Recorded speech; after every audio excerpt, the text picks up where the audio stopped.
Yeah, let's see. We should be live.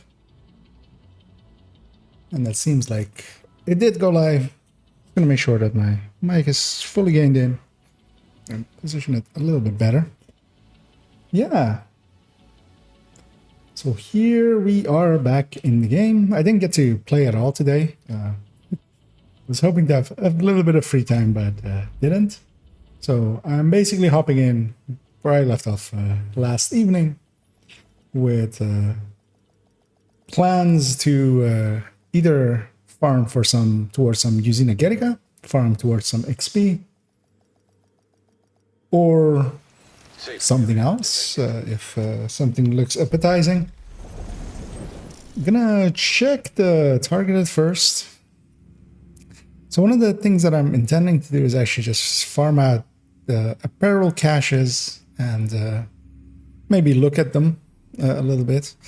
And one of the ways that I could pretty fast reach that is just to go and basically open world farm with 4 directives and maybe even get a manhunt in there and do it that way. And one thing I'm also intending to do is actually maybe farm bounties and check how much XP actually this the old bounty method gives, because I don't have a real good grasp of that. So we might be going over and doing some of that as well. I'm gonna make sure that the audio isn't out of sync or anything, as that all seems okay. And first things first, I'm gonna check if I actually have an empty inventory, which I do. So what I'll likely actually do is do a manhunt first, and I'm gonna do that on a different character actually.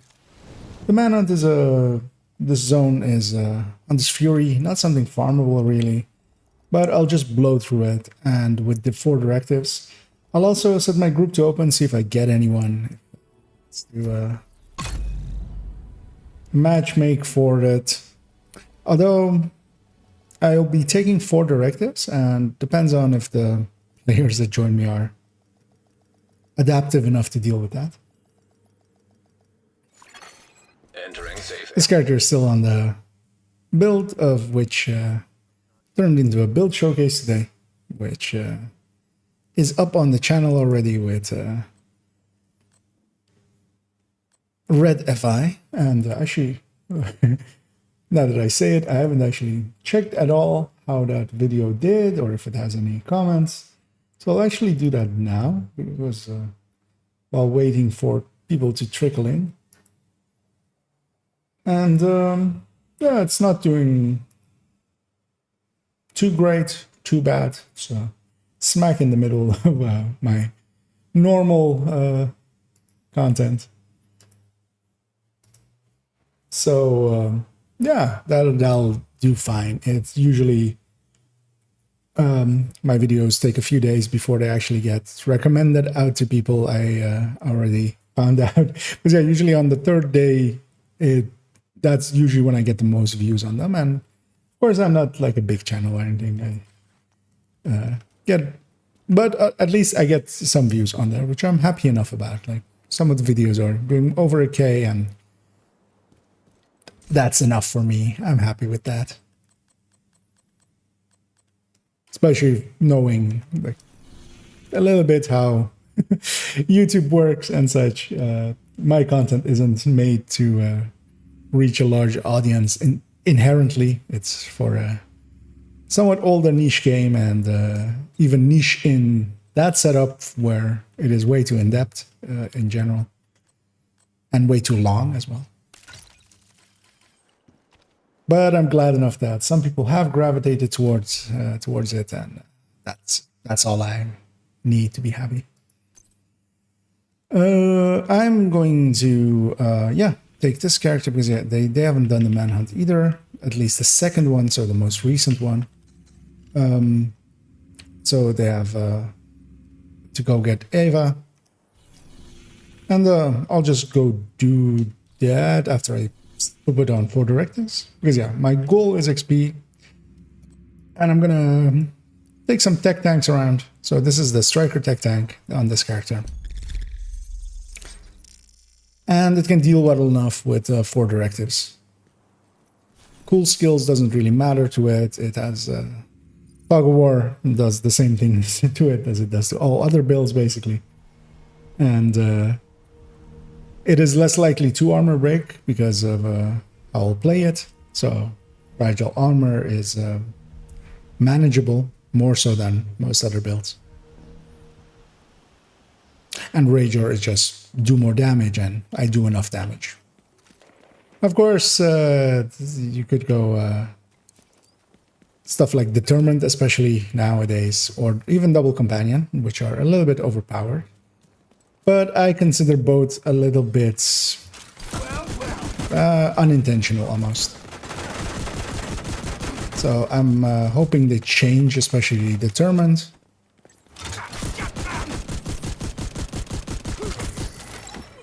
And this build really needs to stack for a long time, because even there, me unloading up to on that enemy for quite a little bit, I was still not at the 200 stacks of Striker.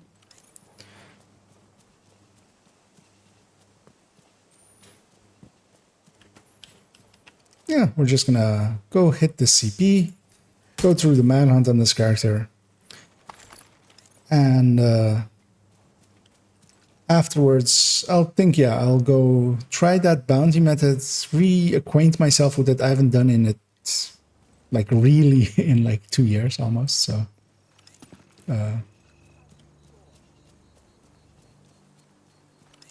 and seeing as bounties nowadays have become a decent, basically by the rest of the stuff, convoys and stuff falling a bit away, they have actually become decently good for XP farming, so I kind of want to know how that one feels. And seeing as it's also Saturday evening, I might be joined by others, or I'll matchmake, either or. So we have some underground faction joining the fight there. Very much so, like that guy. And I likely just aggroed them somewhere. So I'm not fully stacked, but pretty full. So I'm good enough on just using the M4 that I have here at halfway ranges. I'm gonna kill him because he'll hide. This foams and such, they'll come to me anyway. So I'm trying to press and hold F, but the game really didn't want me to.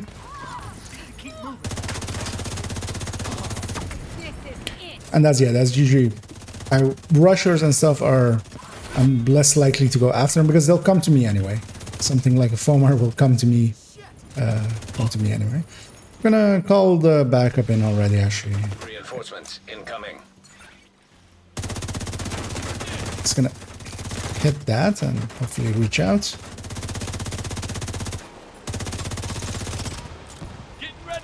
And yeah, once this striker variant is actually stacked, and well, it isn't stacked that much on his memento yet.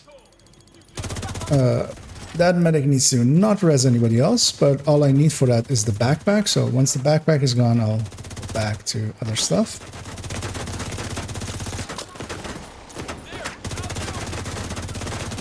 Here, minigun. It's likely my allies are bringing that in. I'm gonna already make an effort to grab some of these mementos. And, or as an old clanmate of mine used to call them mommy mentos.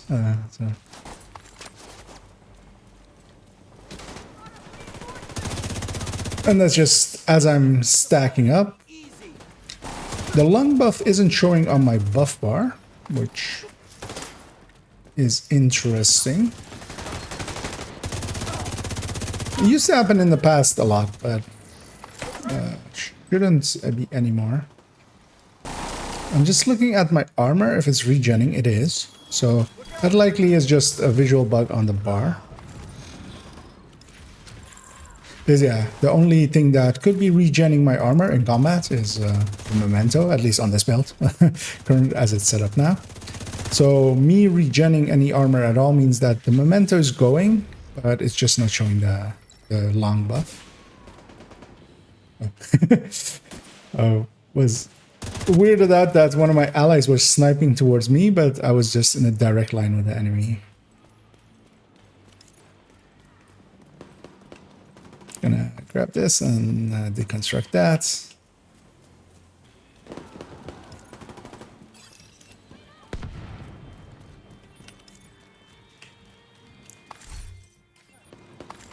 It's also still way too nice and warm today. Uncomfortably warm for country that I'm in. I guess internationally, a lot of people will go, wait, that's like our winter. But for a nation not prepared for it, that is mostly more hostile contacts. middle range weather and a lot of decent amounts of rain and such. Going 32 degrees Celsius is a bit warm.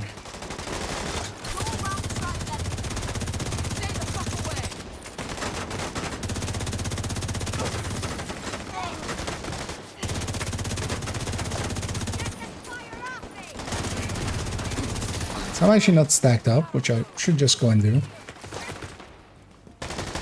I got an armor break there. A little bit too late on my shield. Just need to be conscious about not getting a second one, if I can avoid it. Yeah, should stack up first, and then just carry those stacks. Because yeah, once it's stacked, it maintains it decently well. And one thing I could do as well is actually grab a FAMAS in a second. This build is saved with an M4. And that's mostly because I want to have an M4 on this character as well, and that's just the way of having it. And between the M4 and the FAMAS, the M4 is decently better at mid-range and longer ranges. It is just a lot more accurate for moments like that, just keeping it on target easier. But it gives up basically 50 RPM is basically the difference between the two. They both have the same exact base damage, the base amount of theirs is the same. And then the M4 is 50 RPM rest. But then it has better accuracy and stability, better pattern, and then also better optimal. So it reaches out to 35, where the FAMAS reaches out to 28 before it starts to go downhill with the damage output.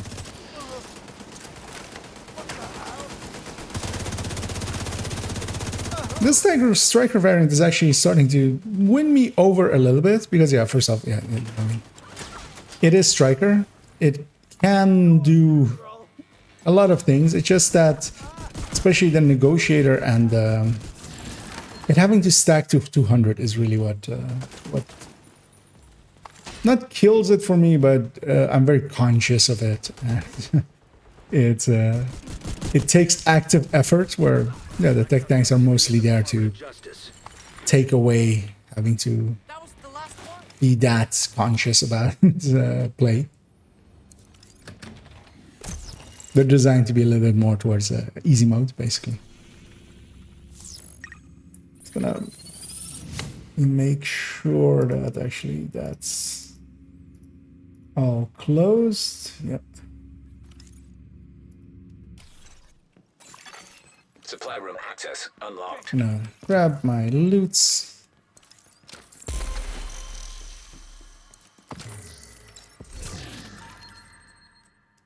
Yeah, I haven't seen the graphical bug with the memento for quite a while. That it didn't show up. So now we're gonna activate a bounty. That's gonna be at the... not the National Archives. It had a name that I ran into last time. We'll hear it here. Oh no. Okay, yeah, no, Manny says it when we had finished this control point. I'm not gonna run over there. I'll go from... It's weird that that blockade is a question mark on this character, because usually it isn't. But then what I'll also do is, yeah, I want to go discover that. just so it isn't the question mark anymore, because I try to avoid having any of those left on my maps. So I'll take a detour and get that as well. And then we'll head into the first bounty of this manhunt. Then we'll have to hit the CP of this zone, and then second bounty of this manhunt, and then the bounty in the mission area. Ending it.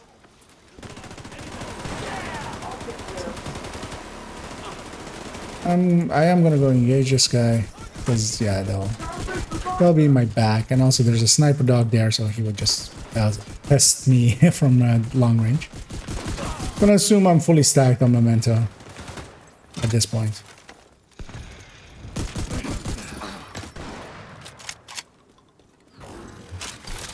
Yeah, with a dog like this, I can just walk up to him and then finish him off.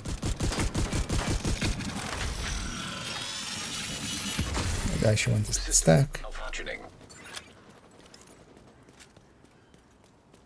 It's curious to see any question marks left on any of my main account characters. Because yeah, I play them in the open world a lot, and quite often try to Target is near you, Agent. specifically make sure that there are no question marks left. I'm not gonna do the blockade, even though blockade is decent XP actually, in the amounts that it gives, but you have to basically do XP per minute. It's not XP per event, but XP per minute. And as XP per minute, it's not great. It takes quite a while to get it to complete.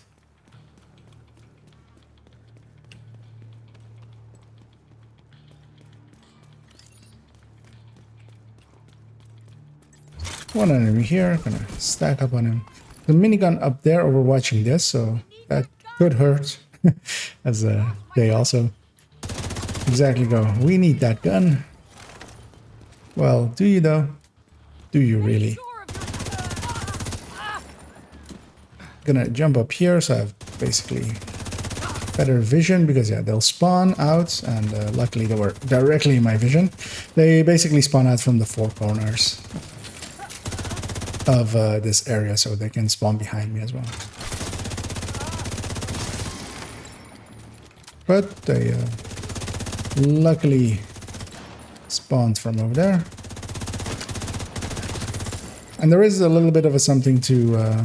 they spawn usually where you're looking, as happened there as well. But it's not as consistent everywhere. There are places that are set, so those places you definitely can't force it that way. And even with doing it, it isn't a guarantee. Even back then in the floor 10 days, it wasn't 100% of the time.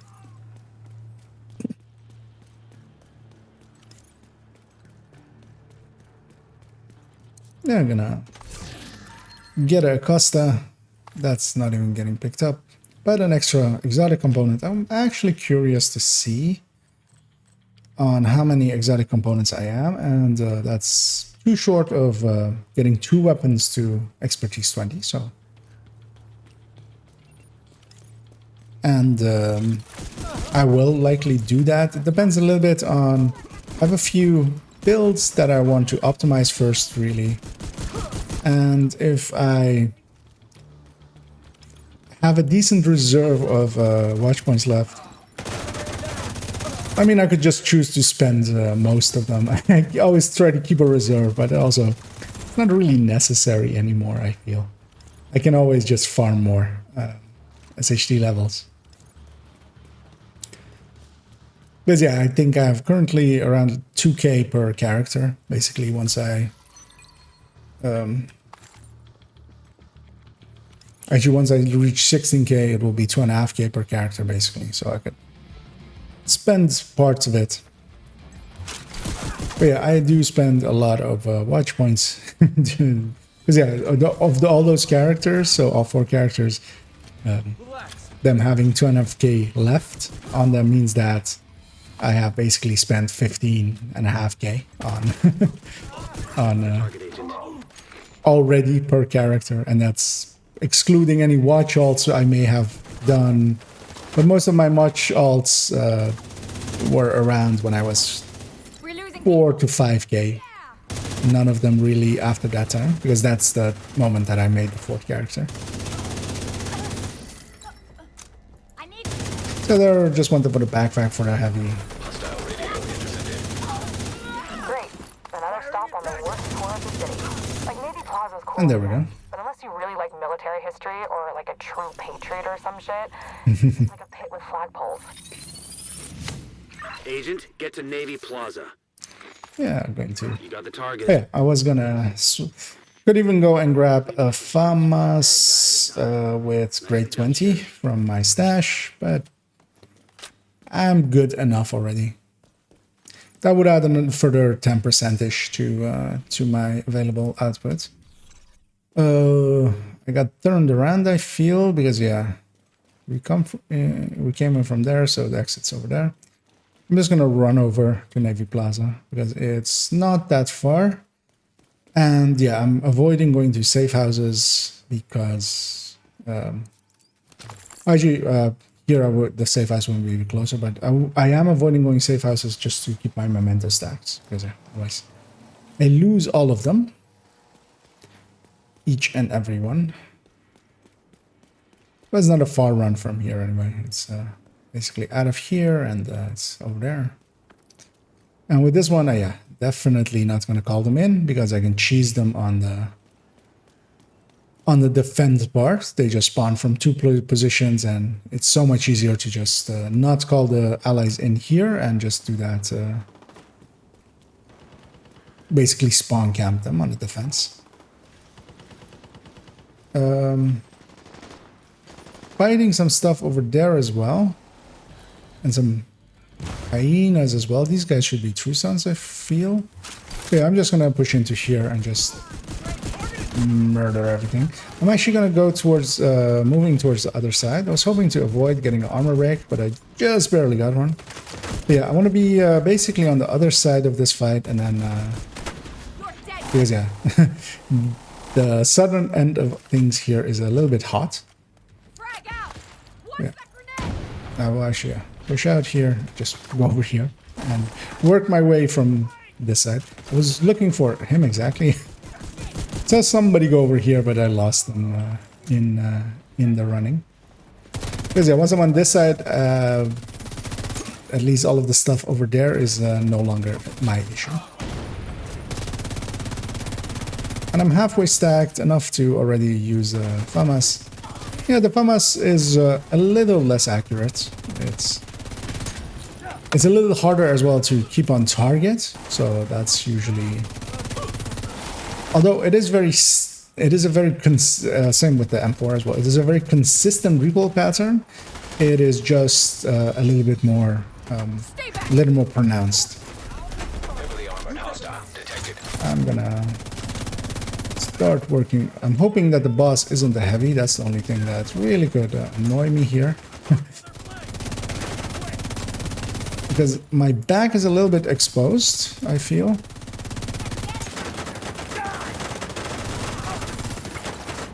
But I'm basically done with this fight. Then purple medic needs to go in a second. I saw him in my corner. But also, I really want other stuff gone. And we get surrounded a little bit. So yeah, the back spawn really hurt me a little bit, but we have a decent enough nearby point. The downside is I do lose my memento stacks. But also I'm going to unequip and re-equip the memento and hopefully just be able to have that graphic be there. There's also a marauder somewhat heading towards there, so that could be a fun moment. And yeah, that's the Heartbreaker one would have survived there, very much so, with its bonus armor. And the Negotiator would have survived there as well, because it could have spread damage and killed the things around it. But yeah, the Striker, well, it has a higher damage potential at the top of it. It just it's a little bit more fragile, especially on its body, basically. Because yeah, the negotiator also just doing damage to other things will stagger them. So here there's this propaganda. I'm just gonna grab these and just run away for now. I don't want to do the propaganda itself. I'm more concerned about doing the manhunt. I'll go do that.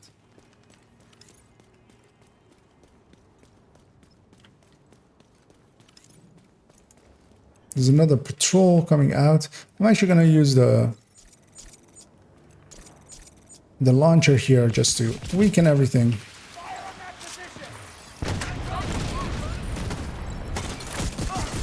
Making it a little bit easier to go into here.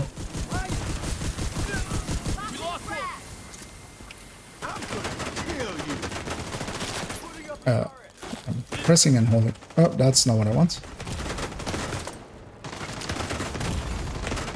Yeah, I'm gonna just fall back here. I'm trying to put the shield away, but the game just didn't want to let me. Just gonna check if E actually works there. It did. That was weird. But likely it was just lag. The shield, the game had decided my shield was already destroyed, and it just was not letting me put it away. Rogue agent detected. So we have world rogues that are going to be at the food area nearby here, but I'm also just not going to go for them. Because I don't care about getting them. They're also not going... Actually, I do want to see... Yeah. I want to be certain that these world rogues also don't scale. So let's go say hi to them. It was a little bit frustrating to die twice in quick succession, something that I usually avoid. Something that the tech tanks are actually specifically designed to minimize the amounts of deaths. Just gonna look around that nothing else is actually here as well. And the reason I know where those rogues were once the rogue call-out happened, yeah, these are still scaled to normal. And yeah, the drop there, their targeted drop there, showed also that it was way too low for... They're dying way too quick. They might have even dropped... so their piece that they dropped that isn't targeted will scale to heroic in whatever way. So that's why this mop is maxed out almost. But looking at this bar is not something that could drop really in heroic. Especially, well, that bar might just be like close to the minimum, but the other one was even shorter or smaller. So that shows that. I hear the Marauder sounds. So the Marauder is within 100 meters. But hopefully it's just going away from me. So I'm gonna play it a little less aggressive, keep a little bit more distance till I'm a little bit more charged up on the memento. Because that's what really killed me there. I got a little bit too deep, too fast. And just gonna open up with this again. Might as well, I have them. If I don't use them, no one will. Gonna stack up. Yeah, there's some latency issues there, it seems. That LMG just basically warped to its position. I'm looking for the Marauder, because yeah, that thing joining this fight is going to make this very annoying. I'm just waiting for her to poke. But yeah, they never do when you're like want them to. I'm gonna see if I can toss a grenade and just forced it. She rolled the other way. I'm basically down to 0 stacks, but I also want to just go grab these mementos.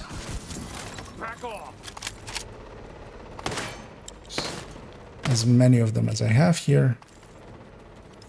Because yeah, especially if that Marauder joins the fight, I want to be mostly stacked up.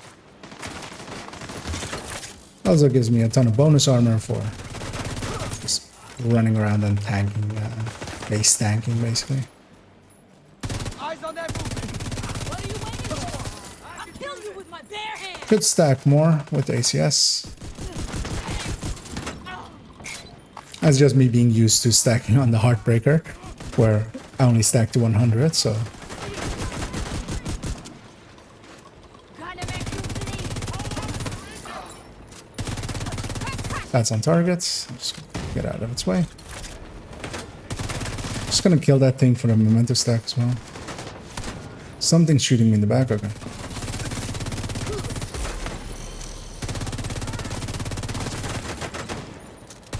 So actually, it turns out. So I usually assault it from the other side because that's also the viewpoint,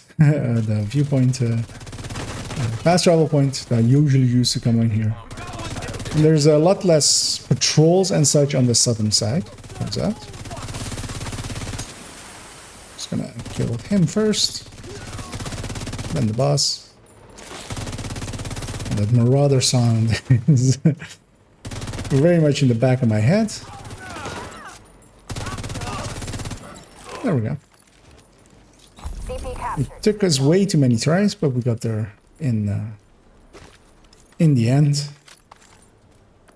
Even though it didn't even matter.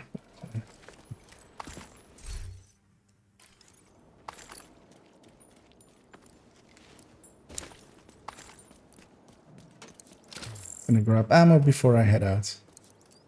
Yeah, so I specifically didn't call them in because we can spawn camp them. They have basically two spawns coming up from the sewer, which is down the street there. And instead of letting them just spread out and come to us, because even we could use the minigun as well just to kill them pretty quickly. But it's much easier just to go over here, then call them in and just spawn camp them. Incoming hostiles detected. I'll keep a little bit of distance just so I can, yeah, if I hit foams and such, that it doesn't instantly also get me. Once there's only one left, the next wave spawns, and then, yeah, like this. They will all get ragers because, yeah, they're all in very close proximity to each other and dying all together. So they're spawning other side because, yeah, otherwise they would be coming up already. But yeah, just using their weak points against them as well. You can make this decently easy.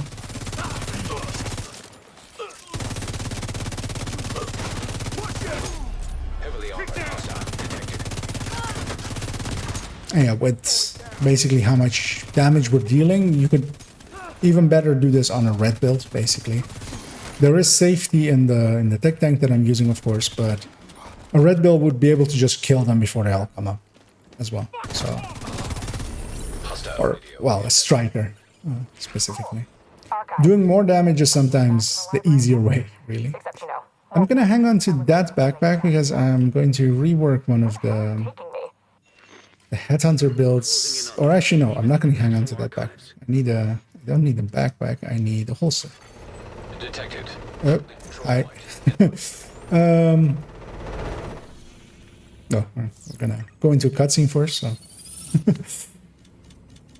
that would be funny if the Supply room Marauder was already killing me at that point. I'm just gonna avoid that thing. Because it's pretty open here, I would have to pull it all the way to this truck over here to have something to hide behind. And it doesn't really spot you unless you're really firing or engage it outright. If he comes over the CP, I will engage him because together with some allies over here, it's actually not hard to take him out because he'll focus on basically everyone.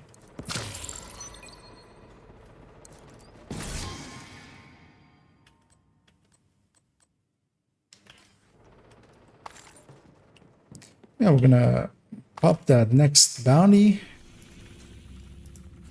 which is gonna be at the National Archives.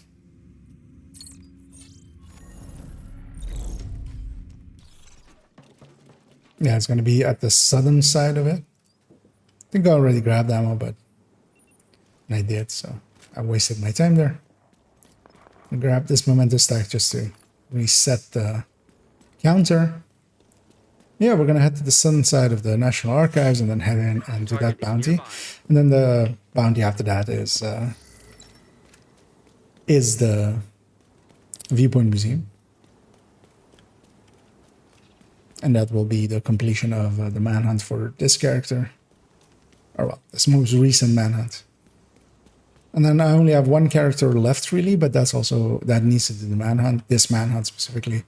But that one's also the one that doesn't have the side missions done, so I need to put them on somebody else's world to be able to do that.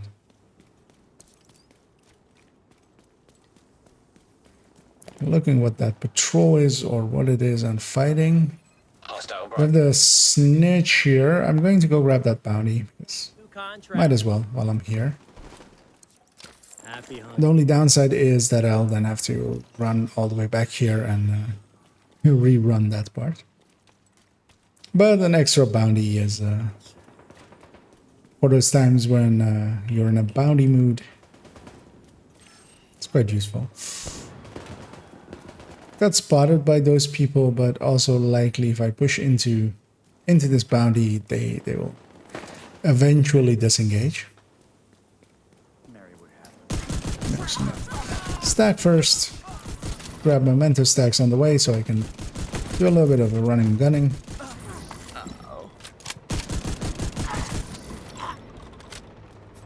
And that marauder is still, you know, just loitering around.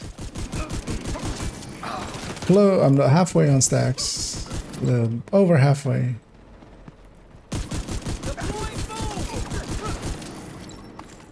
Yeah, especially solo heroic enemies just die decently fast. Okay, we can just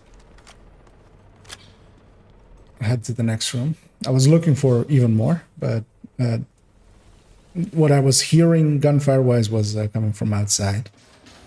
That same patrol that we were fighting.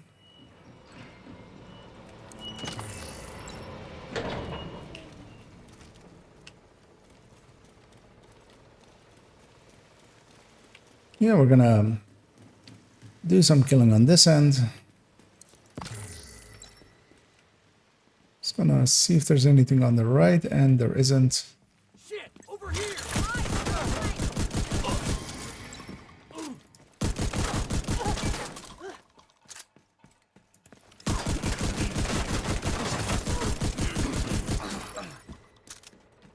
Looking to see where they spawn. They spawn across. And I really much like having ragers actually, especially with Fog of War explicitly for that. So I'll kill one person, everything next to them, everything in range of them for ragers will basically get put on the map. It's actually other side.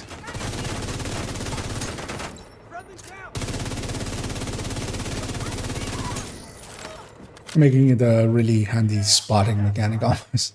And just that extra little bar of ragers is not significant enough to make it that much harder. As long as you're doing decent damage.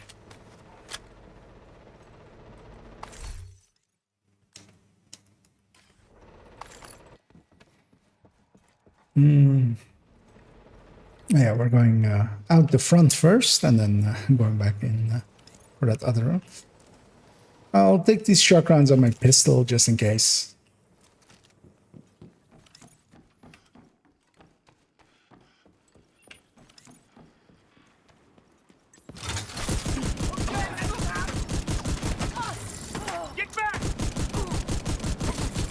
One thing I'm considering a little bit is, could I put an Elmo into this? And I could, but...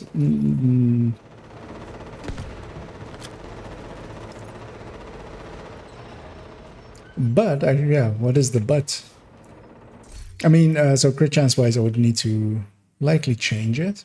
Because, yeah, this build would actually benefit from St. Elmo's as well. Because this one can take it where the Heartbreaker can't, really. Because the Heartbreaker, just the Kingbreaker, is just that much better. Especially with its close range, especially in its damage output. So it's not...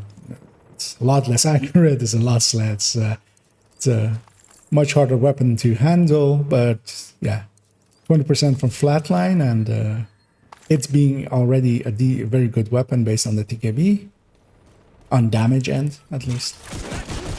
But especially that build closes the distance so easily that it doesn't really care that it basically uses it like a shotgun. Most of the time.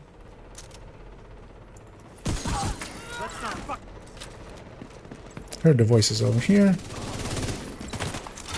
One thing I should do in a second is put the other side of my headphones on my ear. Spotted, Sheriff. There, spawned in front of me. Gonna kill the foamers, especially. Don't want to be foamed in place.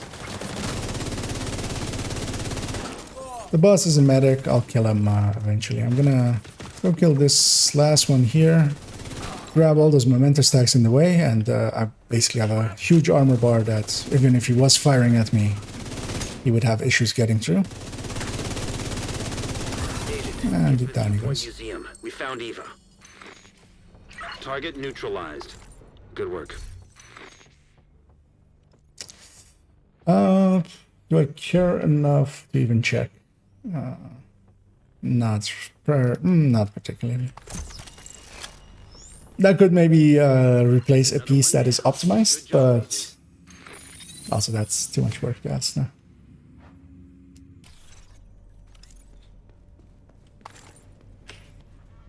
One thing I briefly just want to check is I saw something pop up there.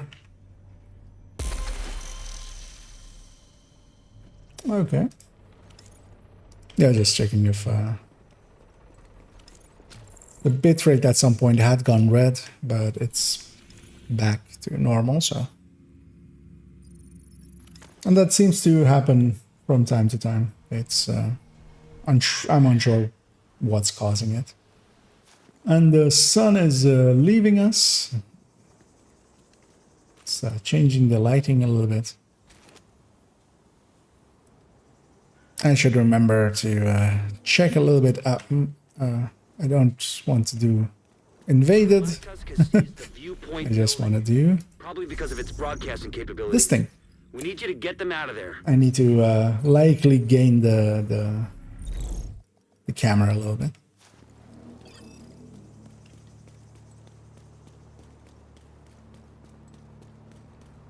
But at the moment still looks fine.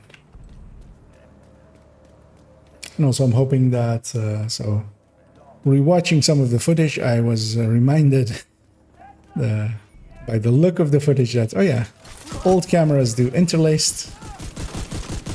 And I fixed that for today. Because yeah, there was a lot of artifacting going on with it. In movement. So that should be fixed today. Eva's been through a lot. She was finally starting to open up. And I've changed a little bit the plugin that I use for cutting myself out. So that should help a little as well. Not cut off my face too much. Or as much as it did yesterday at parts. Yeah, I'm very thankful for the person that made that plugin. It's just somebody that like kind of understands AI models and how the plugin system of OBS works. That just like basically just put his two expertises together and made something actually really useful. Because it would be a lot more hassle to try to chroma key myself out in some way, even if I do it without a green screen or something. But that hassle has been saved. Although, of course, it's not as good as a green screen. But good enough for me for cutting out the background a little bit. And it's not even to... I don't even have anything there that I'm like unwilling to show. It's basically just pretty freshly painted white walls and nothing on it really, and a white door. But yeah, it's mostly just to not take up as much of the real estate on the image.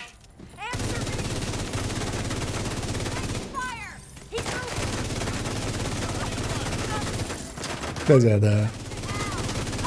The room I'm in is very much still not really furnished to a level that a normal human would have it as I, yeah, moved in a few, at this point almost 2 months ago. Or more than, a little bit over more than 2 months ago, yeah. But it's just basically still just my desk, my PC, an extra table where like a bunch of stuff lives on, and then a couch. That's really all that my living room is at the moment.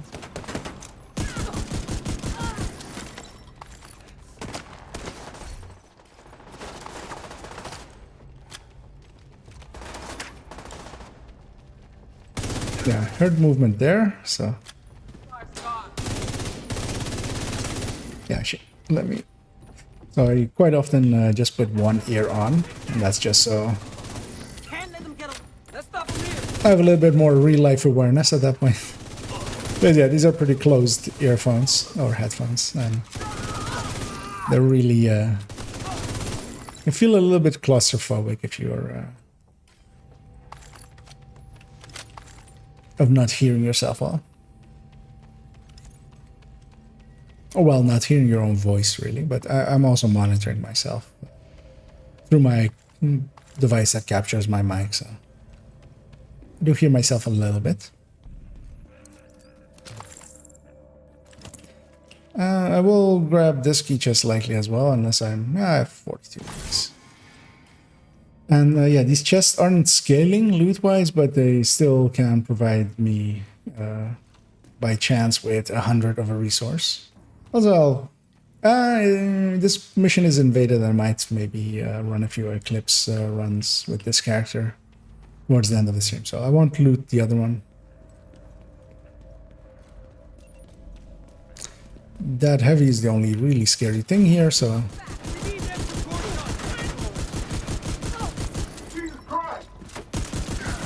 it also provided me with basically full stacks. Someone's on a minigun.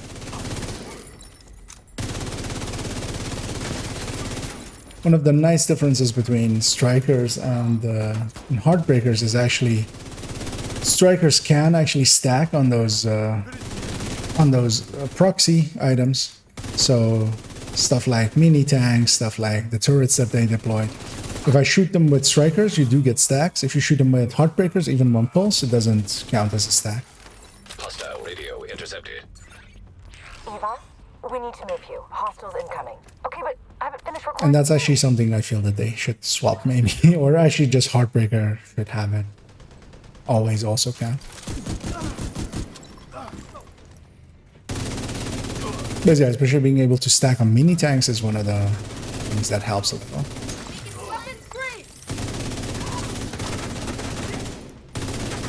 One thing you'll also usually see me go for is if there is actually one of those turrets being deployed that's kind of mid-range, if it's being deployed on an edge especially, so not so much on tables or stuff, but on edges like these ballards on the banisters on the sides there. If you destroy them, the memento drop of that will directly basically drop at your feet, so you'll instantly pick it up. It's one of the ways actually to get a memento while being at mid-range. And the reason for it is that it's technically dropping somewhere where you can't stand. And that means that it'll directly go into your inventory, or well, drop at your feet and directly get picked up by you. Yeah, you're just closing the distance. I'm most of the way stacked. Claymore style, front towards enemy, and murder them.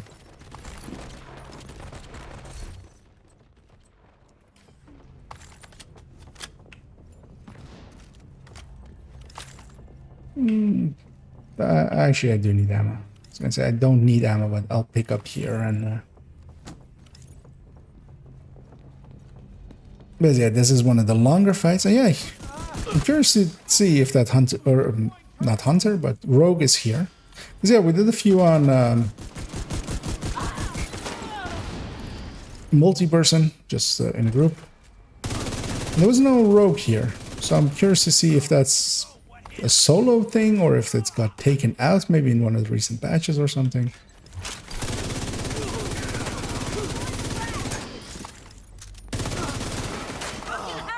Yeah, just running through the memento drops and just getting the bonus armor and the bonus damage. That's really how you should play any build that has a memento.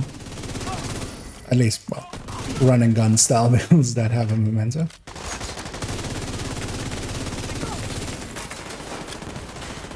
Walk over here. Gonna use the ACS just to stack with as well a little bit because I was a little bit lower on stacks.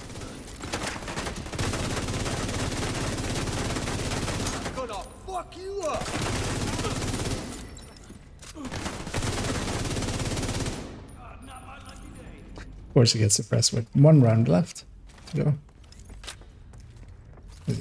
Hello, sir? There. No rogues. Okay. So, what happened there then? Was that just for the first week, or maybe that's part of what they were trying to do for the rogue fixes, maybe?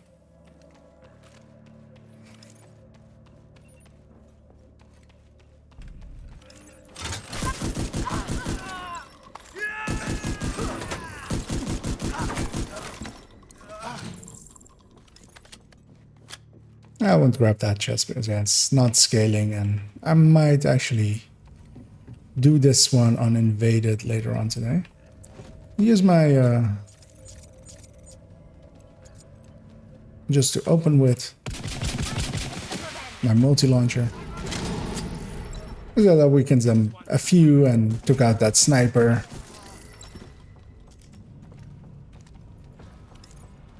We're gonna hopefully get the boss next wave. I'm only halfway stacked, but that's also more than enough to go through that named in one go.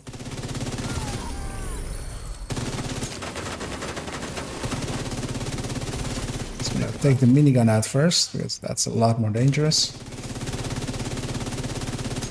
It's hard to see where his head was. That smoke effect is actually, yeah, it's. I don't feel that pops up at that many places. Area secure. But we got him done. Thanks for the rescue. Wally's bringing me back to the castle. I guess I'll see you at home. It's also just weird that that's She doesn't seem hurt and she wasn't scared of them. like doesn't even show you the people. It's like, oh yeah, I got Wally rescued me. Wait, where? But yeah, that's just them taking shortcuts. So this named that can drop from, or that drops with this manhunt minor target. So the named at the end of the named boss at the end of a manhunt line can drop actually it drops basically named from the named cache pool.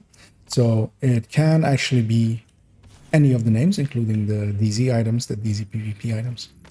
Yeah, we got one manhunt done real quickly. Just gonna actually check how long that took. So we're at 53 minutes into the stream, so I don't think we started like until 10 minutes in. So yeah, it's about 45 minutes to do the manhunt, and that was. Oh, I need to talk with her. It's good to be back home. Thanks for coming for me. And that's not too bad. And also, let's let's subtract about 5 minutes for dying twice. There we go.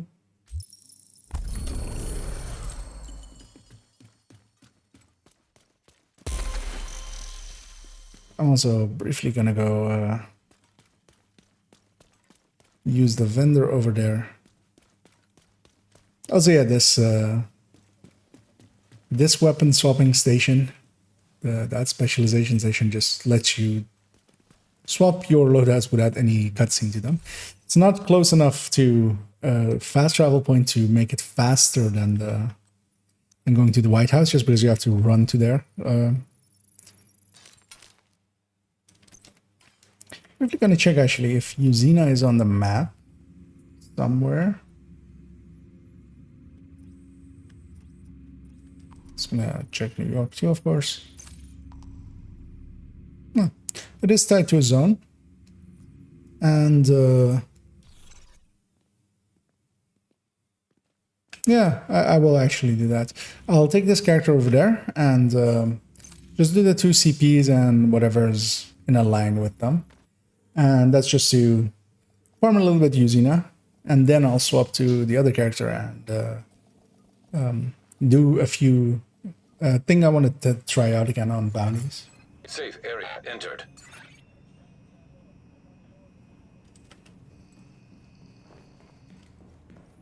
So I have lost all my memento stacks just by fast traveling and being into a... Well, fast traveling from a map to a map will definitely lose it, but also fast traveling into a safe or a shared space, as that was. I'm gonna grab these flame rounds here and put them in my ACS, making it an easy opener. I got aggroed by some stuff here. I don't have to fight them. I won't. They're not really focused on me. I'll shoot that thing along the way, just deconstruct it and get some crafting resources out of it.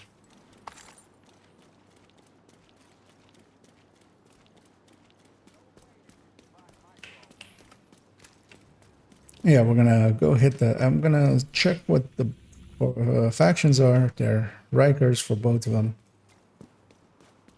Because yeah, these ones can shift by quite a lot. Hostile control point detected. It's quite common to have cleaners having them be here.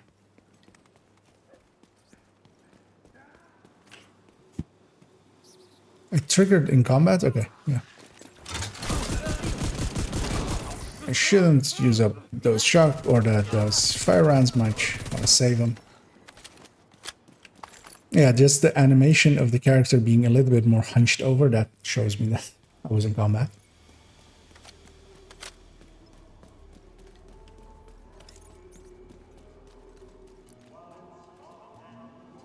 Because yeah, usually when you stop running, you just stand up pretty straight. And then when you're near enemies, you're a little bit more hunched over. And then when you're in combat, it's actually very hunched over. Going to see if I can push into this CP. I'm just going to aim at them just so I have that chevron above their heads once you've aimed at them. And I will actually push in here. Stick my ACS up that guy's backside. Stack up to full on her as well. We've aggroed something down the street as well. And where I really want to go is up here and into this big room. So that's going to be... Gonna kill him along the way. Is it? We're going in here.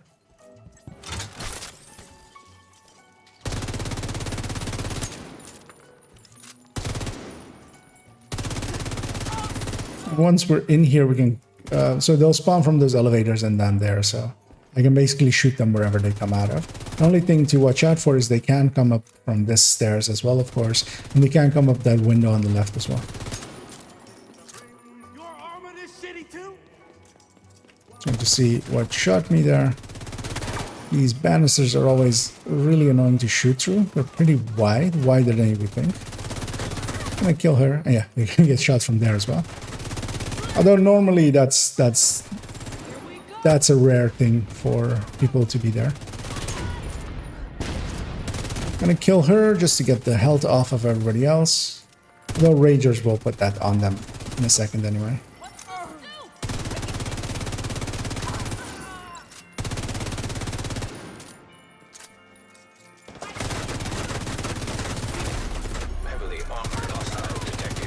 Yeah, the only thing that could be a problem there is if it's a heavy.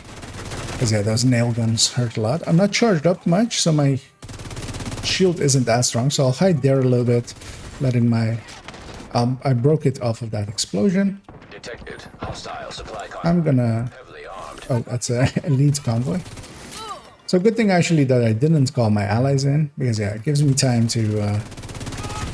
kill this, kill that supply convoy, and then go fight the fence.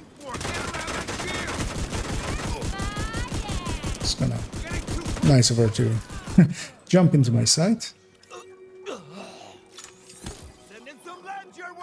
I don't want to run all the way out there yet because I want to grab ammo before I do.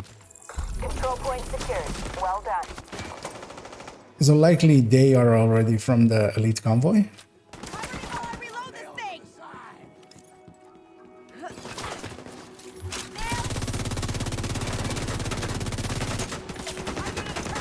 And it really depends how far in they were before I aggroed them as to where the next wave will spawn. Although this is a lot of stuff. This is more than just that convoy. Making sure that nothing's on the other edges.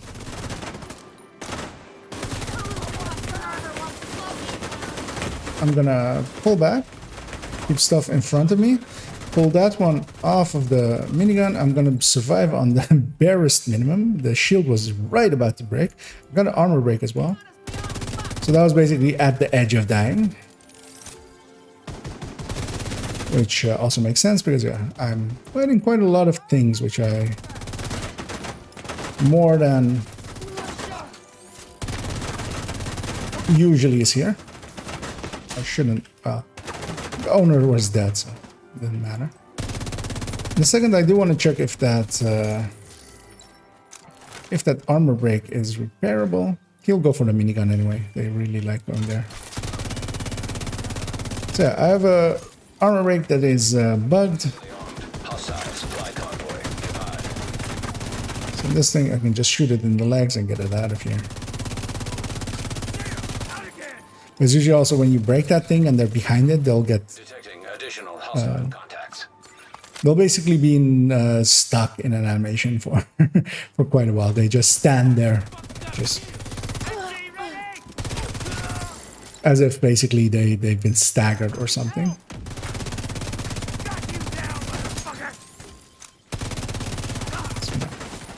Run him down.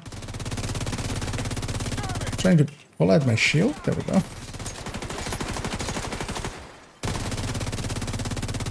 There seems to be a little bit of latency issue. It's either on my end or the game.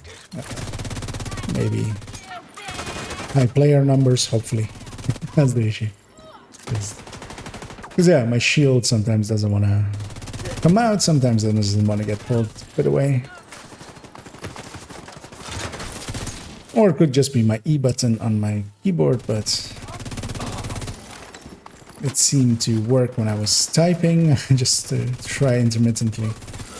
Detecting additional Hey, hostile. last wave here. And I'll use the ACS, just because I'm super short range anyway, so that burst of it will do really well there.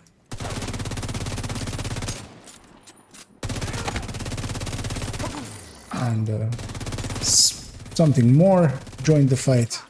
Gotta be more careful. Or actually, no, he's just from the... yeah. I'm gonna go grab the loot and finish off the convoy. It's gonna actually pop off that left ear again. It's also a little bit warm, even with the sun down.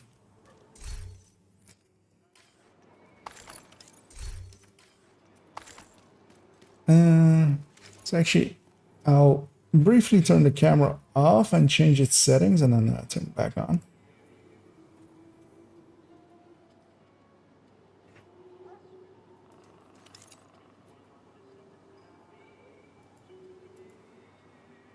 Yeah, that should be better.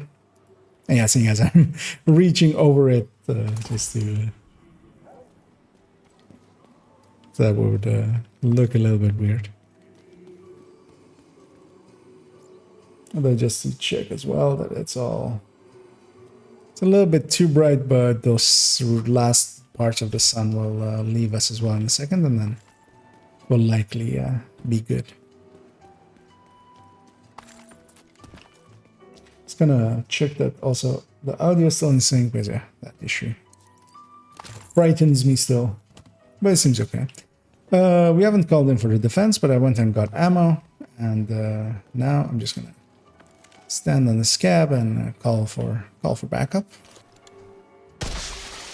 Reinforcements incoming. Incoming hostiles. They're coming up from the north there, and that's the reason I stand on the cab. I can more easily see which side they're coming from. I'm fully charged up now, so I can kind of rush them down, especially if I grab stacks like that, mementos. Because yeah, those will give me bonus armor, give me bonus damage. And then I can use it a little bit just to run and gun with it like that. Just checking that, yeah, it's over there.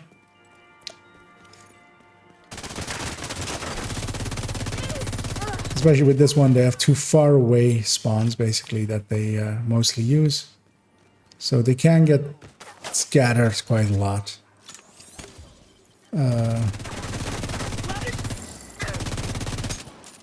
There's more here than that wave.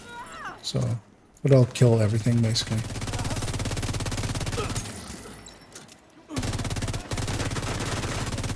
Because that's the wave spawning in, and then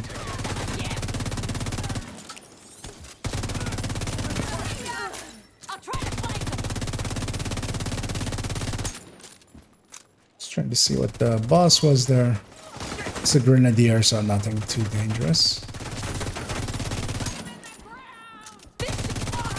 Just need to be aware to not take more armor breaks. Just seeing as I can't fix them, they can compound on each other basically. Because yeah, once you break once, the next time that they need to break you, it's a lot less that they need to go through. Then you break again the second time, and then it's even less that you have before the third one. And then once you've reached 4 breaks, it goes downhill quite fast. Supply room access unlocked. So yeah, the chase here is still for a closer backpack, or a closer chest, or the setup backpack. Both of the names of this brand of using Agetica. And I need the setup to be skill haste repair skill, the healer one. I still don't have one on this account specifically. I have one that works for the FI yellow FI build, the full healer that I have on this account, but don't have a skill haste repair skill one, and I also don't have a crit chance crit damage recorable to red closer. That one is required somewhat for a build upgrade, or an upgrade to a build that is part of the build collection. So I want to eventually get that done. And it has been my white whale for the last few days. But it's one of those things I'm willing to bet I'm more stubborn than the game. And I'll just keep farming it till I get it. I farmed worse.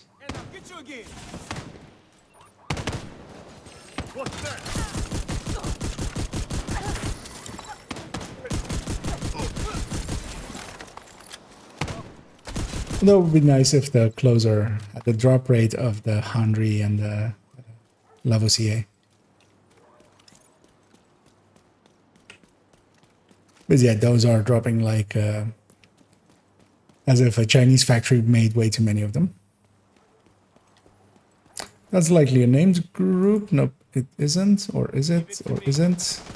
Or is it? Or isn't? It isn't. It's just you raiders, which is what this faction is called. A lot of people still call them looters from Division 1. But actually in Division 2 they're called raiders, which is a choice. And seeing as they got added in after, or with Warlords of New York, basically. We already had raids out at that point, so...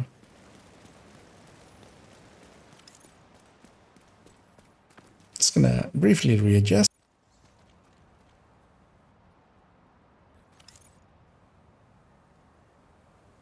Because yeah, it's too easy to get into one position and stay too long in it.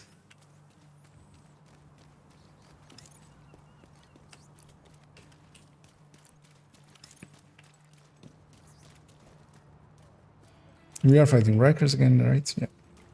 So I'll push in on the left side here. I'll play it pretty aggressively because I want to get inside again.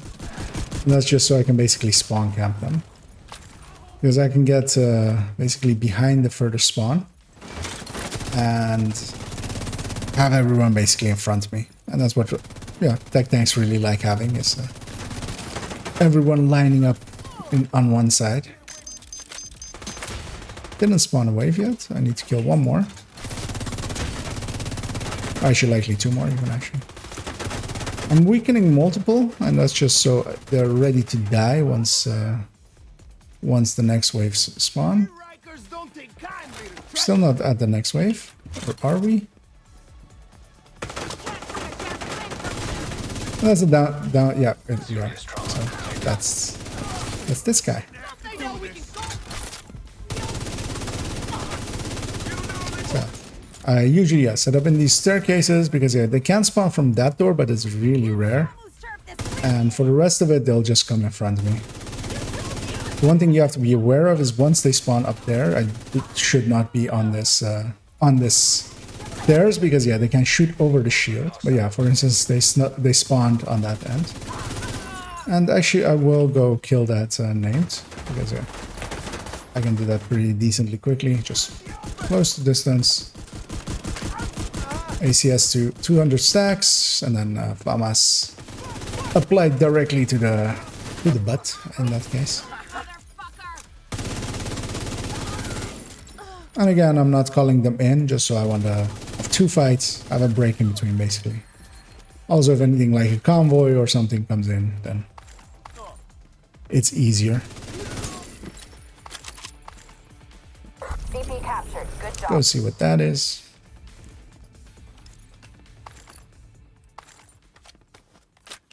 And on those loots, I just look at the name and see what or at the names and see what they are.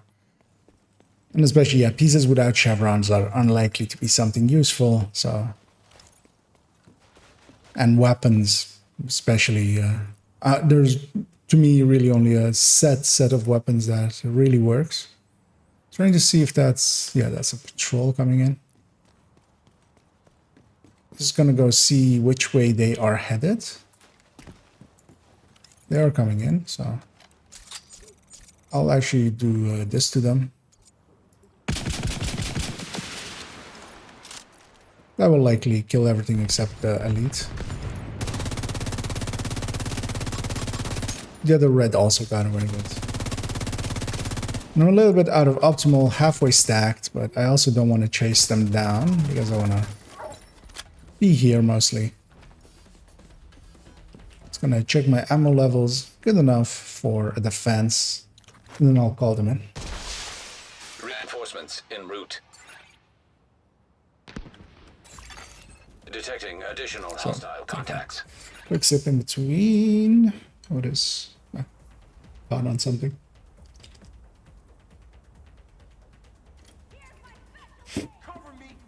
Because yeah, hydration is important when especially when you're switching as much as as I am.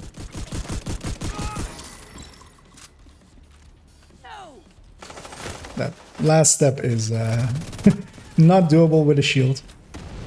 Gonna grab her stack. I was gonna say, yeah, there we go, for the damage bonus. So the next wave's coming right behind from the same street. It's gonna focus that one down.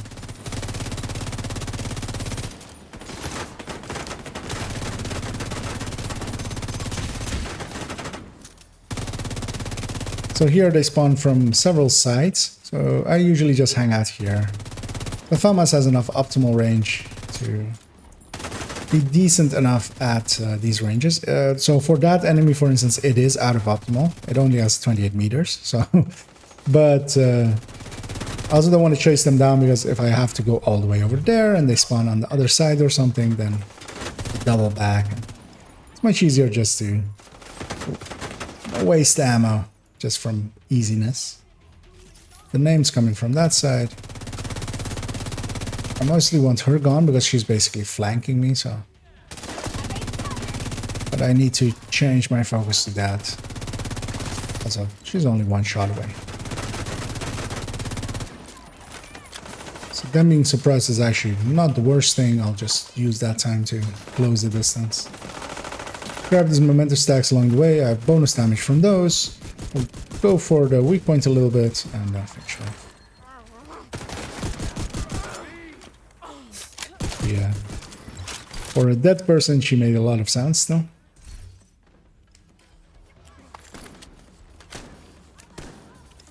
Trying to see who is where. Okay, there we go. Yeah, I'll close the distance and make it an easier shot. Grab these resources along the way. Unlikely, if nothing really has spawned in nearby. This elite territory control is actually something I will go do after this one. Supply room access unlocked. Because yeah, that drops quite a few targets. Or has the potential to drop quite a lot of targets. Because yeah, I won't linger in this zone too long because it isn't as good of a farming zone. The New York ones aren't as good as some of the zones in DC especially. But just to hit them a little bit here. I got some XP out of it as well. And chances at getting 2 items that I'm actually after, which is quite a small pool nowadays. Yeah, from here I'll fast travel to... I can go to the convoy and be even closer. Go hit that elite territory control. Very likely, yeah, I won't just linger on this zone and do stuff here. Because also, I would rather just do that with a Heartbreaker tech tank than this Striker tech tank. I mainly grab this character to do the manhunts with. Convoy detected.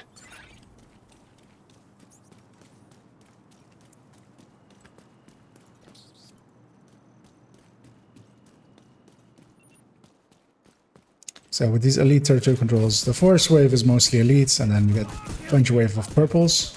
And you also get one named enemy, so that's one guaranteed. Targeted at least. And you get 3 chests, so 3 chances of targeted as well.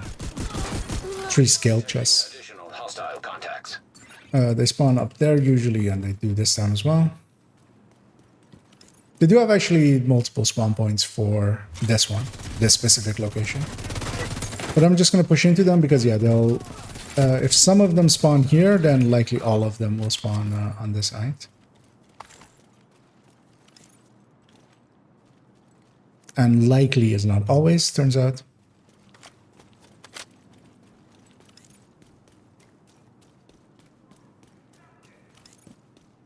But yeah, they'll run into this zone anyway, but they're coming from there. Yeah, it's just a named, so... Once it's just 1 versus 1, there's not really people, almost nothing a normal enemy can do will go through that shield, so... Or easily go through that shield. If it's something like a grenade, like a heavy Truson with a grenade launcher, that can be... That can provide some issues, for instance. Or if it's a nail gun heavy from the Rikers. But just the guy is just the guy.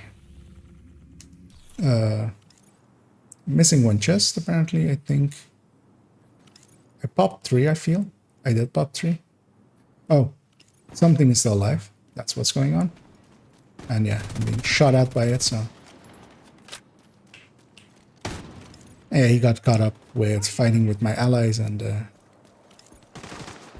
fell back, so... There we go. When in doubt, shoot it out. So yeah, we're cleaned up this zone a little bit. I'm gonna actually see if I have any bounties saved up here, but I don't. Also, they lead into annoying places, and also usually they go into this this bank area where it's between 2 zones, and half of the mission you will be getting Umbra in that case. It's annoying that it's not that zone. That zone is a lot more farmable with elite territory control as well, spawning quite often there. So I'm gonna take this character to Haven and clean them up. Just go open all the caches. Also, I briefly want to check how many apparel keys I still have to go.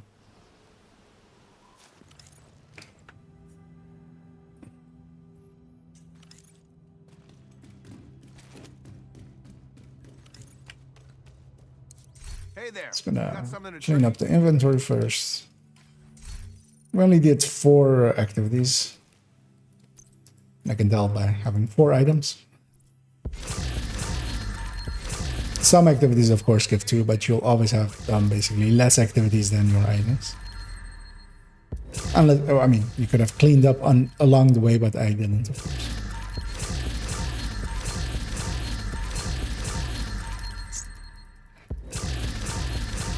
Opening everything. Hey, want to make a trade?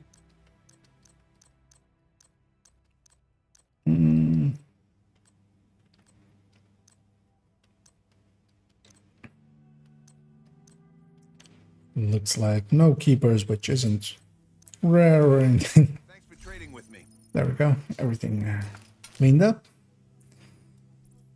I'll also take them to DC because that's usually what I prefer, having everybody being at the White House when I log in on them. And then I'm going to swap to the character that has that's a Heartbreaker Tech Tank, and also has not done all of the side missions. And yeah, there's a trick we used to do with bounties long ago, and we don't really do that anymore.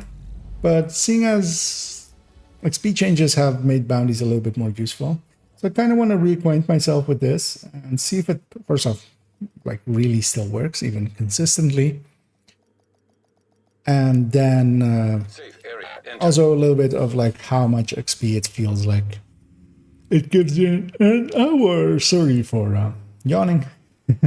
Got up way too early today and was hoping to do a nap, but didn't in the end.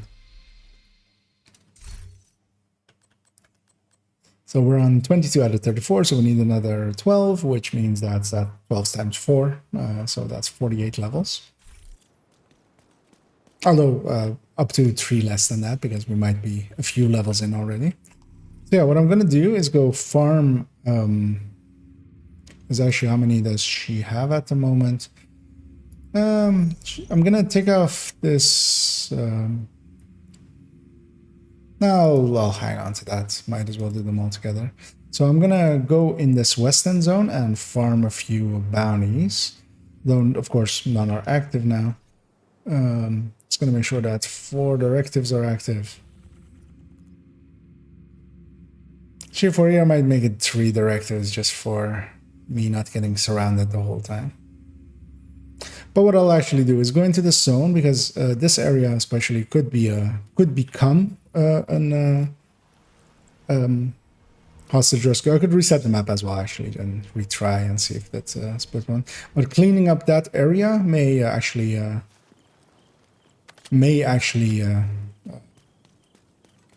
over time just basically I get a reroll once I've warped fast travel away from here of maybe it becoming a hostage or a public execution. We'll also make the map green and go for make them hostage rescues. Although this area doesn't have that many hostage rescue points, really. But in any case, also still XP.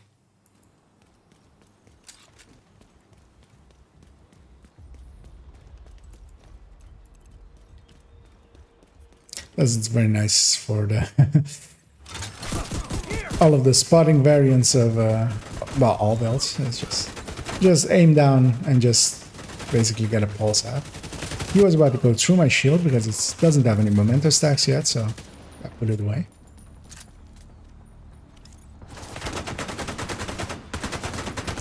The big sneeze of dust. If I did it right, the mute happened before it. Ski detected.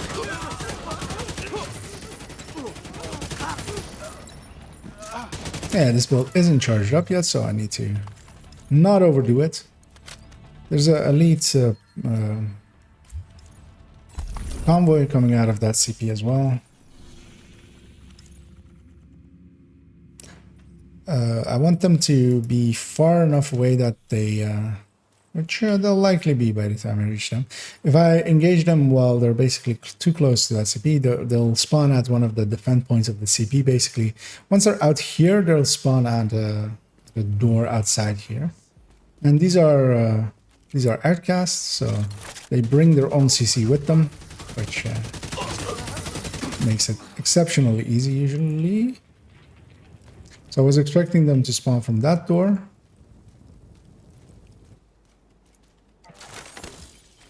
Wait, what?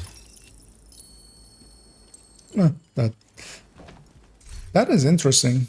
I have seen that before, but I wonder if if it's due to something like this, where they were in an animation and they could. So what we did there was basically skip three waves to get the items, because yeah, it shouldn't have dropped them right away, but it did. And likely, so my guess as the culprit is one of the enemies was basically in an animation, so this loot dropped up here, and then the game got basically confused due to that, and gave it to us for close to free, which I will not look a gift horse on the bank statement. Yeah, gonna go hit that territory control while we just farm this zone a little. What is this zone even? It's backpacks. Yeah, I mean, at least, because yeah, I likely need backpack components at the very least. Although, actually, no, I don't, because I'm full.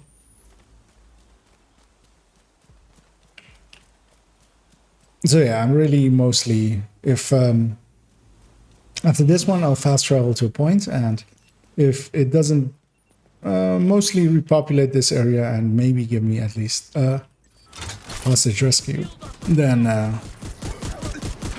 also one of the things here as well, so this character, so that's actually one of the downsides as well, has a few of the positions not available just because the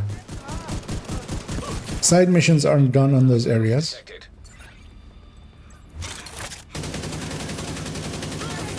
So usually what we used to do, actually, now that I remember, is that we would farm for the bounties on someone's world that is basically completely, that is cleared out, and then we would swap to this character's world and go from there. Hostile control point nearby.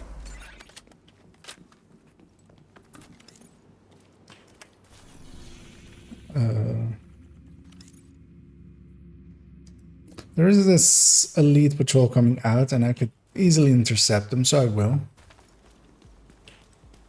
Because yeah, they're easy XP, and mostly what is the cap on those kinds of guys is could actually hit the CP, but I don't really want to farm CPs. I want to farm public executions. Are they headed the other way? Do they take that alley, actually? Oh, yeah. I basically don't want to engage the CP with them as well. But I will if I have to. They're heading back into the CP. Oh, okay. I didn't actually know they could, that enemies took this path, really. Yeah, I'm not stacked, but that's fine as well. This heavy hitting on my shield will barely scratch it, so I'll just let him do that and kill everything else.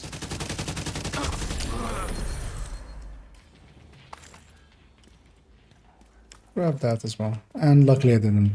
I mean, that wouldn't have mattered really if I aggroed the CP. I would have just ran away. I'm gonna fast travel to this point and then hopefully repopulate here.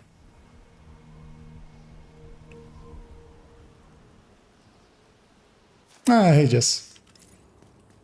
Yeah, it is. I mean, it is not a consistent skip, really. At least not that I know of. But yeah, I have seen it happen before, but it has been a while, and that surprised me as well.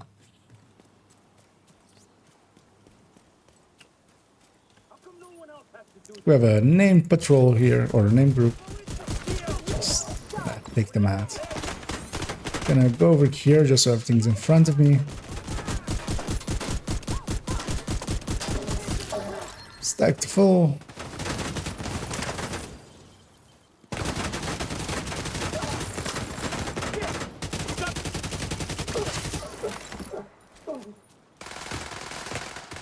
Just gonna grab this loot because I'm heading that way anyway.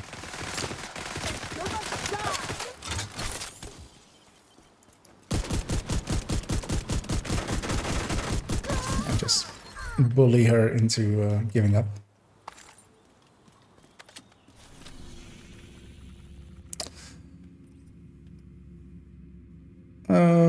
Nothing of use here still. I will actually reset map, although this will also cost me all my memento stacks, but that's fine. Because yeah, I want to get at least 4 or 5 bounties here. And if I have to, I can actually load up my other account on the laptop and get into that world with this character, basically. Join them up and then just leave the world to them. I'm not gonna run out of here actually. Because yeah, so this area where this side mission is quite often a place where a territory control or hostage rescue, not hostage, public execution can spawn. I'll go outside and just deal with this Detected. patrol, and we'll just let stuff spawn. Because yeah, I needed to be in this zone as well, so I can't do it somewhere else. My shield. Oh, I'm gonna die here. The shield, when you come out of a safe area, has its full cooldown still to go, and there it was still 5-6 seconds away from being pull-outable. But what I'll do as here as well, here again, seeing as I have that option, I'll reset the world once more. Check whatever I already have looted up. Oh no, that actually. That was with crit chance. That could have actually been useful, but isn't.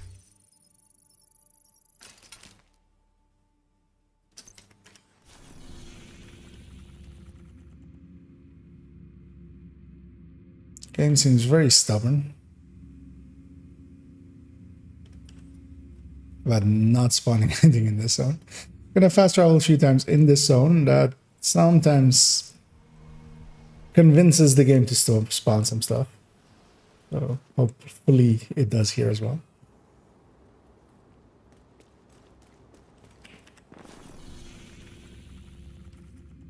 We have one there, and I can actually, I'll go from where I am here.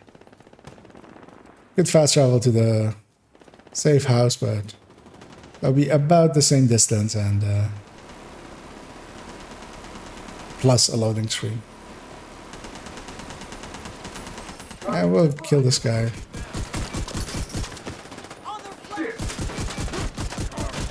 Actually, there I did break the chest and then go through the hole. But yeah, that's just a shotgun doing that.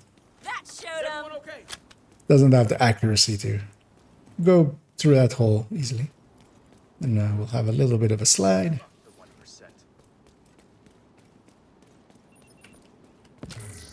Something on that side.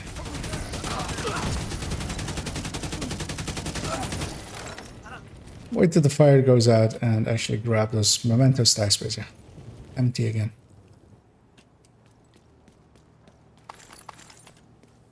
That was a weird effect for a second there. Yeah.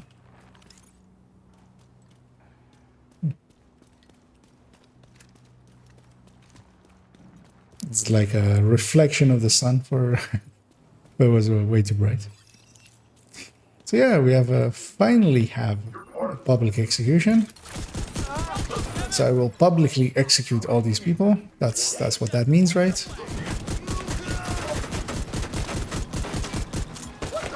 They got me cold. Easy target.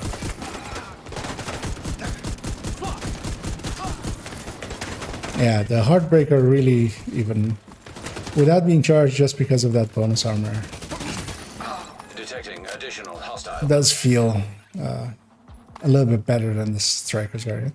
That's mostly down to as well that the Striker variant, so the tech tank needs the backpack to be a memento, and the Striker really wants to have the backpack be the Striker. So it's mostly just that synergy together.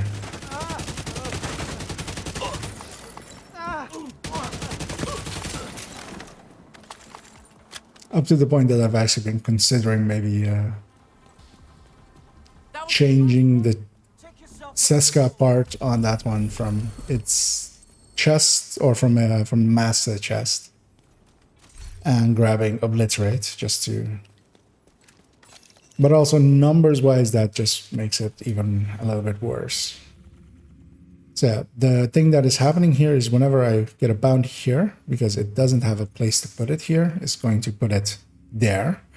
And what I'm going to do is grab a few and see if that consistently still happens. Because yeah, that used to be in the past that I was basically not even 9 out of 10 times, but like 99 out of 100 times it would consistently put the bounty there. And then that would let us do a little bit of a trick to easily... I was getting spotted by something. We're going to see by what. Okay, there's just a patrol coming in. I need a few more.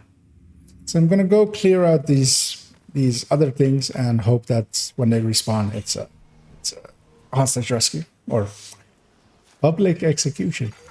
Hostage health is critical. Okay, sadly that's the Overlord piece. But he also was bad talent. So. Purple builds still are always on my mind.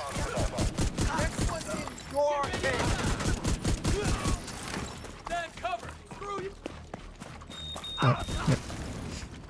But even there, for instance, just having 2 memento stacks just negated that explosion. There are basically only one spawn point for here, so okay. Spawn camp them, which is this door back here.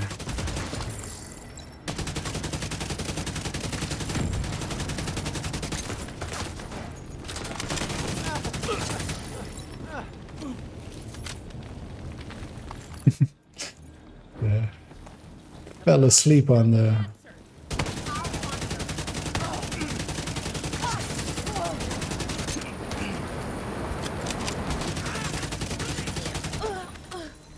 Could have just pulled my shield out and not caught a fire, but... Laziness is a valid excuse.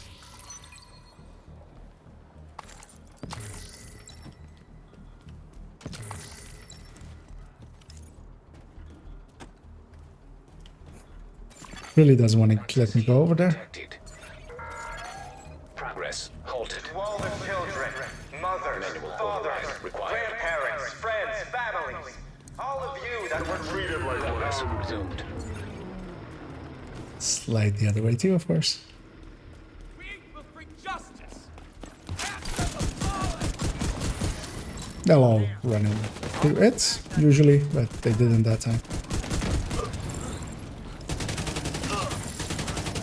Oh, I didn't even know you could go up there.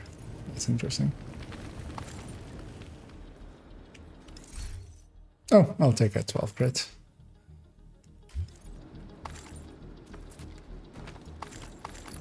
Yeah, the way I'm... Oh, okay, you can go from here and then... Okay. Huh. Interesting. But he jumped here?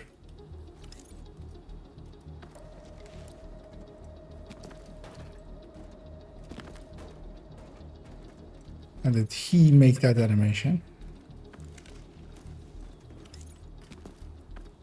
Because yeah, it really just wants to put me on the car. Yeah, we can always go around. What was interesting to see him jump up such a height.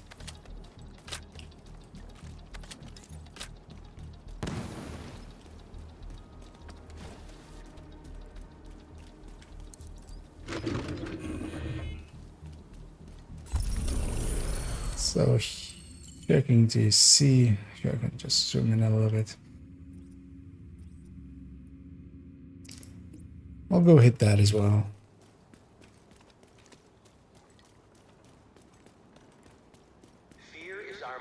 And the smart thing to do usually, I mean, that's how we used to do it as well, is to do it with 4 people. Whenever you do one public execution, every person gets a bounty.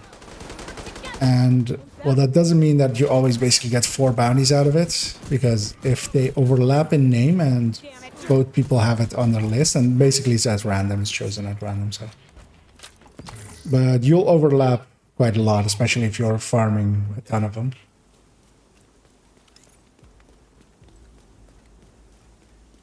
But yeah, usually you basically get 2.5 on average was our estimate back then. Per Jackson, Franklin, you're all just firelighters. No hiding. per public execution.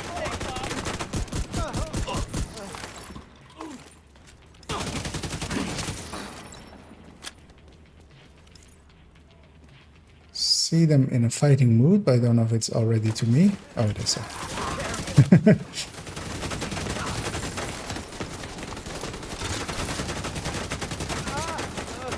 Get that guy up! Change it! Outcast LMGs, the bane of glass builds. Hostiles detected. As yeah, because they have so much armor actually that you can't actually kill them as quick to make them just easily go away. Access key detected. So, especially glass builds or builds that are used to just burning through stuff and just killing fast enough, they sometimes suffer against those guys.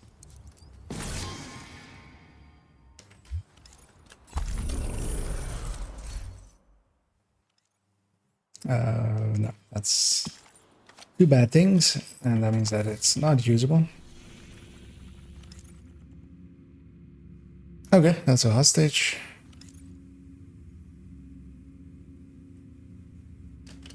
I'm just gonna warp to the embassy over there. Just also gonna check that no audio desync or something is happening. Because yeah, seems fine.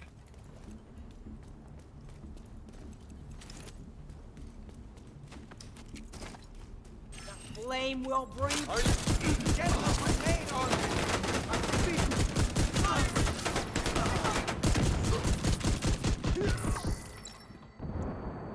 Yeah, for instance, there the Heartbreaker. I feel like a striker there would have hit 100 stacks already.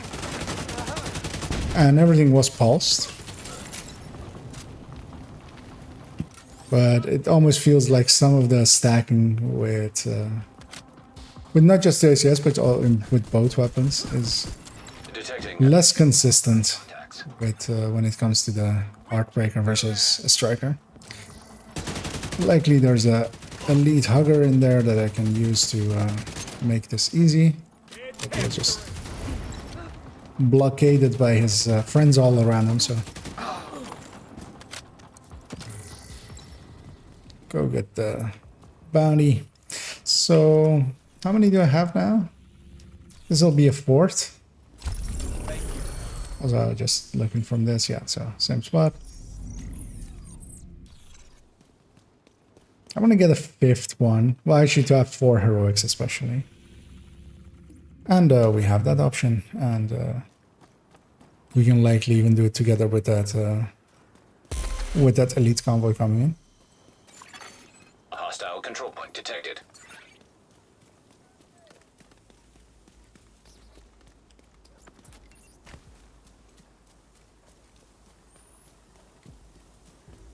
Checking what the range is to them, so yeah, they're likely not already at the CP or anything. Troll here. That's actually good because I can stack with them. I mean, mostly stacked before heading in here. So what I want to do here is not shoot towards the public execution, I feel, but also they might actually execute that one, so maybe I will. Maybe I'll just make this a big fight. I'll just hit towards there.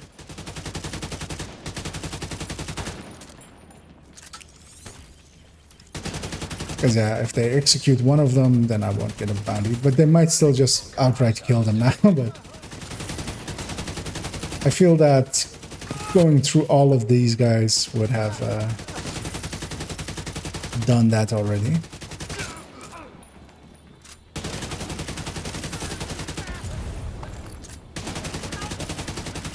Yeah, I want to stay close to here because yeah, next wave will spawn. Especially if we're going to do that. Get that guy.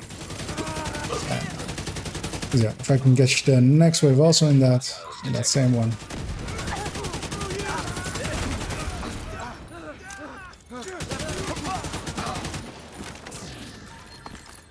So that's how it's normally supposed to look, and not instantly get it.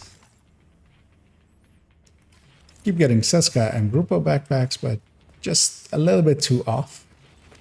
You actually need a Seska backpack, so if I were to get this crit chance, crit damage one that I can re-talent, I won't say no to it.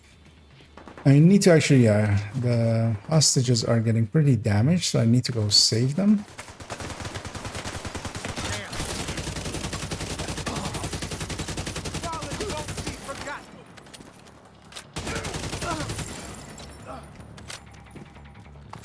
It's likely, especially that one. Both of them are very spread out. It's one of the downsides. And there's the last guy, hopefully. You're gonna get me. Trying to get a weak point, but they hide it well sometimes. Completely unstacked, so I should just be smart about it. What I really need to not have happen is that guy to get hugged. And they might spawn here. They aren't, because otherwise that would, the other guy's gonna get hugged now. No. The hugger's going towards where he last thinks I was. Extra patrol joined the fight, but yeah. That should be enough to keep this guy alive.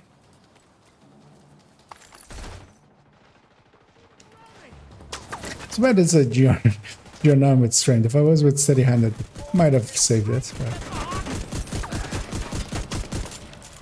yeah, I need to stack a little bit as well, so I'll use these guys. Keeping an eye on the hostage health as well, just in case they are engaged by... Because these guys aren't from the public execution, I feel.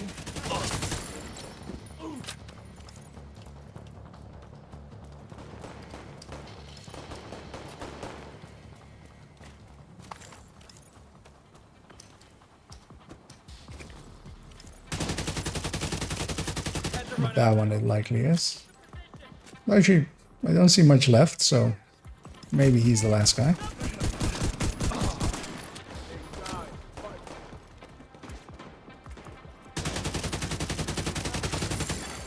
Hostile control point nearby.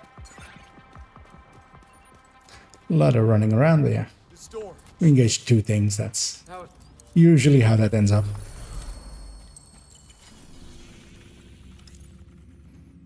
Just gonna see if there's... I mean, there's that one already, so I'll grab one more. Just test it even more thoroughly.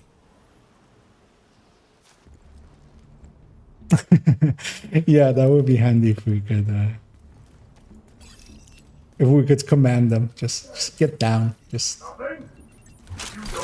stop moving. Because especially NPCs engaging NPCs sometimes force them to just run away from each other. It seems to be a behavior on their part that just happens from time to time. Yeah, these heavies are basically just the last thing I kill because their hits on my shield, I could literally stand in front of them the whole time because yeah, once the hive ticks in and heals up once, it's yeah, it heals more than they damage. Incoming hostiles detected. They'll always, yes, come from this side. They only really have one place to spawn here, which I'm going to try to get him, of course.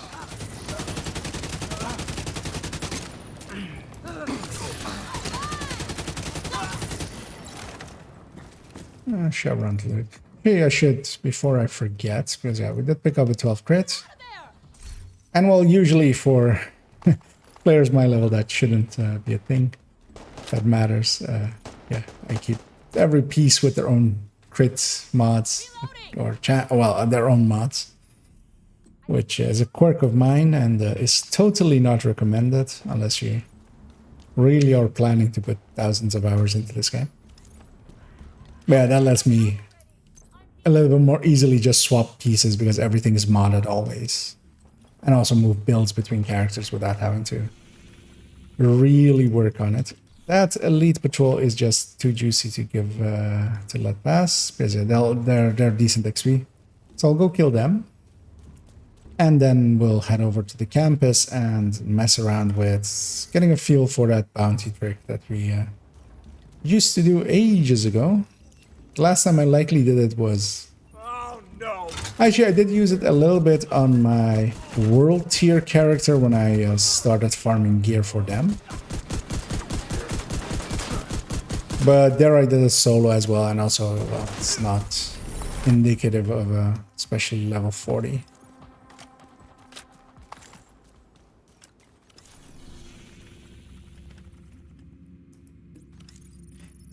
Yeah, I did do hardcore. So I've done it.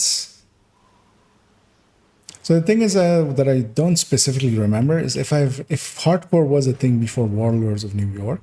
I believe it was because I do have the level 500 thingy. So well, actually I have all the non-raid hardcore ones. So reaching gear score 500 and doing capital for the first time and all of that stuff.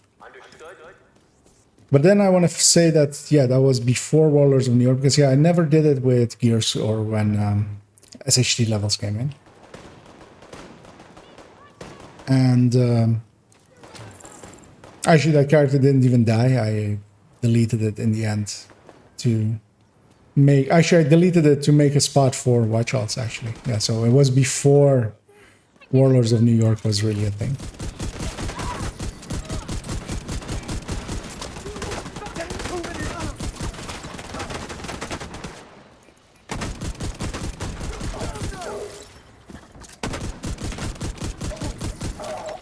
And I would love to revisit it, but I would really want to do it on my main account, and then, yeah, the character becomes an issue, the character slot. One of the things I would love for them to implement is I would literally pay. I mean, I'm in a weird situation, but I would literally pay 100 euros for $100 for an extra character slot. Like, I would be willing to do that.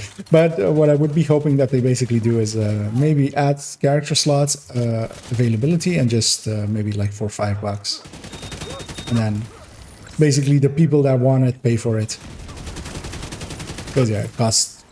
They can just justify it by saying it costs server resources on our end. So if you really want to do it, then you have to bear the cost. Because yeah, if I could have a 5th character slot and be able to do watch alts, I would love that. If I could have a 6th one and then have a watch alt slot and a hardcore slot. Well, if I even could have even more characters, just the loadout slots and adding even more stuff to the build collection.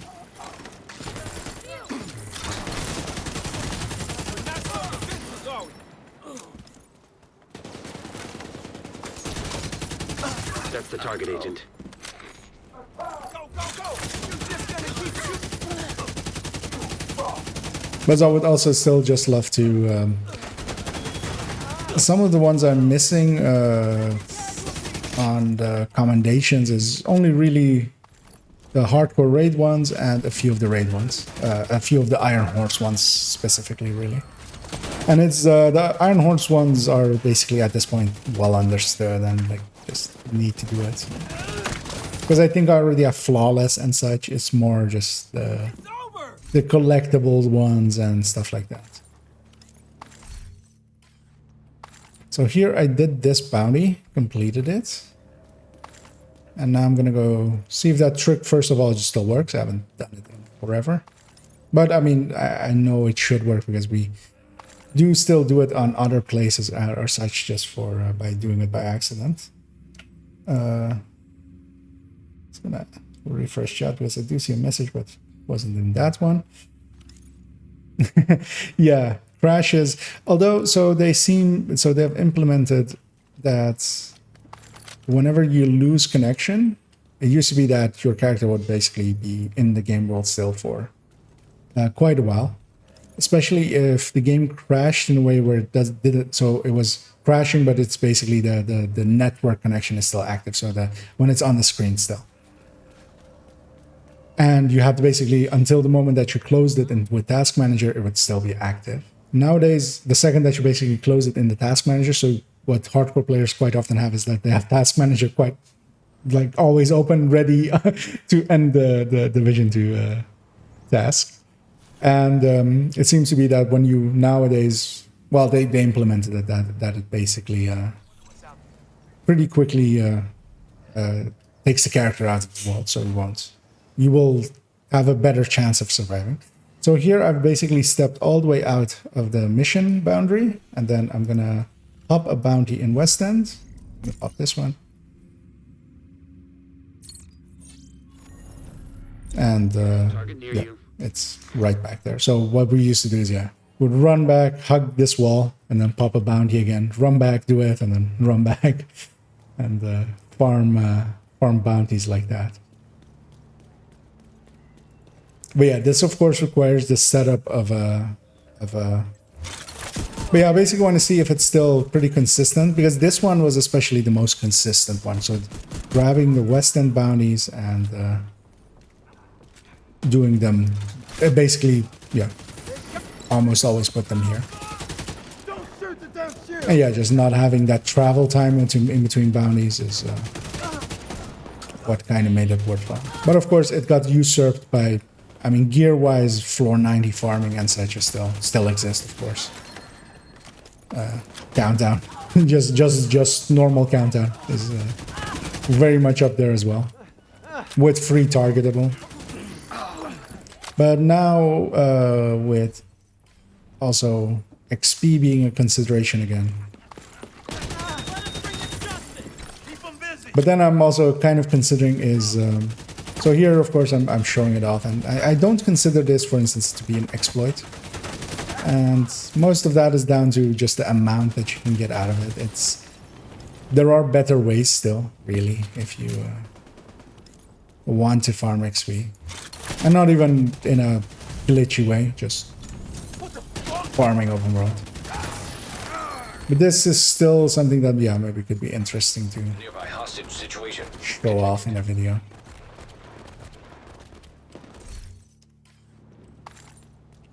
But yeah, I'm very conscious of, yeah, do I want to do it or not? And I mean, I'm not the only person that knows this already, so it's not like it's not out there. But yeah, that was also the case. So I'm going to actually stay in the zone and pull one and actually see where that goes. I don't even remember, because I think it goes into like the streets over there.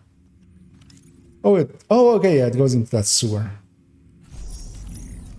which is one of the other places that you can kind of do it there, but getting out of the sewer, you have to go pretty far. The thing with this one was you basically just run across here.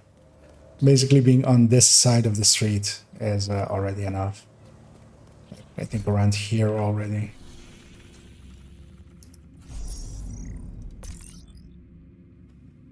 Because even, for instance, floor 10, I remember actually Okay, so I was too close actually. So that's actually a good tester. So I'm gonna stand in the middle of these stairs and let's find the.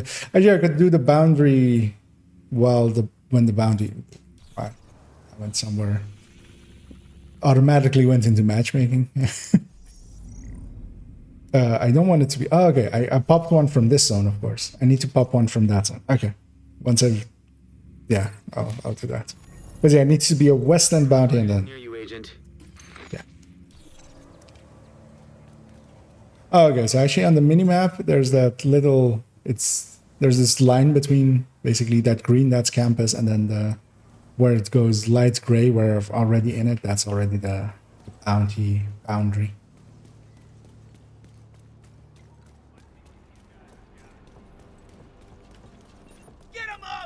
Yeah, actually, going back to sort of floor 10, I was shown it actually like maybe 3 months after Summit was out.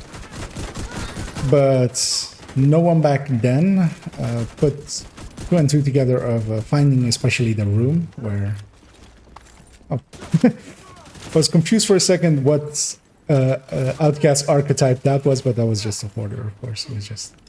He had come to join this fight.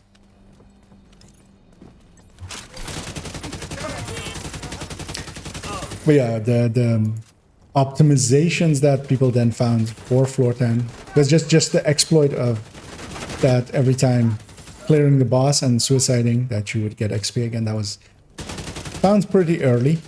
It didn't propagate really, and mostly down to nobody really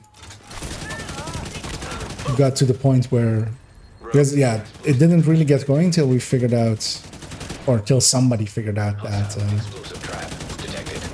you could find specific rooms that were much easier. And then that together with the knowledge of if we do it with a... I heard a heavy voice line, but that was just this name. Okay. I was looking around for heavy. But yeah, names sometimes have the heavy voice.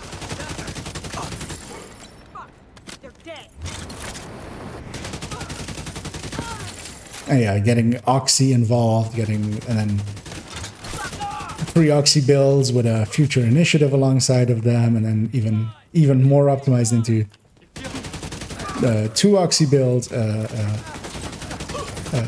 future initiative, and future initiative also doing Oxy, and then also with hardwired, making it basically and then close to just 40 seconds consistently per run, getting up to 100 levels per hour, kind of, together with like a lot of loot.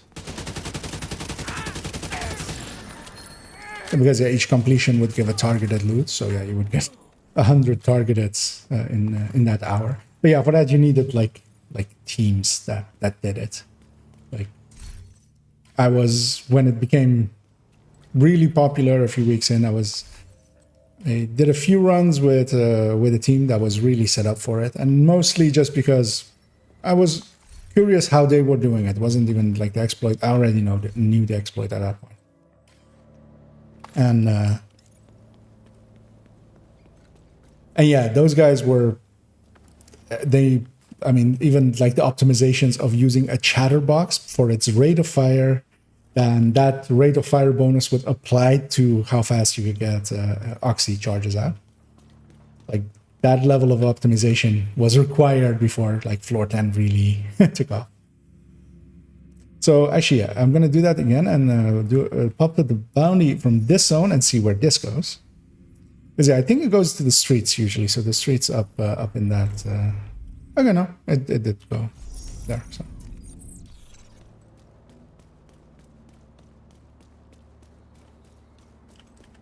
But yeah, I wouldn't have expected them to change anything about this, but you never know. And sometimes there's just minor things that change. And yeah, this could be a good trick to show, and maybe actually just to use sometimes as well. Especially if this zone, for instance, has, well, there's SMGs. That's actually not even that bad. But yeah, you get a lot of targets out of this. And hello to you, Target is nearby. Roland there. And yeah, thanks for the thanks. Yeah, I've been very much enjoying making those, so I'm happy that people are enjoying them as well. That's always good to hear.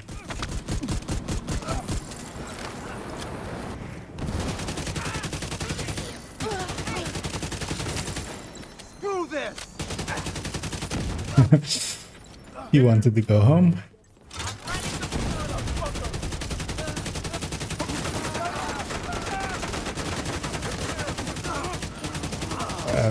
Confused for a second there why that's, because yeah, usually they can't put down special ammo inside of the spawn room, but that was actually probably just, yeah, I was across the street there because I saw special ammo icon going down. But yeah, this shows that this is still viable.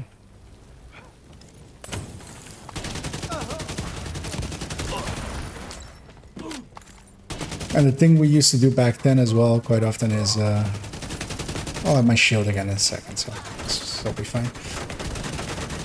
Is actually farm the zone when it was Black Tusk. Because usually Black Tusk, you can more consistently fight them, really. Because yeah, especially outcasts getting hugged, like that can hurt. Although that also depended on which season. Because yeah, when it's special ammo, then not. Because yeah, that disruption from the Black Tusk is one of the worser ones. But yeah, we would also, for instance, never do that. Camera needs a battery change, which I'll give it in a second. I was actually gonna look at the time and see that yeah, that was about 2 hours that it held up.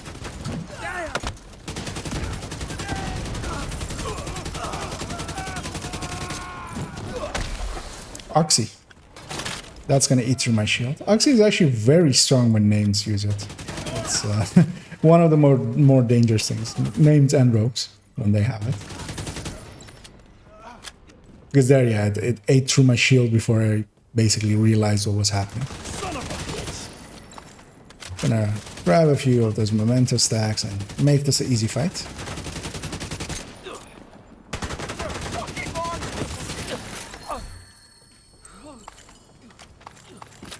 Because also it's annoying that I have that bug where it doesn't show how much XP it is. But yeah, bounties are about basically a level per.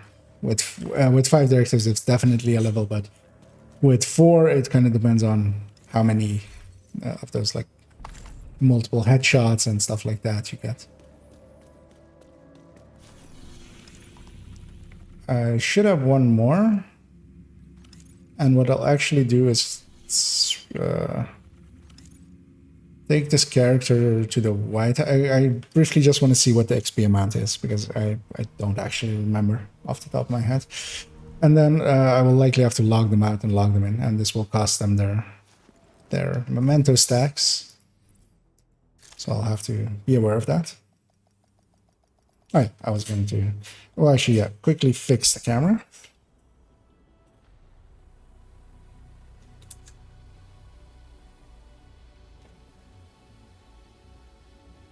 That is one hot battery. Actually, the heat is likely making the battery last a lot shorter. It should actually jump back on its own and should capture it back on its own, and it's back. Modern technology.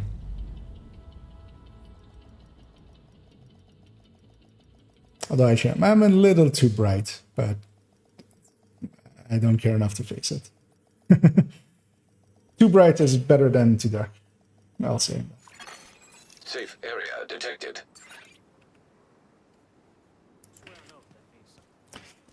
So that should have fixed that bug where the pop-ups weren't correctly happening. Oh, also, so I had one bounty left, right? I'll grab a second one because actually I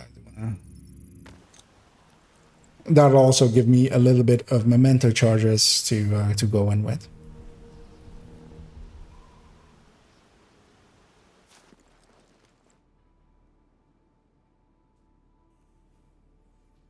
What's that?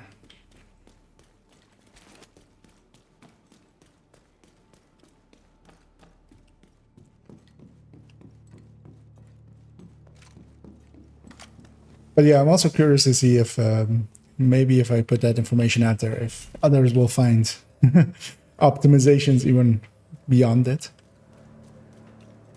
Although I don't think many people actually care, because the setup time for it is basically making a character and taking it through the base game, which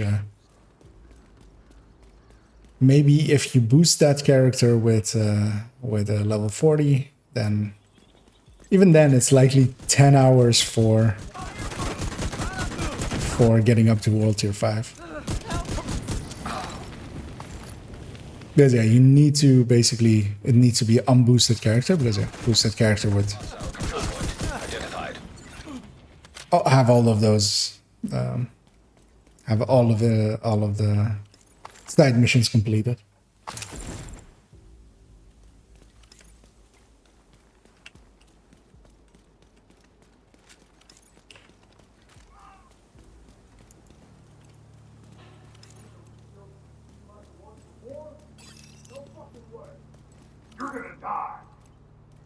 I just bought everything else, but oh, the rest is all up on that balcony. I'll jump down. I'm not full of stacks, I should. The Kingbreaker here does a lot more damage, really.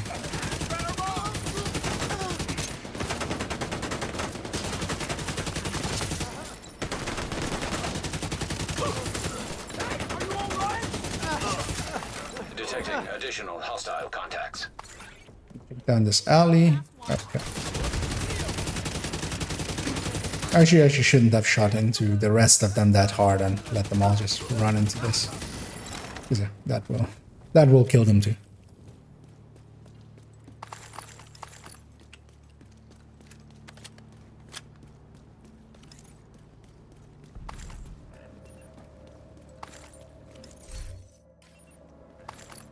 So we have one more bounty now. So 2 total with this zone. Just gonna grab that one too.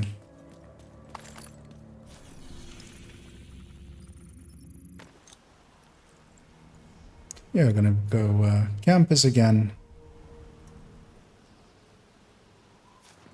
I briefly also want to check what the other ends of it are. Target is near you, Agent. Because while I assume that we've been back then thorough enough to check on the east side and the west side, there's maybe a better spot to go. Because yeah, we would always just go north. But I just want to see how far out this reaches. So yeah, this reaches all the way out here. South, I'm pretty certain that yeah, it would take way too long because you would have to go around. I'm just gonna go west as well and see how far this boundary extends to. And that's just on the minimap, just the darker gray parts, or the lighter gray parts. So here, yeah, would also be all the way here, and trying to go through these buildings would just be longer anyway. So yeah, we had the right idea back then.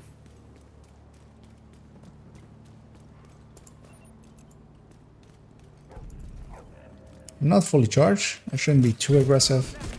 I have flame rounds as well. I had flame rounds as well.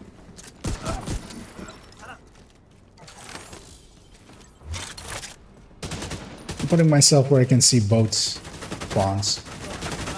And then I'll kill him.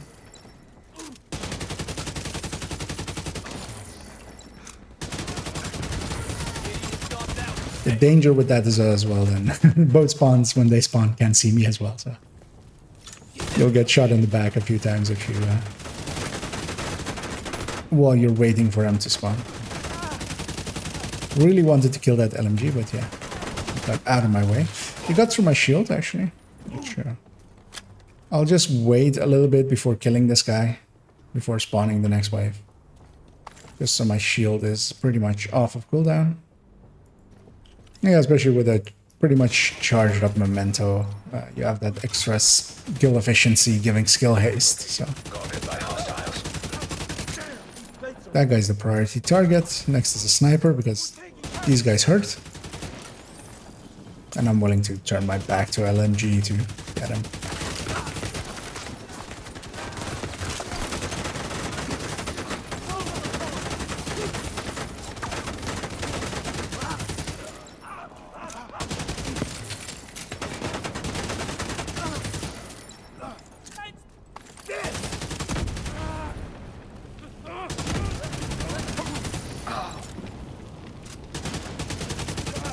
Target spotted, Sheriff.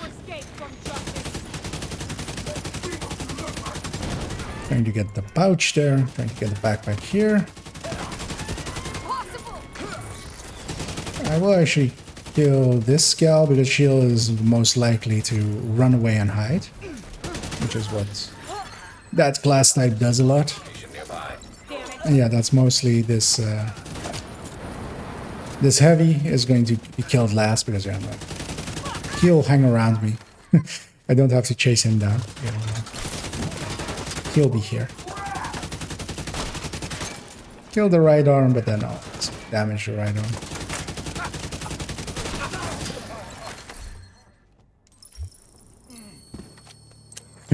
Same bug. Is that actually... I haven't done many bounties or paid attention while doing bounties, but it seems apparently that that bug pops up. But I can look up the amounts. Because in this case, it's also a very simple calculation. As it's whatever the amount of a normal bounty is, and then actually I can also just when the bounty is active, I can also just hover over it and see how much it's going to give. Which I should have thought of earlier, but I'm so used just to paying attention when the pop-up happens. I will actually go on this left side because I want to see, like, if I do it over here, will it actually put it one zone south?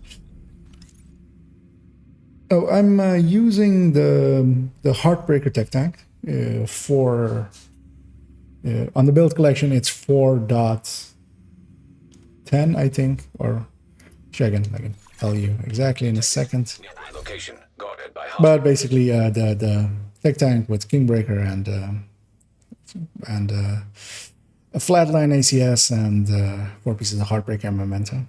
It's usually what I prefer to run in. And on the build collection, it's actually 4.14. So that was within the boundary still, because it couldn't put the bounty there, so it put it one zone south.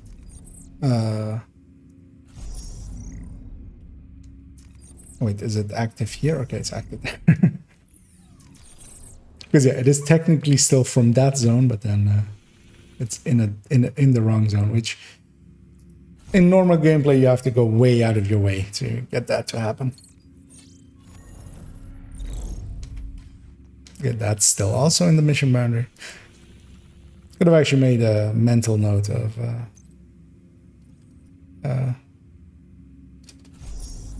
where that's... Oh, no, not what I'm trying to do. Game. Hostiles guarding location nearby. Gonna try now. Here I feel I should be outside of it. But yeah, this is already... Still. Okay.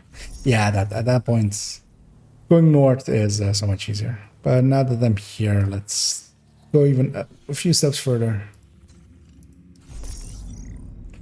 If we're gonna test it, let's actually go to the point of success. Target near you. Okay. And while I'm here, I'll do it anyway.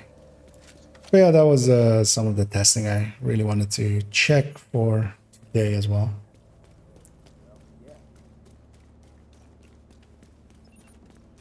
Oh, that is, I don't know if you're familiar with, if you only know my build showcases, so I also have a build collection. It is depending on how you're watching the stream, it's linked down below. It's one of the the panels. You can click the banner that says build collection. And that is all my builds in a Google Drive. And they're numbered in a specific way. So I can also... okay. Yeah. Yeah, it's 414 on there. And that's just basically character number and then loadout slot is what those are sorted by. So yeah, that is very much my recommended build for solo play. It's also, there's a way too long masterclass on my YouTube channel as well for it. But that one is quite long, so.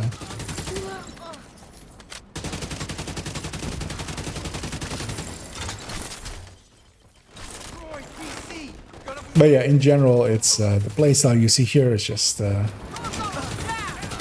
needs to charge up its memento a little bit before it gets strong. But it's basically a strong shield with a decently strong weapon behind it. It's giving up a lot of damage, but it's getting it's getting a shield that is healing itself and it's decently strong. So you can just hide behind the shield and kill everything in front of you. And I quite enjoy it because I just, instead of with a red build having to play smart, instead of playing smart, I just play smart with build. I don't have to hide in a corner or anything or be that aware of my enemies. I can tank them. And I do enough damage to still be able to kill stuff. Surprising, actually, yeah. I was about to say it's surprising that we haven't gotten any chameleons yet, but there she blows. Because yeah, those are quite common from bounties. I will grab resources.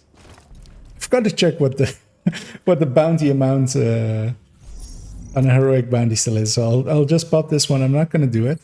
But because it'll put it, this one it'll put definitely in the streets or here somewhere, yeah.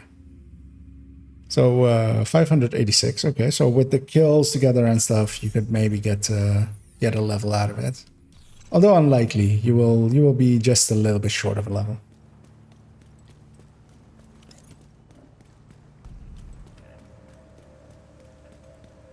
Yeah, then you have a good target to go target farm for. Memento is well worth getting. It makes quite a lot of builds usable and viable.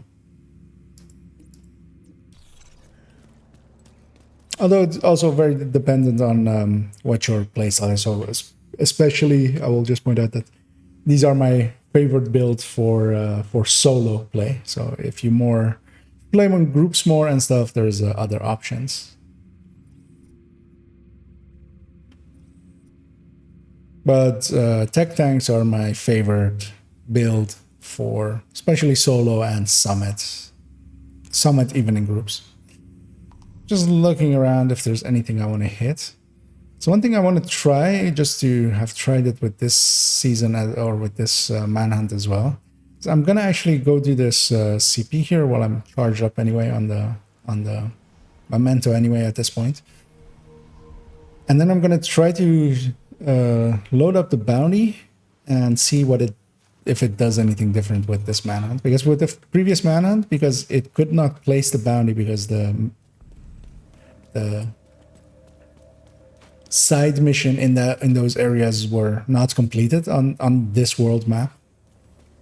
It basically just would it would think for about 20 seconds. The UI would basically be stuck in like that initial bounty screen kind of thing, and then it would just not do anything. I'm curious to see if that happens here as well. Might as well do it now.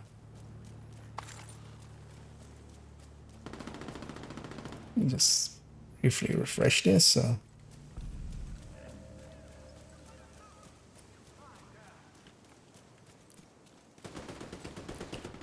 Okay, yeah, if you're solo, yeah, very much recommended as usual.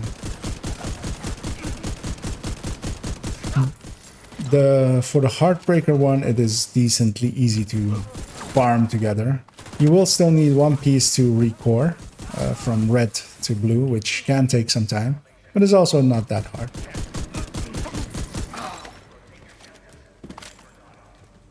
Also, in that, now that you found the build collection, in there is also the recommended build list.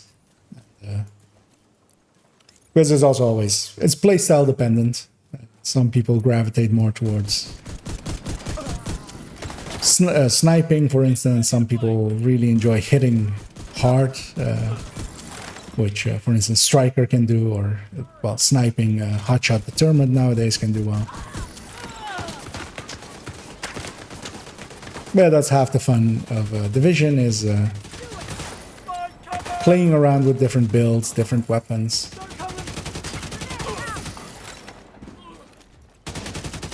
But yeah, usually you end up with not just a build, but most people end up, after a while, just filling up all their build slots, at the very least. And variety is very much the spice of life.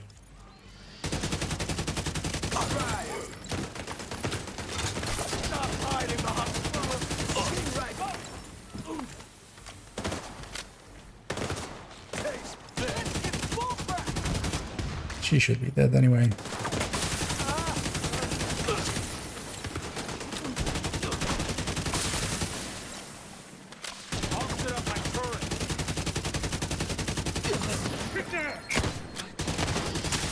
Just gonna kill that thing before it actually starts shooting.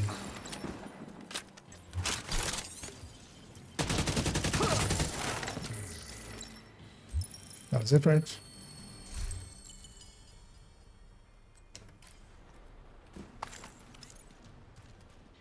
Keep forgetting that Determined is also actually on rifles. In my brain, it's basically a pistol talent and a MMR talent.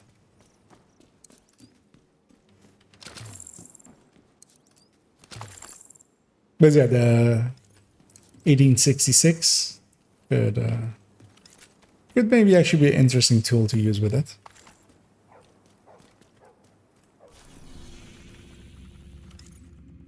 Yeah, I haven't called it in, of course, yet.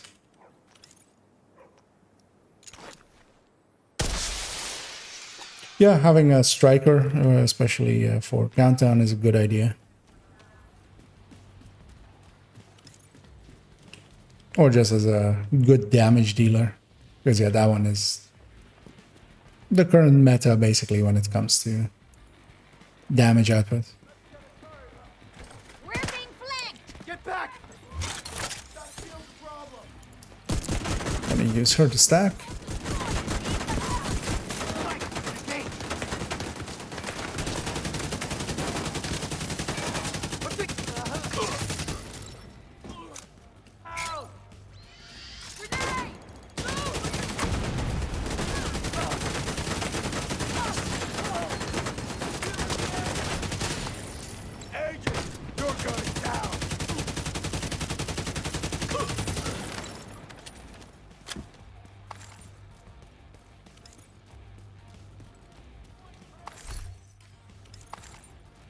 They're probably spawning north, yeah. Because otherwise they would have, I would have been already being shot at. I'm gonna put myself up here just to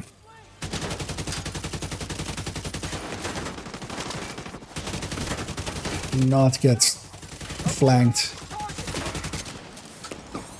Or at least have somewhere to hide if I do get flanked. Hitting the railing there, which is super annoying.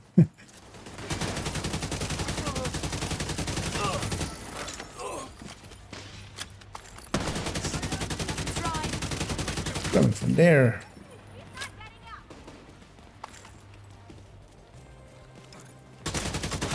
Oh.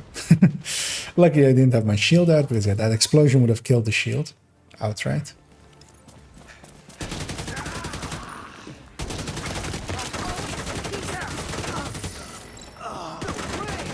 Just gonna get the numbers down. That named is the hardest one to kill, so I'll kill him last. Just gonna make sure that turret doesn't kill me. We were doing the stuck on the shield dance, and my shield was about to die and got healed up right in time.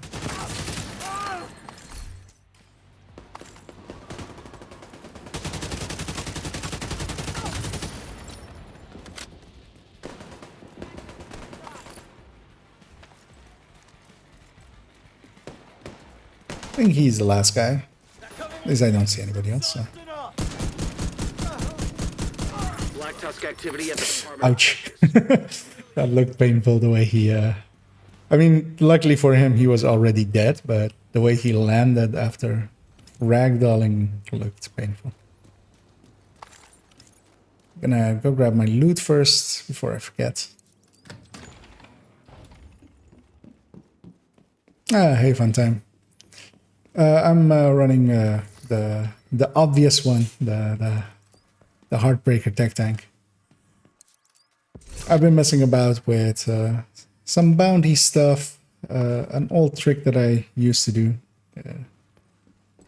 or well, me and others. And now I'm just actually did the first step of the of the manhunt here, and I just want to see what happens when I on this one start this bounty, because yeah, this is that character that doesn't have okay, yeah, that. So actually they've implemented this again here, which had happened with one of the ones that were a bounty that was in West Potomac at the previous season. I don't remember back which one exactly it was, but that gave that same error sometimes. But yeah, the last time I did it, it was basically the screen would pop up of the bounty thing, and then it would be stuck on that for about a minute, and then it would basically go back to the map, and the bounty wasn't there. Which, because it can't place it, because I haven't done this side mission on this character.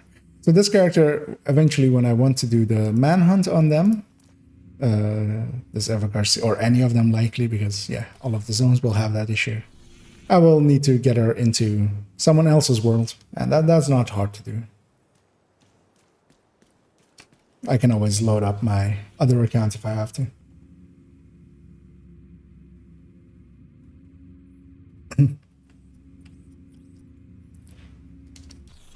I'm just briefly gonna check. So, how many keys do I still have for the apparel, or yeah, this apparel key thing? So yeah, 26 out of 34. So it's still 8 left, which is 32 levels at most, as you get 1 per 4 levels. So yeah, I might actually go farm a zone and do that for a little bit, and that'll likely be it. Actually just going to consider if I just want to maybe grab a different build just for variety's sake, or if I maybe want to open my session up, and because I could go to drone hybrid. That's also, but then I would need to lose cool skills, although not per se. Could go regular headhunter, but also I don't want to try hard. That build really does require a little bit of try harding. I still also actually need to mess around with this build, but this build isn't really for farming CPs or anything, which is the red EP. And this is actually the build picture for it is still a black box that I still need to fix. I did put in the double companion, I feel. Actually, I'm going to go check for a second. I'll actually I can take you guys with me while I check.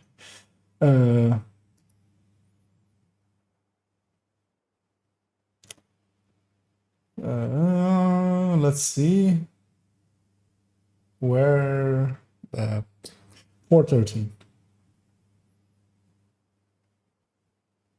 They have a lot more clutter on my screen. But yeah, that's okay. Yeah, I did put that in. So yeah, just the red EP needs to go at some point. But I actually want to mess around a little bit with it, because I was my initial impression was I really want to have the EP backpack because yeah, that makes, well, first off, I forgot about it, and then I decided that, oh, that would make a lot of sense. But then actually playing it, it doesn't have enough uptime on its status effects to maybe that vigilance would win out here. Because then I could have the chest back again, because yeah, the shocker punch is very much integral to what I wanted to do. And then, but then I would have the chest and that could improve spread. So I'm messing about with it. So.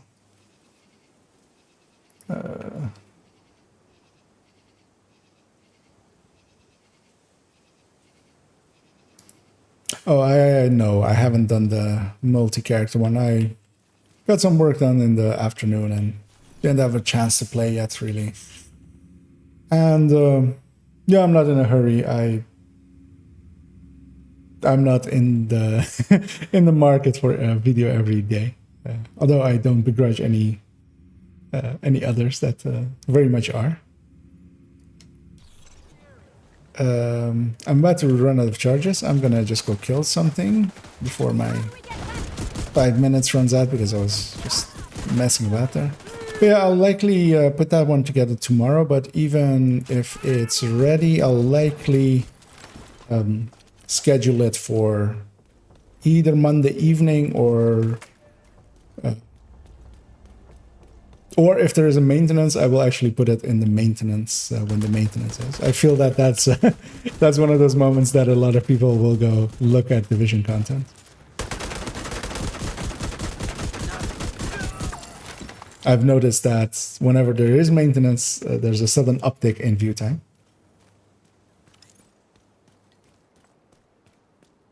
Oh, well, this character isn't newish. This character is intentionally made with the intent of not having done any non-required side missions. There's, of course, the New York ones, which are required. But when I leveled this one up, like ages ago. Also, yeah, as a trick of, if you don't know that one yet, is... oh, actually, I can make that. I'm showing that. Let me take this back here. Not that there's anything on that screen that... but yeah, you can... it's also behind me, so I can actually take myself away. But yeah, in chat, you can just type /inspect and your own name. So in this case, /inspect IKEA. And then you get your own inspection. So it's the character in mind. And especially that's handy for getting the playtimes on this second tab. And yeah, this character has been... is close to 1,000 hours existence already. So these times are quite a lot.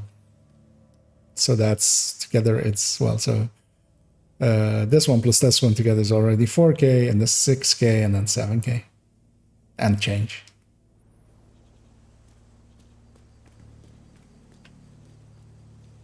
Oh yeah, they will live. Yeah.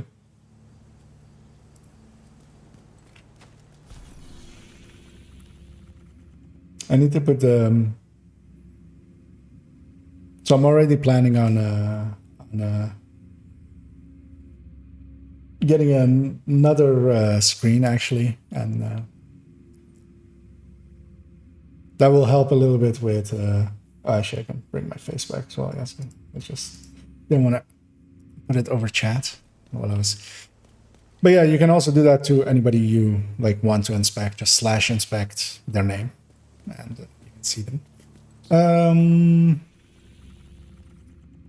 So yeah, I'm gonna go farm for a little bit. So one of the easier ones is that to go after outcasts, as their CPs are usually some of the easiest, especially on the defense. You have the rushers coming towards you. So I'm just gonna... I actually went to a safe house. I shouldn't have done that because I lost all my stacks there. I could have gone to a classified. But that's also not that big of an issue. This build can... Oh yeah, what I wanted to do is... actually, Hostile control. I'll set my world to open and see if it... anybody joins. But yeah, it's... some people are not very good with... especially A lot of builds are lose effectiveness with cool skills, which is active. These guys will very much die. I'm aiming very low, and that's just to not shoot towards the CP, but I'm likely so close that the CP will likely already be angered. Actually, they weren't until like the end there.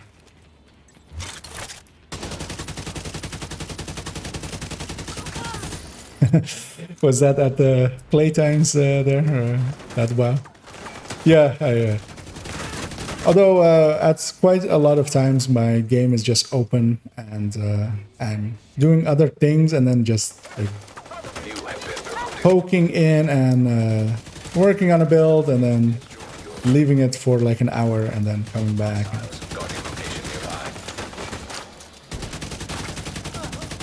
So there's also a lot of just dead hours in there, but yeah, one of the things you can very much do is to see how yeah, they did not like the directives likely. What you can do is divide whatever SHD level a person has by their playtime, and that gives you a SHD levels per hour. Now that doesn't take into account, so a lot of people didn't start playing till into Warlord, so at least 1,000, maybe even more of those hours is before shade levels even existed. So in my case, that alters the balance there a little bit. But then even still, I am pretty slow in leveling, because quite often, especially in the past, I mostly did not play with directives. So players that were basically leveling at double speed if they had 4 directives in comparison to me. But also, after several thousand levels, I didn't care. I still don't really care. It's that some of the season stuff, like for instance now, I care a little bit because I want to get the apparel things done. I would be on track of getting them done at any, like the whatever pace I would be on, normal pace, just by amount of playtime that I have. But getting them done, it feels good to just get them done out of the way, because then I feel a lot freer in what I feel I can do. Not that I'm tied in any case, but that's just how my brain works.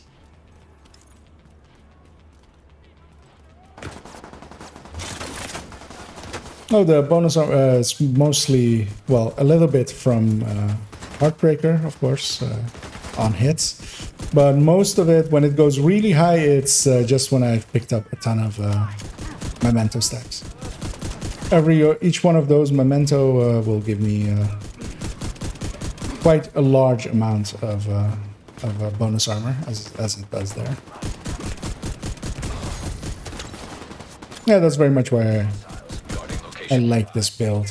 Having that bonus armor lets me close the distance without a shield, because I can take it on the body like I did there with that enemy, and only pull out the shield when I actually need it. Because just this shield slows you down. It's you can run and gun a lot more without it.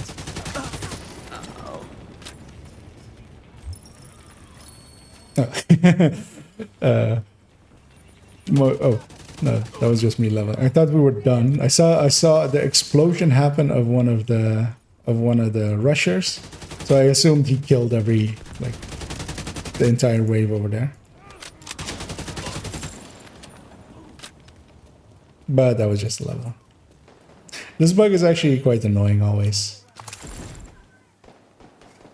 That territory control got Detected. assaulted as well. Guarded by hostile. Oh, actually, that was actually completion. Okay, because I have access to it, to the supply room.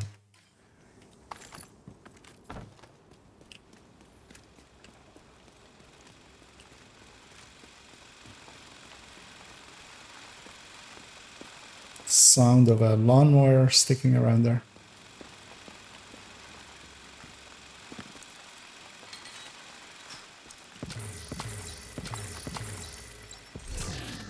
Let's see if we get anything useful.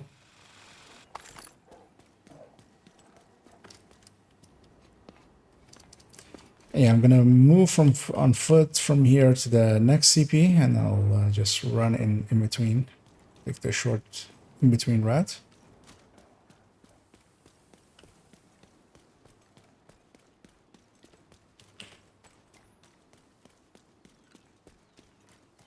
I'll check on the right side here if the snitch maybe.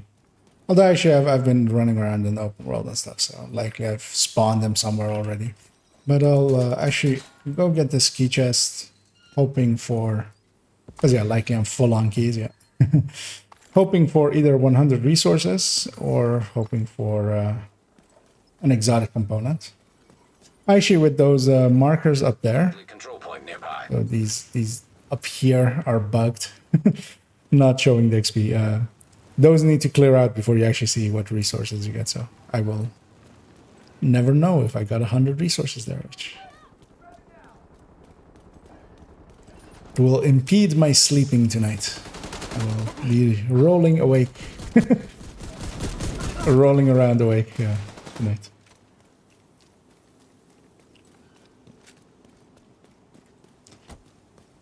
So actually with this CP, there is a good way of assaulting it, especially as a tech tank or as any bruiser build. Which, curious to see if you guys already knew. Because yeah, you can climb up here. And then if you start walking from here, so they don't spot you right away, you can jump over here.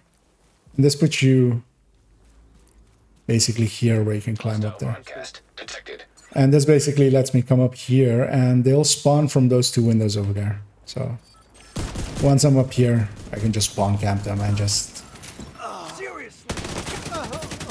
Now, of course, not all builds are well designed for this. Tech tanks are, of course, yeah, bruisers and can handle being up close. But yeah, I wouldn't do this on the glass. The only danger is, so that initial wave, yeah, it will come up from all sides. But also, this is almost always the outcast CP, so just gonna use him to CC himself and go around and kill this guy. I didn't kill that guy because yeah, the next death would cause the next wave to spawn. So again, there we'll take those two down, and in the meantime, I'll go after or keep them there basically. Go deal with everything behind me. So everything behind me is not dead. So it's all just these guys.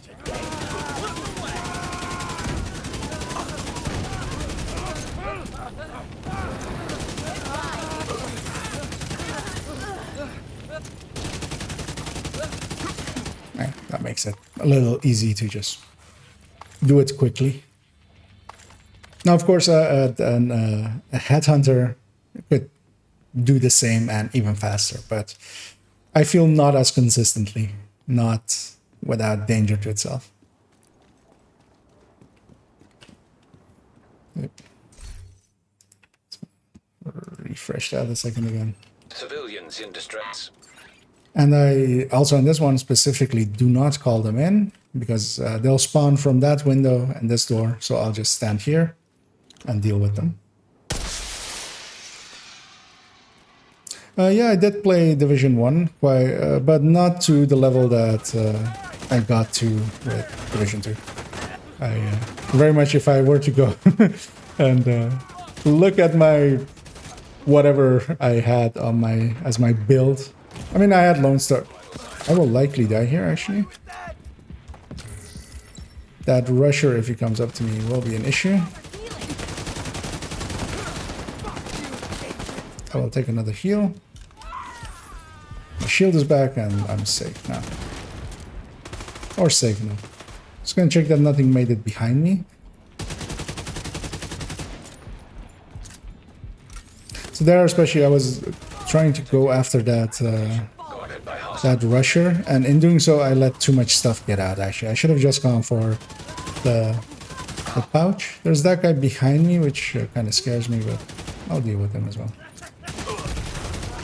But yeah, the rusher was basically obscured by too much stuff, as they should have. We had to go back to Division 1, yeah, so I have a few builds that like are just class fights together. But I think like my main build, I would, the way I sometimes go like, oh, this person is running a non-build. That would be my build likely that I mostly ran on Division 1. I wasn't as knowledgeable the game mechanics back then. I didn't do all of the content. I didn't do much of legendaries. I didn't do the incursions really. I didn't also get really into survival. I did do a lot of underground.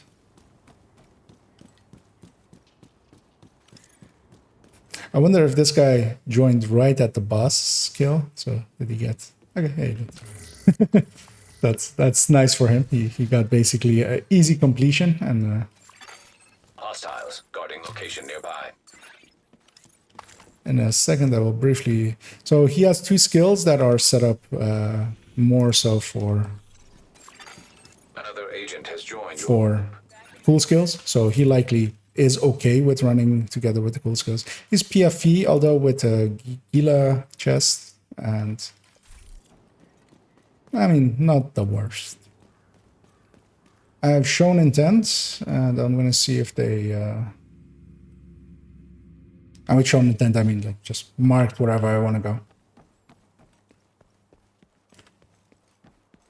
Yeah, so actually in Div 1, I didn't get into skill builds really at all.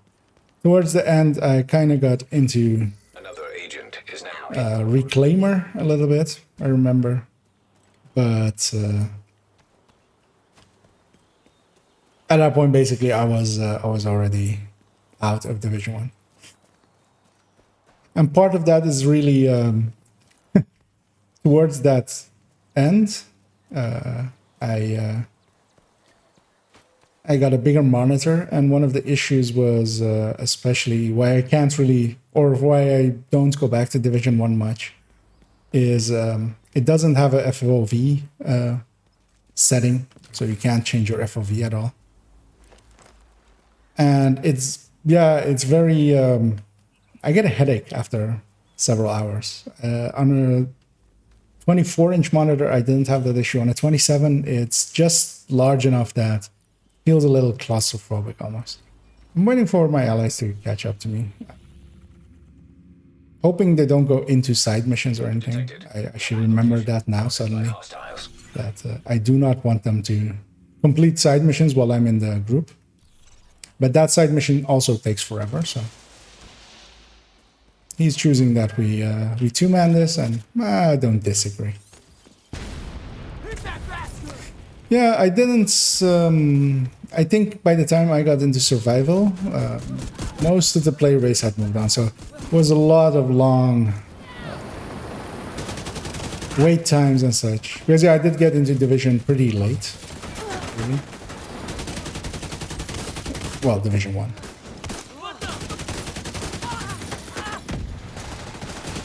But yeah, it did hook me enough to where I very much was very interested in whatever that studio did next.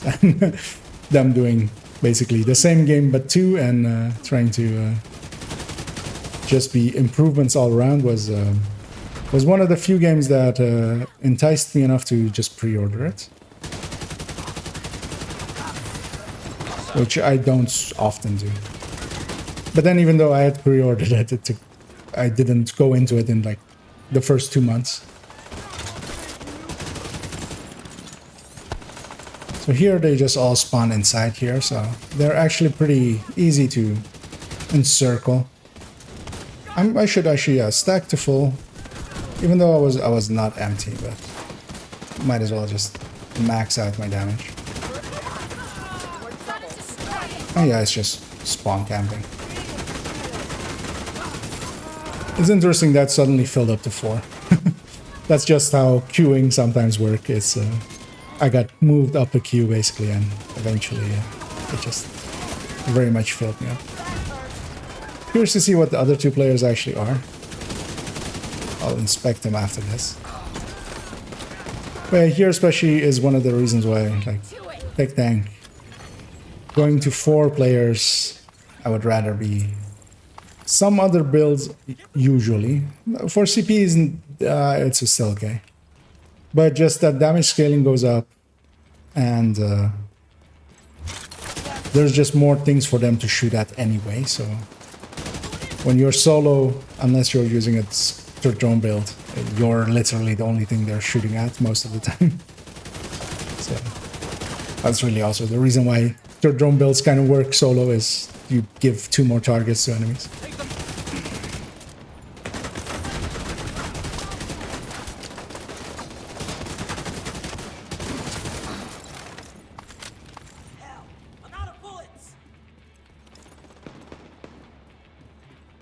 Okay, yeah, that's yeah, I mean, I would consider Division 1 as well just a really good game. Really,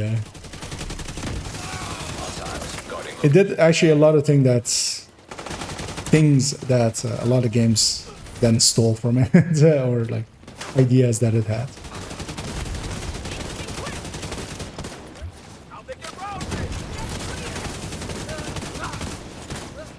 And yeah, I would actually enjoy revisiting Division 1 at some point.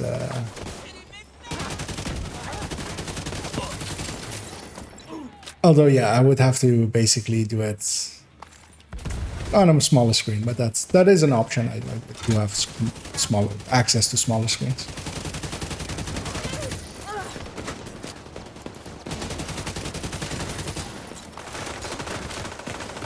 I actually sometimes still pop in there. I have that pre-order bonus thing where you get that guy has shock rounds, which is can be very dangerous. That SHD drop that you get once every 2 weeks, I believe it is, in the open world, that you can just go get. I sometimes just for giggles just go and get that.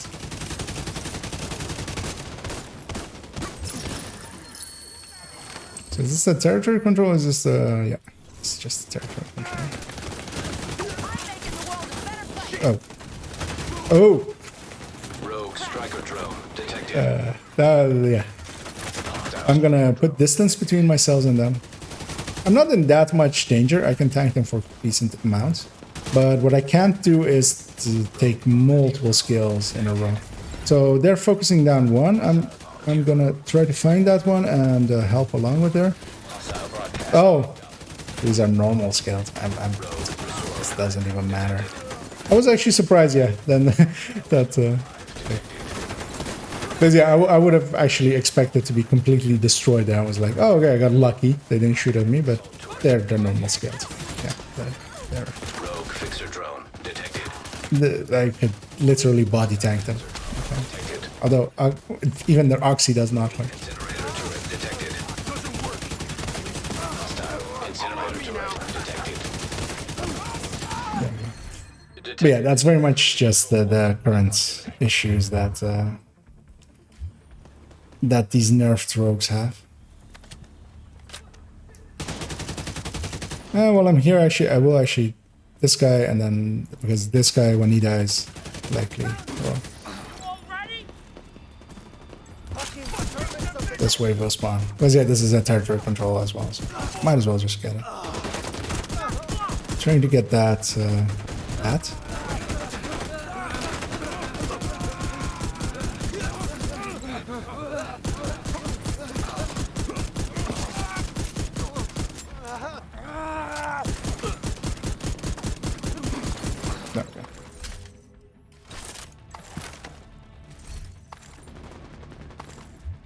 Only one ally is in range, but I'll still pop it. I don't want to hang out here forever.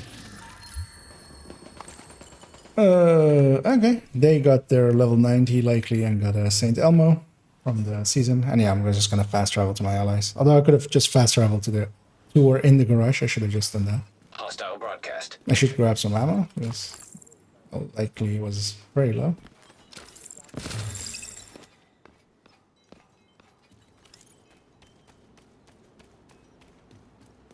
Oh, and actually, one of the reasons as well with the multiple characters video, I just remembered, is one of the things I want to show requires me, of course, to because I want to show that you can get multiple caches. So, and I've done that this week already. So that'll have to wait for Tuesday, most likely, just for that footage part. So at best, it'll be that. I'm just gonna show intent to go there. That's Badger tough. Yeah, I'm just CPing. I am curious, actually. Yeah, I was curious about this, right? Let's find out. So a striker with Picaros, which, yeah, no. 3-piece Umbra, which is likely. Picked up. I'm hoping someone will warp to the safe house. That's actually the fastest route. But I don't want to fast travel to the safe house myself because, yeah, I do want to keep my memento stacks.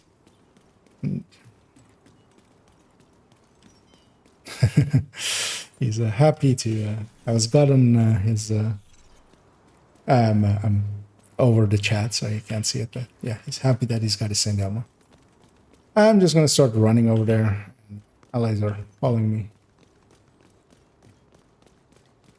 But yeah, especially with open matchmaking and open world, you get all kinds. You get sometimes very proficient players, but sometimes you also get very bad ones. Just gonna briefly refresh the chat there because I see there's messages.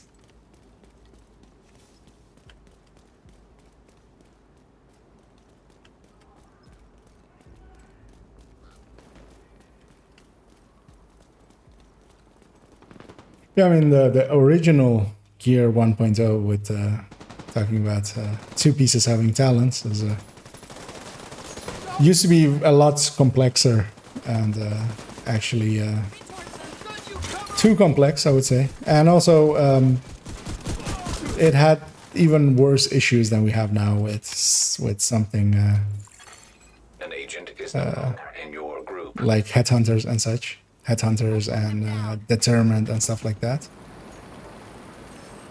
I'm gonna push up this left side. It's usually where I prefer to go because I can keep everything to my front.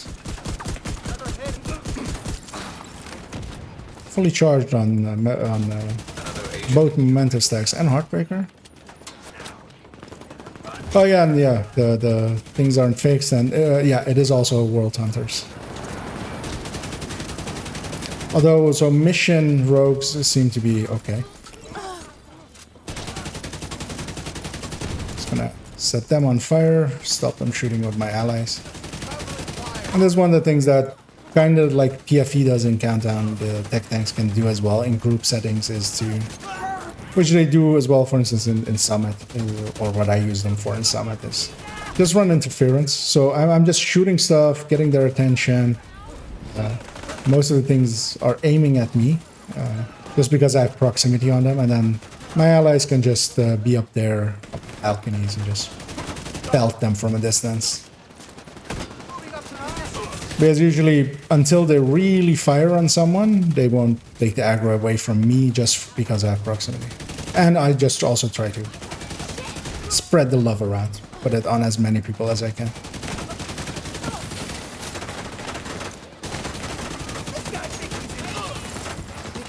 Just making sure that I'm not surrounded in some way. That's... Oh no, is that ally inside here? Is that what's going on? That's just the NPC ally?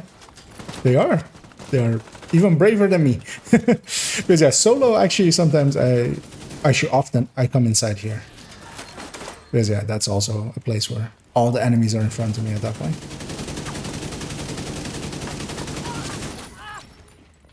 They were stuck in the closet, and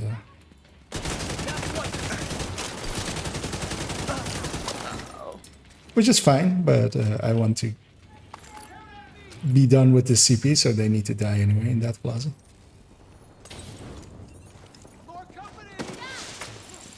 Oh, we hadn't called them in actually, which...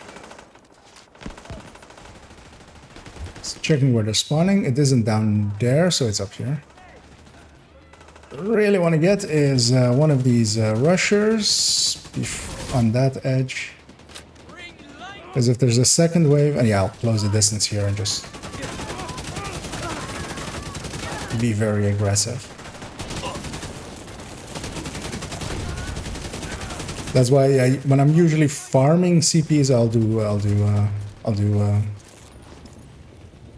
outcast ones because yeah, they're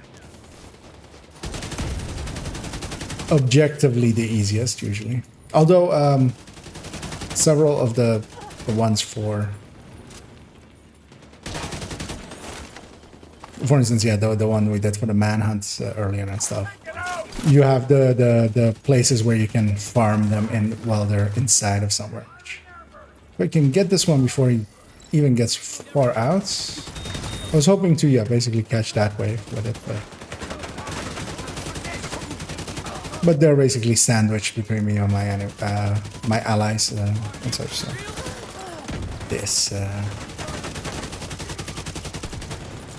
this won't be an issue.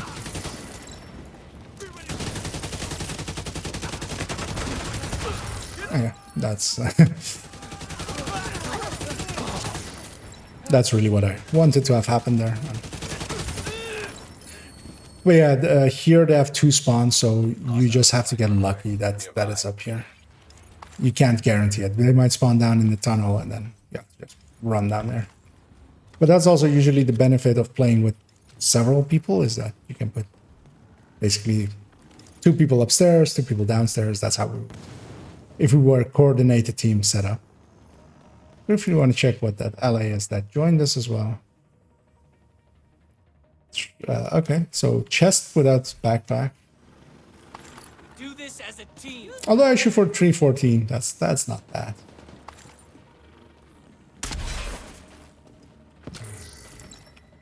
It's gonna refresh that for a second, make sure that I actually read everything.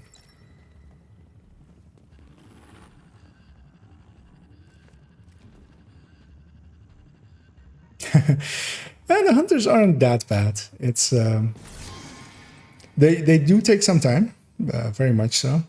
But we have quite often. So in the past, I used to be in a clan where we had a lot of throughput with new players joining and stuff. And we usually could get it done all in a day and a half of in-game time. Sometimes we would need 2 nights, basically, because we would mess something up in one of the setups. But also a lot of those setups have been improved by a lot. They're actually... At some point, they actually went through and for instance, there's the one where you salute the graves. That's actually the one that usually takes the longest and used to be quite buggy.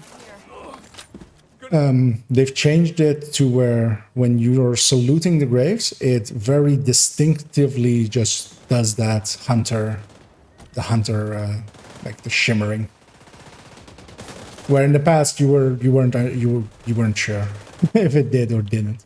And also at the end step of it, initially, it used to be that you had to, once you had all of the graves done and such, you would have to go find him, and that's also no longer the case. Now there's basically, when you come up by the monument, you have a big red circle that you just step into and he spawns.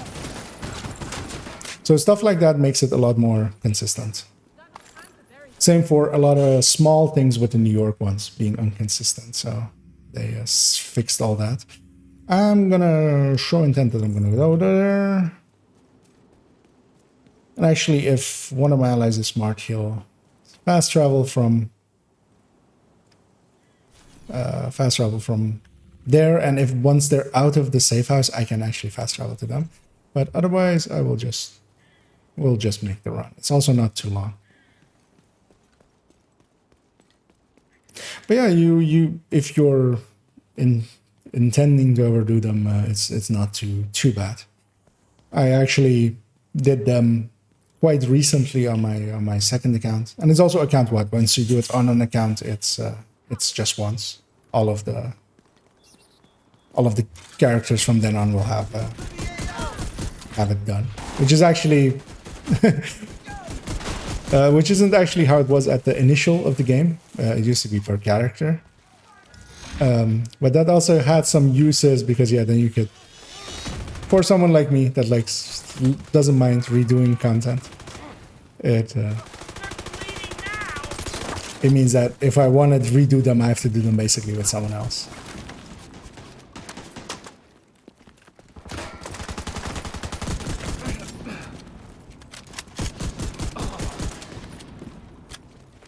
But yeah, they're basically not hard, and especially nowadays. I mean, so those being scaled to normal is actually an issue I would never figure out if it was up to me, because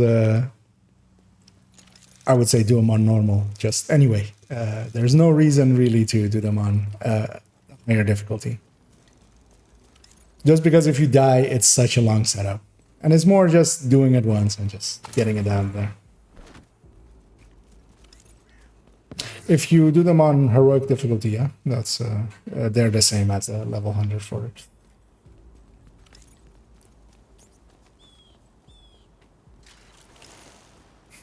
Yeah, the Sleeping Giant is also one of my favorites as well. Although I very much like the Sleeping Giant, and this northern one as well used to be good for farming, and of course No Hope Hotel way back in the day used to be very good for farming. But actually, I didn't farm that one that much. But I remember my clanmates. There used to be basically a glitch on there where if you reset your world map, you would, if you had captured it. Nowadays, if you do it, once you've captured it, you reset your world map. It will take you to the safe house where you belong, of course, because that's the nearest safe place. But in the past, it used to actually put you inside of sleeping, inside of a No Hope Hotel, if you were close enough to it. Even if it, and it would not be captured, of course, because you had just reset. I'm a little bit overextended. I'm just gonna fall back here, but I can do that. That's the nice thing about a nice big shield. And I should just grab my TKB, my Kingbreaker, because that'll help me actually pop these weak points a little bit easier. But yeah, that would, so you would basically reset and you could instantly start redoing No Hope Hotel, because it's a CP that you could kill again, and then you would do it really quickly and then reset again. And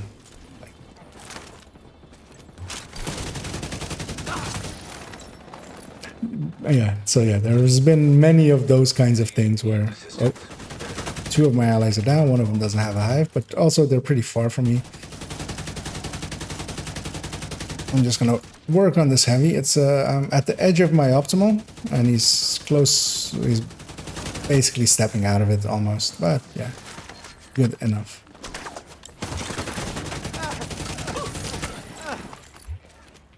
Gonna go grab ammo, because they've been called in already, so we need to get set up for defense right away. Seeing as they're not in vision yet, they'll be over there, because from the other side they would have been here already.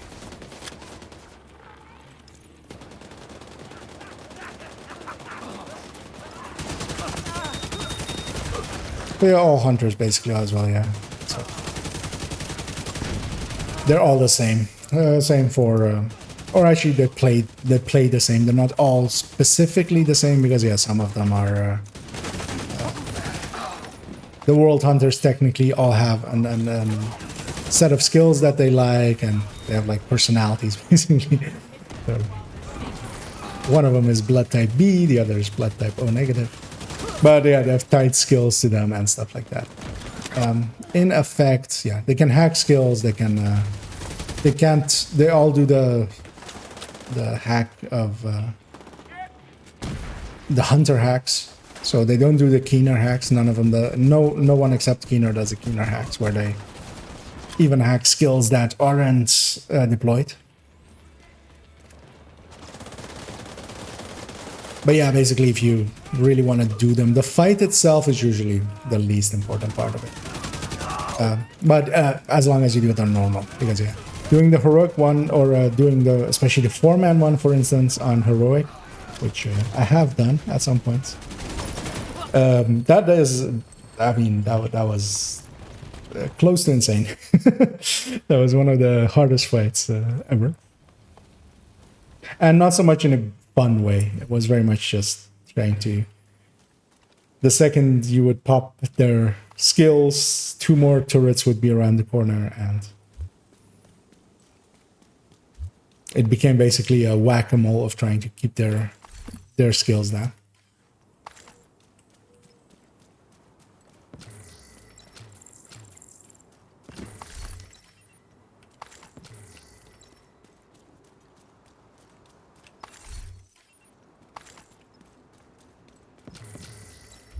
But yeah, I've luckily gotten decent enough teammates that, for instance, also none of them kept a reviver hive.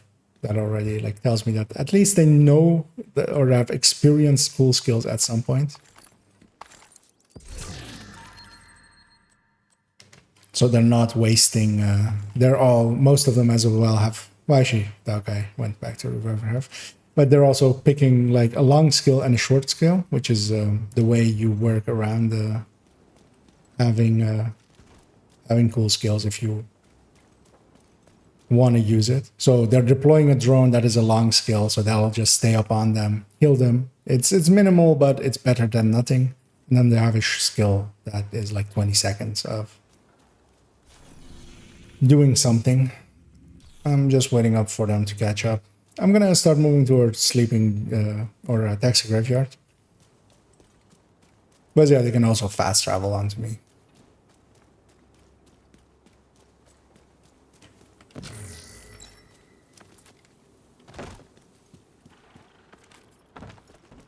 That's actually one of the things I very much like about Division, especially in open world, is just when you fast travel to someone, you just land on top of them.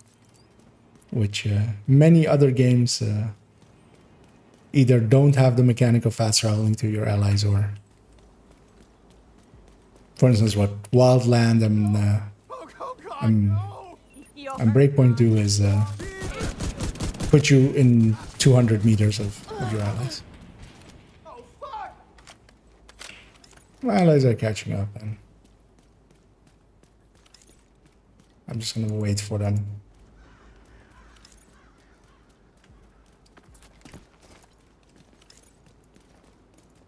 Likely one there as well.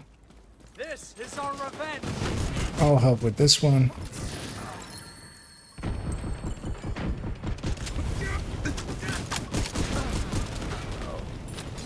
Just looking if the door opened there, it didn't.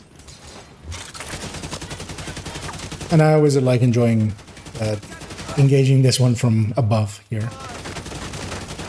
Because if you're below them, then it can actually be hard to shoot them when they're above here. But if you're above here, yeah, you're shooting down on them.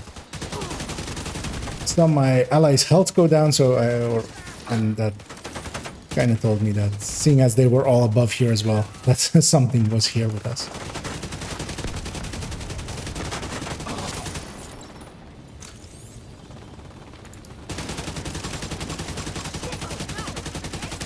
Hit everyone a little bit, just to also pulse them and to aggro them.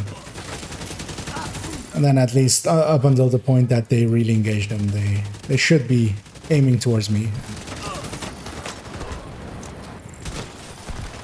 I can tank it decently.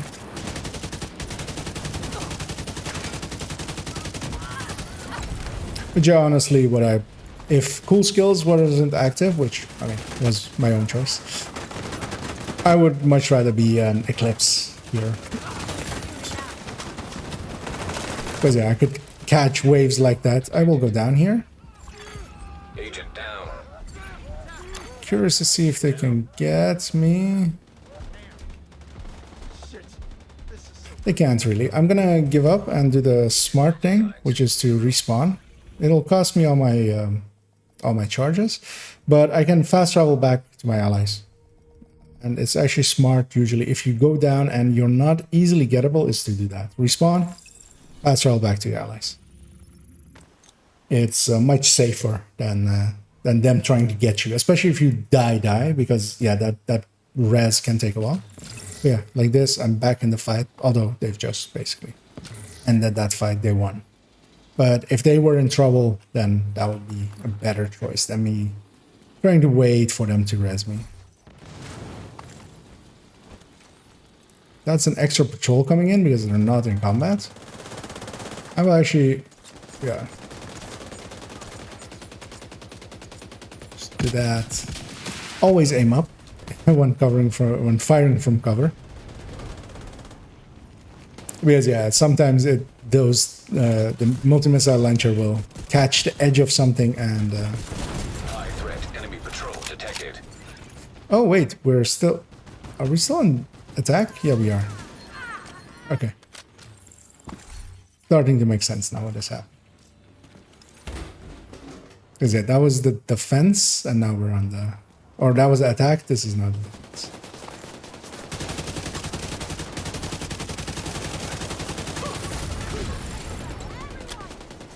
Yeah, I need to remember that I'm not charged up and not play it as if I am. Can you see them? Won't let them escape.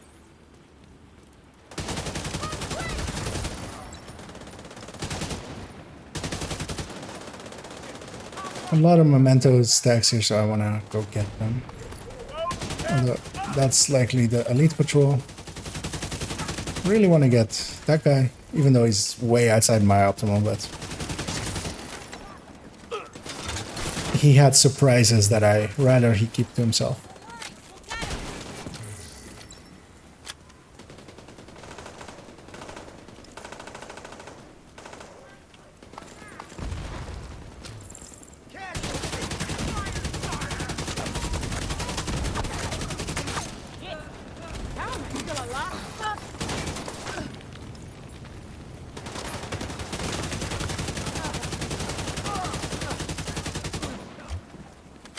Yeah, that can be the case of stuff getting boring for a while, which for me is also very much the case. The thing is, mostly I've been playing... I mean, for instance, yesterday, mostly playing Eclipse at the end and a lot of Red FI, of course. So,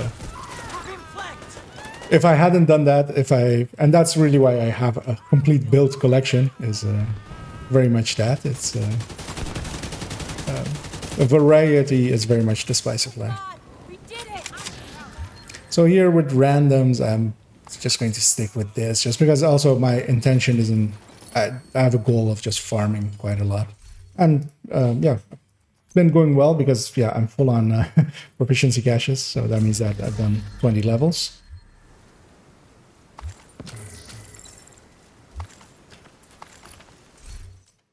And even though not at as too fast a speed, I mean, you can speed farm if you want to. But in this way, it's still decently fun, and chances at loot, even though, I mean, the amount of loot that I need is minimal at this point. There's loot on the ceiling, but I'll go get this first before I climb.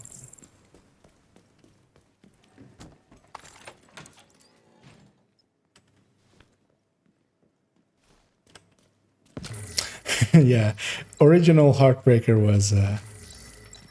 was a thing of beauty that was totally ugly.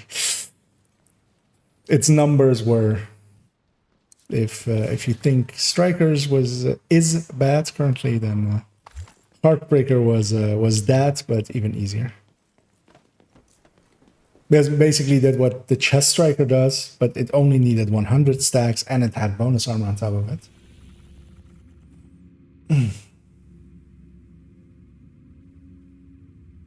Yeah, it is. I mean, I know also a lot of people that just run one build. I had a clan leader in the past that mostly played with one other person, and sometimes grabbing a few clanmates and stuff as well, of course. But they would literally play the same red build night in, night out, and quite enjoy it. And yeah, there's all kinds. And the fun thing is that we have that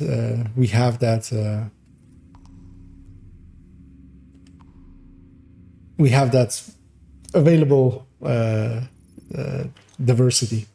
Like there are, yeah, because I know even a lot of people that even in red builds, like they'll have 10 red builds, 10 weapon based builds. They'll have a glass, they'll have a strikers, they'll have a red heartbreaker, red FI. Just it has to have weapons. Basically, they won't dip their feet into like anything like a tech tank that's more like a bruiser or something. They won't dip their toes at all into skill builds. I'm gonna start moving towards that CP, and hopefully they just see where I've gone on the map. I was trying to find a way if I could get that, but that was in the middle of the fire anyways. One person is already fast travel to nearby because I see them on the map or on the screen basically.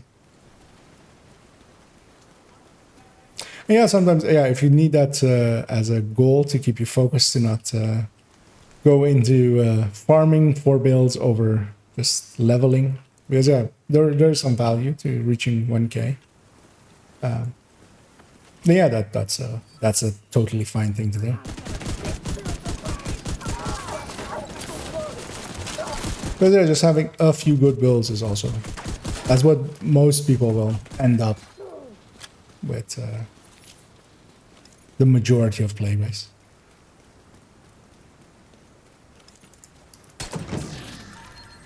I mean, actually, the majority of the playbase will end up with a bad build that they just put together themselves, but most of that is also just solo players that we will likely never see in matchmaking or such.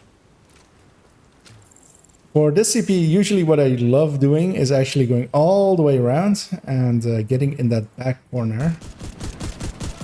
And depending on how this fight in front here goes, I might actually push up to there, but just through the middle here.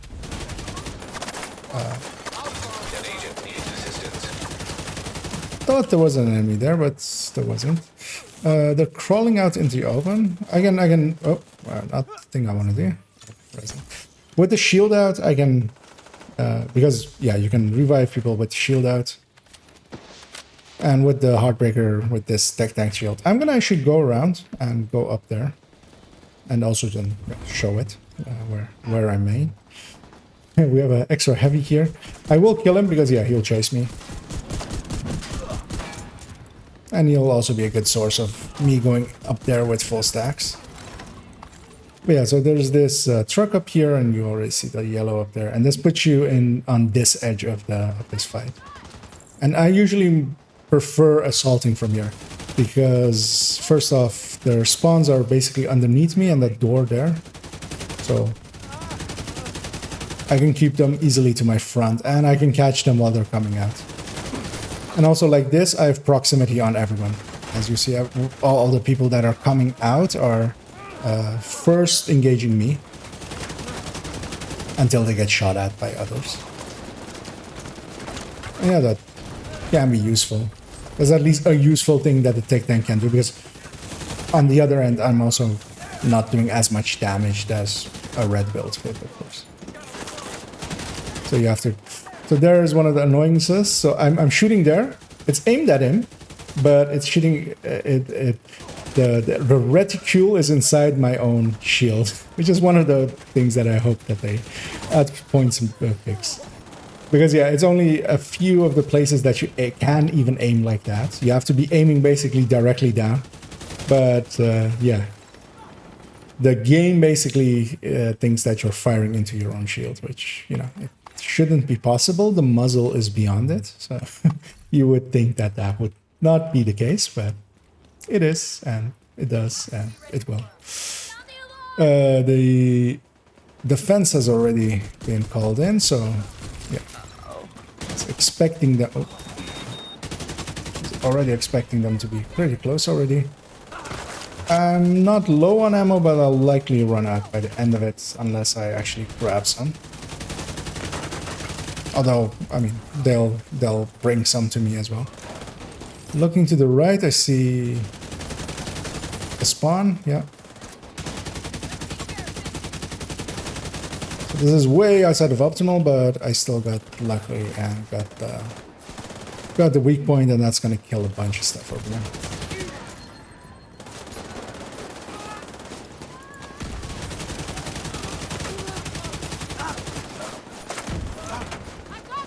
Yeah, well, you were getting a 170% multiplier at full pelt.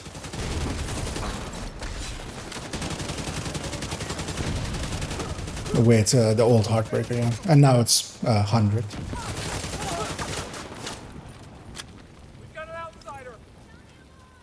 Likely other side, yeah.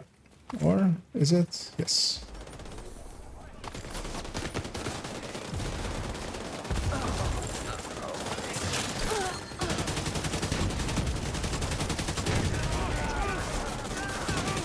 Yeah, that's the difference between having a self-multiplicative damage, which Striker also, of course, used to have. Because, yeah, self-multiplicatives can run away from you very quickly.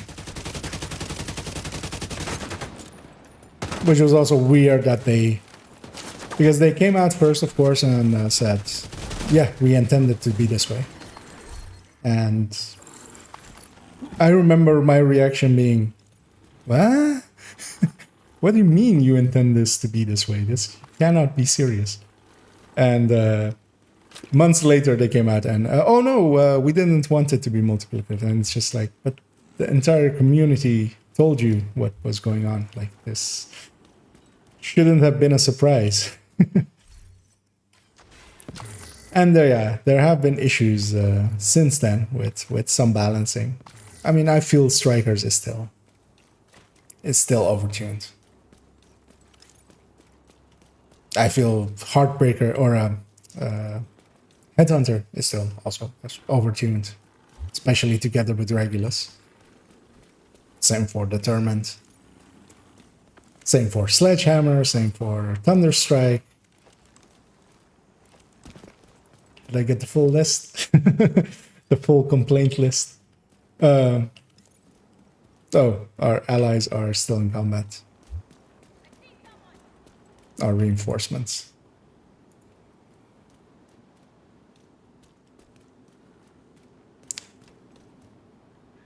They might just be bugged. Give it a few seconds. It's one of those bastards. But yeah, usually the thing to do here is just to walk away.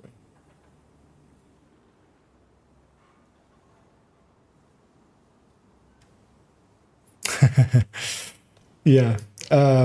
Actually, I can't show that now, likely. So normally in this graphic, when there isn't an apparel event active, it will show you how many, even over the 90, if you, of course, here it shows just 99 plus. But here it will show you your actual number. And I'm over 4K, 5K, I believe, apparel caches. I remember, just as a joke, calculating it out on Discord as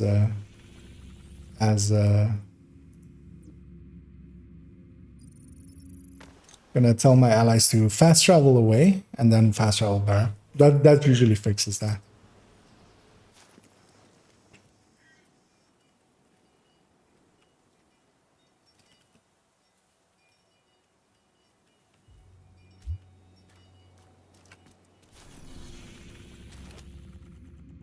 Hoping they...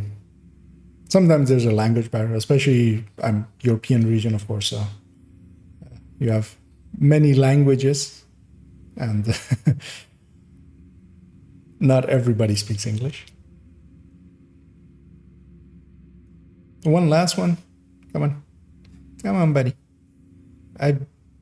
Do I believe in you? I believe in you. Do I believe in you? Do I believe in a thing called Sidrin? We shall find out. You would think he would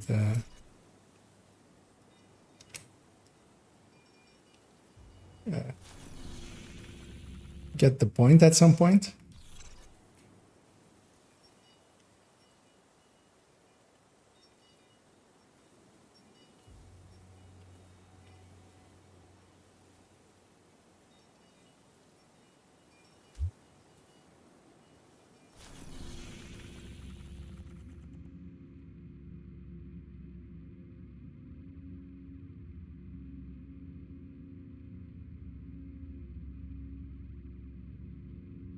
Well, I don't believe they've. Actually, I believe Morton like said something about it. I mean, I feel bad for doing this, but also. Why did he fast travel away finally? He did. So yeah, we can fast travel back now. So what that does is resets the defense, and we can fast travel to this patrol now and lead them in. Basically redoing the defense. Almost out of charges already, or timer. So I will actually run into this fire and get it. Sorry, that player spawned in at the wrong spot. Luckily for him, he's immune until he starts moving or firing. But yeah, he started firing there, and that fire was still there.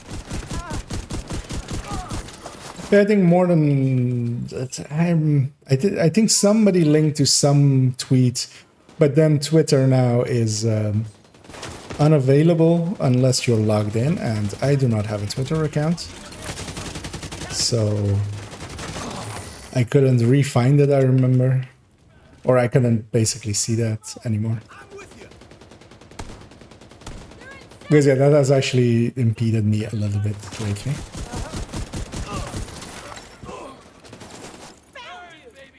We have a whole war zone over there as well. I'm gonna go kill them because they'll likely otherwise mess up our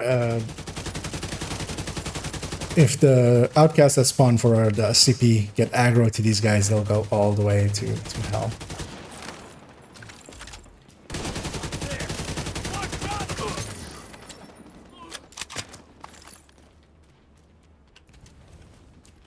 I'll go back now. That they're far enough now that likely when I run back here they'll despawn. Because yeah, my allies are also struggling a little bit, so might as well go. Be of use. Yeah, descent and countdown currently appear to. So any level you receive in those does not appear to give you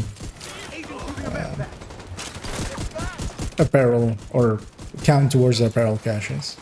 Now, luckily with, well, descent also, yeah, when you come out of it, of course, the ones you receive from.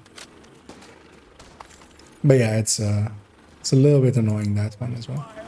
That one is on the Trello board though. That one's likely fixed soon. TM.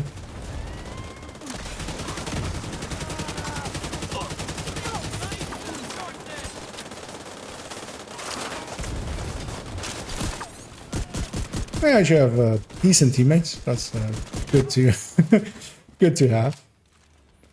You never know, yeah. With matchmaking, you never know what you get. And at least people matchmaking for missions usually are decently set up. But especially open world is very much all over the place. He's being got by an ally, I already see, so I'll just keep firing.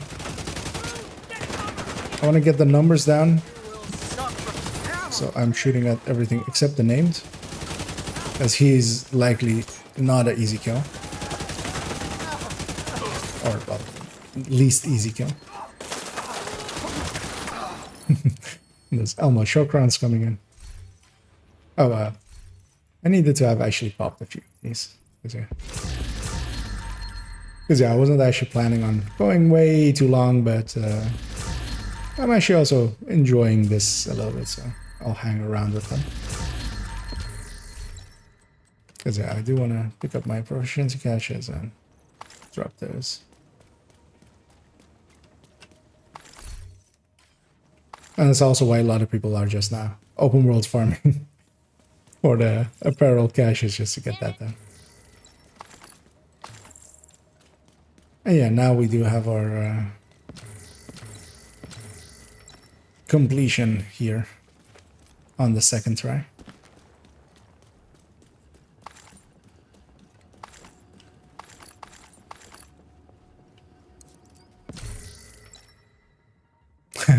I had to actually parse that as because yeah, your other remark was over descent, so I was like, descent teammates are a very difficult thing to find. I was like, are they?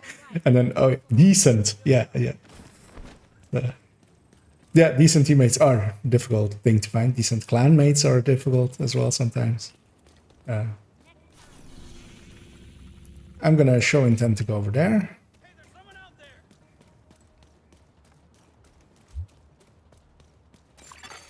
Friendly control point nearby. And yeah, these allies are sticking around, which actually from experience, quite often I find that a lot of people, especially when cool skills is active, they'll hang around for a little bit and then run away.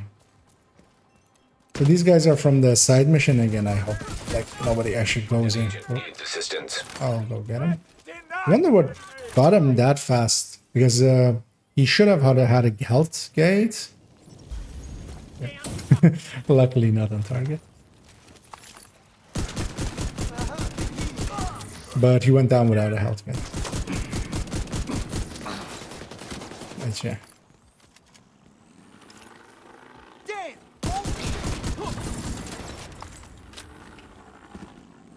Because I hope those guys just rescue the prisoners. Someone must know where they're keeping Sam.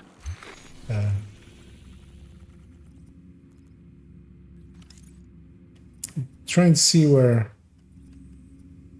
Oh, he's by the white house. Okay, that's what that's. Detected. Nearby location. Go. I was missing one of our allies, so but he was over there. I'll take these resources because that was a hanging one of those hanging crates. While we're waiting for this ally to okay fast travel to us, so yeah, we can Friendly combatants nearby. do this territory control anyway along the way. Because I would actually also prefer this territory control to be completed when we go into the CP, because, well, here there's the same fashion, but sometimes if this, for instance, is the Black Tusk one, and then the enemies spawn for the CP, they spawn in a sewer nearby, they'll aggro each other and just do the NPC thing of running around and going all over the place.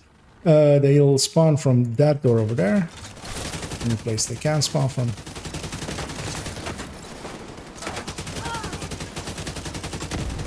Something else joined the fight.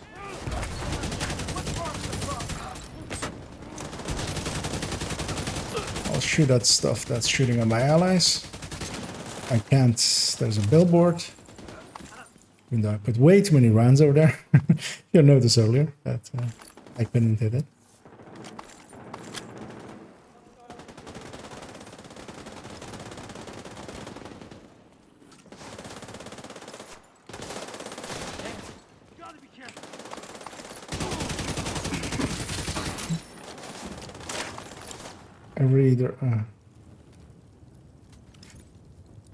Well, no, the proficiency caches. The extra item is usually actually just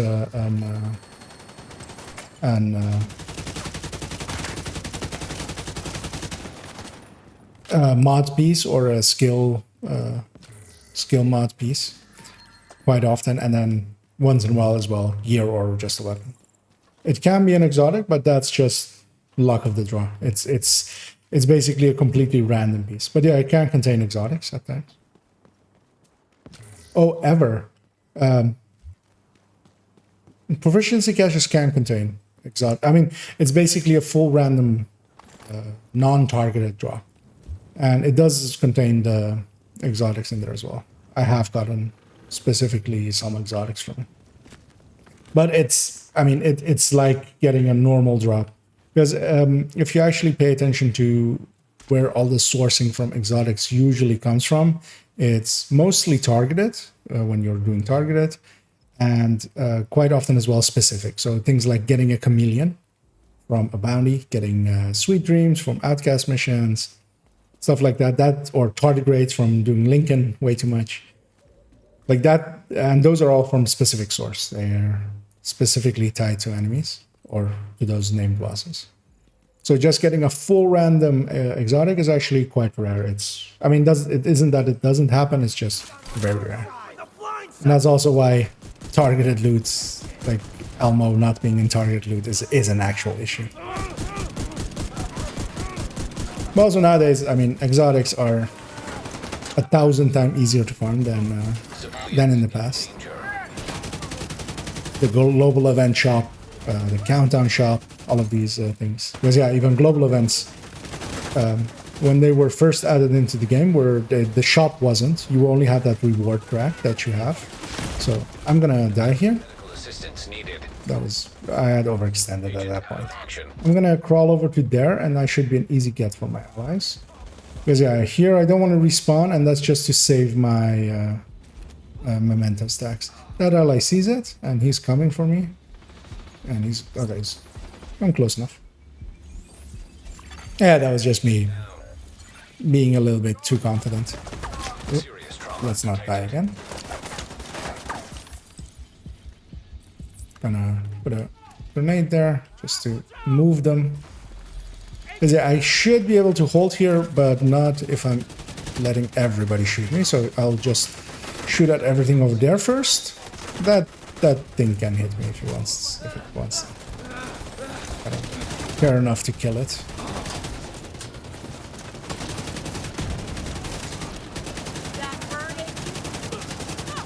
I don't want him to really use the minigun, and I'm also not stacked, which I really should do. I'll take the long way around and just push him off.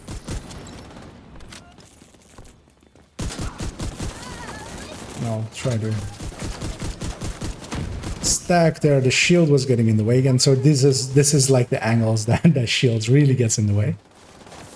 I'll go over here and try to stack up a little bit more, but my allies are doing a good job in killing pretty far. So, and once we're at this point, we should be able to just keep killing.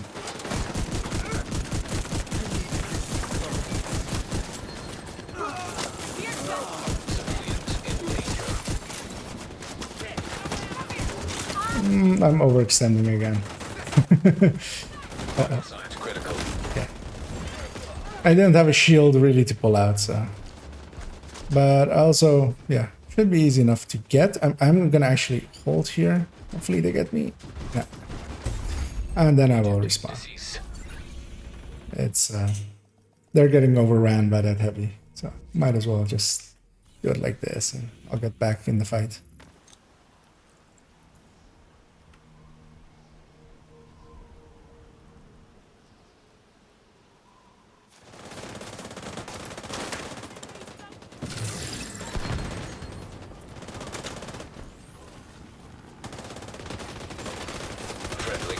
Detected.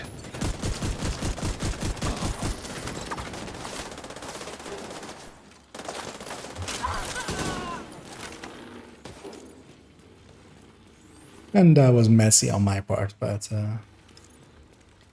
also tiredness is starting to set in, so bravado goes through the roof.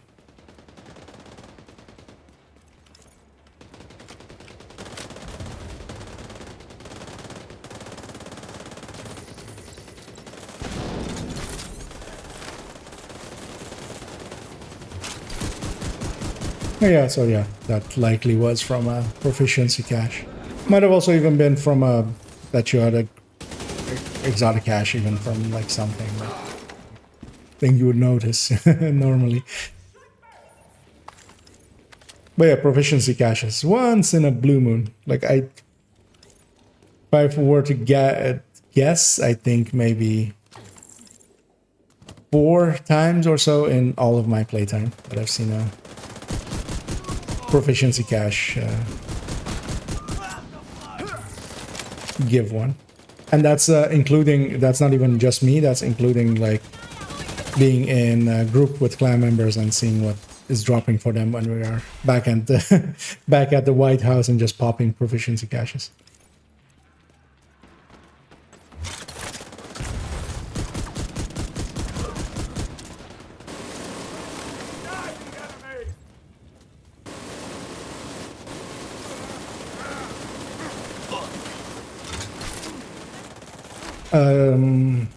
Do you mean in my current build if I'm using PFEs? No.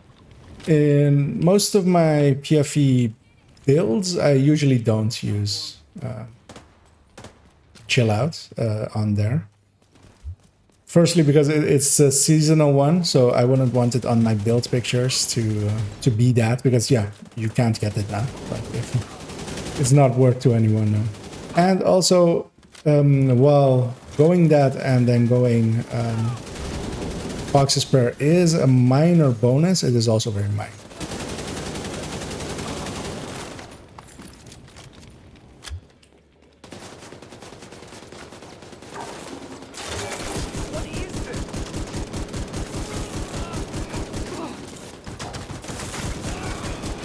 If they ever add, because I do have the ability to, I do have an crit damage red core, or well, it can be red core, but likely I would use a blue core in that case just to keep the coring the same, and then red core something else, because I usually do 3 red cores, 3 blue for PFE.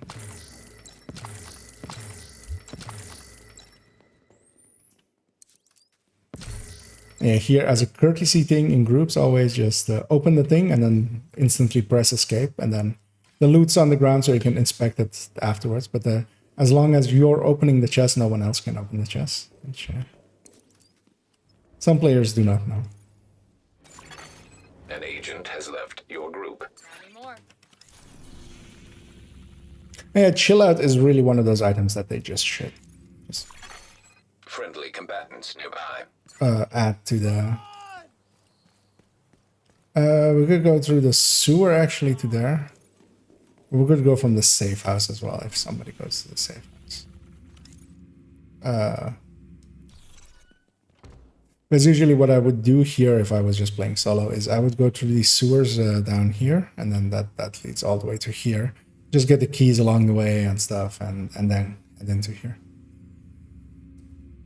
But I'll do the smart thing and just go to a safe house. They're not gonna do it, so... But they'll follow me if I go. Because yeah, that's the shortest route. I will lose all my memento stacks, but... And yeah, this CP will likely be the last thing I do this evening. I'll do some cleanup after, and that'll be it for this evening.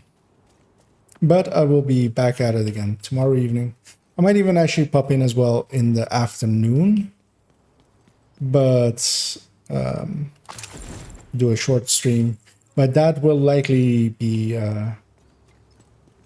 if I do it, it's mostly some cleanup on the build collection. So I'll be just mostly just going through that, but just hanging out, fixing some build pictures, changing some stuff. Although actually, so one of the things I'm considering of doing is somebody showed me how to... I'm stuck on stuff. Somebody showed me actually how to make an image have a link in Google Drawing, which... I mean, it always had that function. I just didn't know it. So. But I want to add in buttons to go back to the main collection on all build pictures. But I think in doing that and doing it maybe with a stream, I'll go, because I'll be going into every build picture, and then I'll just combine that by just talking about every build. I'll just do a short, like, this is what it does, this is how it plays.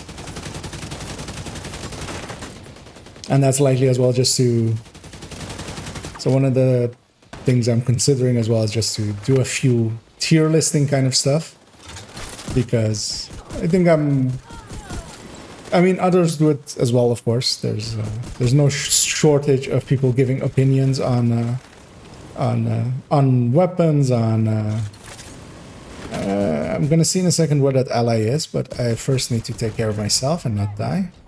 And that did not help, me blowing up my own shield.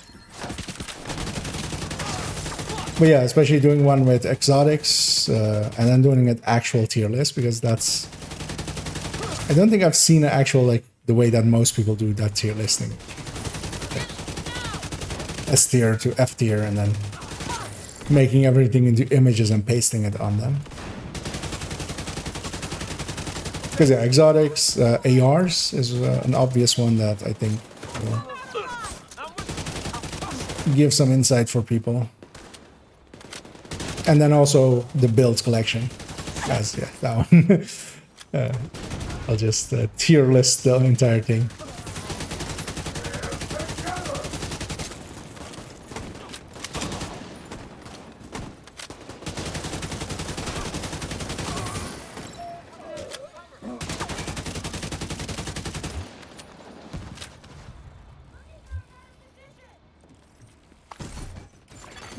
Civilians in distress.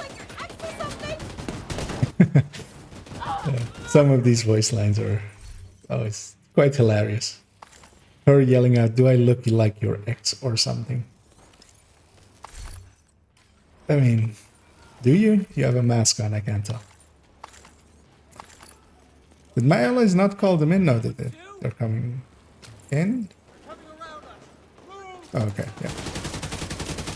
I was confused where there's also a heavy down the street on that side, so. But yeah, heavy usually doesn't spawn on defense. I'm gonna go up here and make myself a target.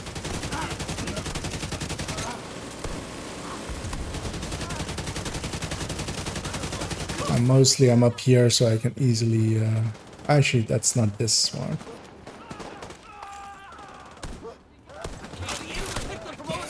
Game decided that I wanted to jump down there. Back off of this one. I should get most of them. I'm gonna go help cover my ally over here.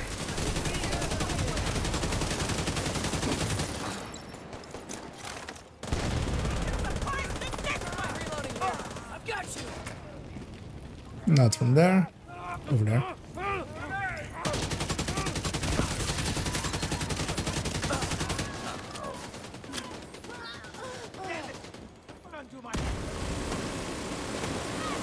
Not particularly. If you rerolled your cores to red core, there's a red Heartbreaker is also a viable build. Its only real downside is that it's kind of outclassed by Striker. Like a red Heartbreaker just has that bonus mechanic, the bonus armor mechanic. But just the red striker just does just enough more damage that it becomes a thing of like, would you really? But it is still a viable build. This is actually one of those builds that is just... Its only downside is that it's a little bit outclassed. Another agent is now in your group.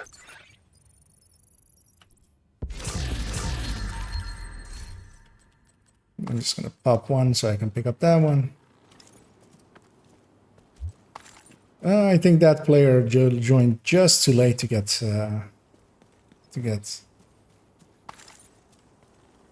credit for us doing this CP, so he'll likely not get the chest.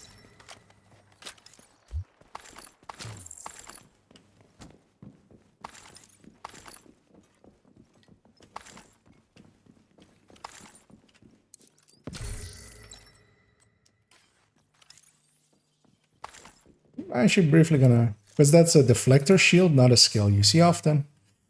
PFE with headshot and crit damage and a little bit of everything with all blue cores.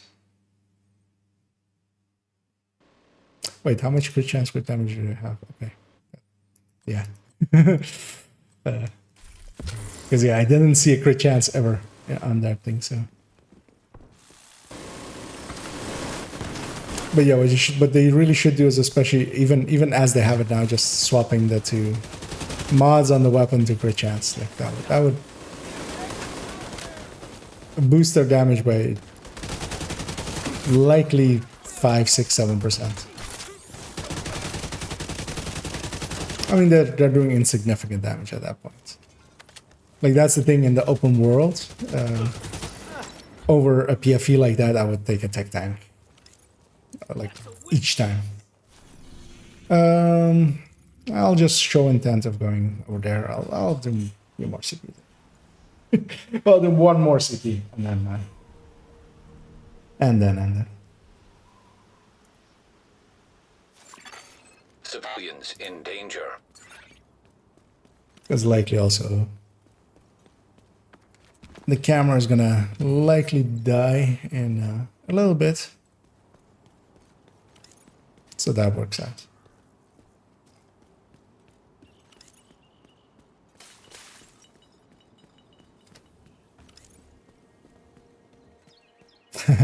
Yeah, I mean, the best build is the one you enjoy the most, indeed. And yeah, builds are very personal, I feel. It's very much one of those things that it needs to gel with you. Some people really like healing. Some people really... for instance, I really like playing bruiser types and healing builds. So something like a combat medic really fits me. But I also know that an Eclipse is so much more useful. So I usually am Eclipse in missions with 4 matchmade missions. Might be overextended here, so I should actually just go over here. So not everything is shooting at me. Consider going the... Don't know why I put my shield away. I should still be good. Oh. Less good. But I still should be good. As long as, yeah, nothing comes up my right side. Though my shield is about to die, unless... that's not an enemy. Yeah. Saved by the Artificer. Heal back up. And then go over here. Oh yeah, they overextended as well. Why did I hear a rusher behind me? That was weird. That came distinctly from behind, but it was likely that rusher. Yeah, they went and got the... So what they should do in that situation is very much a respawn. Like, it's gonna take forever for us to get through this and get to him.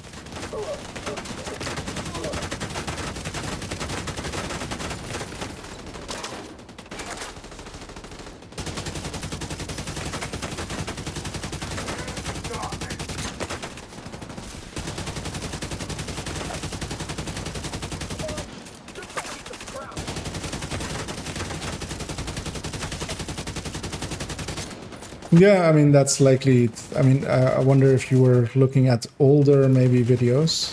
Because, yeah, in the past, Heartbreakers did outdo Strikers. There was a time that was the truth.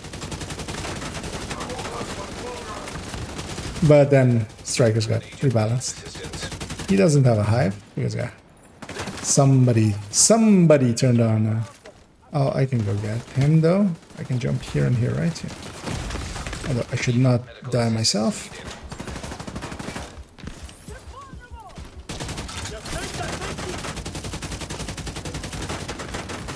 And they respawned as well. Actually, I'm gonna get safe. Actually, I'm gonna... am I gettable? Is that what? Why is there so much here? Is there also a convoy? Agent vital signs. Because I feel that there is exceptional amounts here. Gonna spawn. I can respawn on the assault team, Hostile and then control fast travel to my identified. allies. And thank you for joining as well, Roland. There. Hostile broadcast picked up. And Agent down. thank you for the compliment. Where is he? He's over there. I can see him coming my way. Oh, okay, that's... oh, 212 crit damages in one day. Which is rare, actually, for when I'm not targeting for it. Yeah, what is all this? These are a lot of people.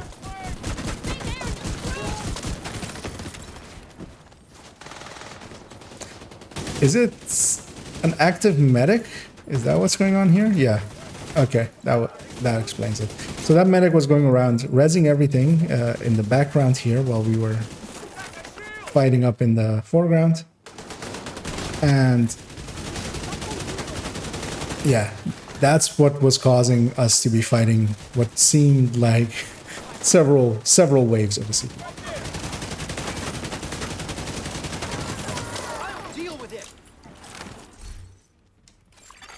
Hostiles. And that's always quite dangerous, letting a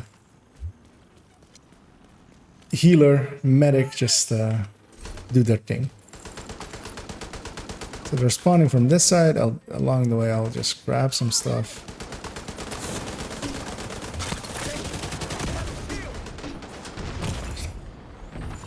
That was artillery on top of us. I should be able to... we're both getting him. I'm gonna get out of that. I'm just gonna wait for my shield. Once my shield is back, I can... I'm also gonna go take the high ground here, just so I'm less easy to shoot and less easy to get to.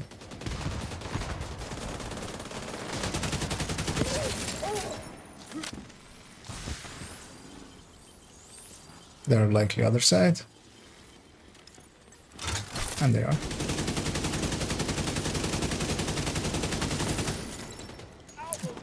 Outside of optimal, I'm also not stacked.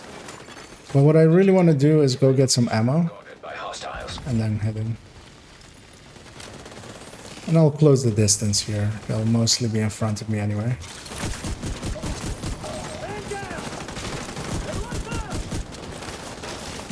Push up over here and pull them out of cover.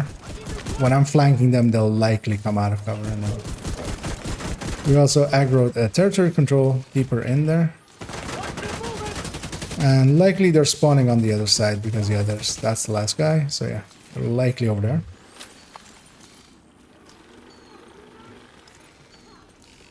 Yeah, I did catch the elite patrol, but it almost, like, felt even more. But likely that medic was actually from the elite patrol. But yeah, then the healer just getting stuff back up. I remember, especially in legendary title Basin, especially like in it seems to have been reworked a little bit since PTS, having done it a little bit recently. There were a lot more medics. Although it might have also just been that there were more medics that were surviving in PTS, because yeah, Striker nowadays is...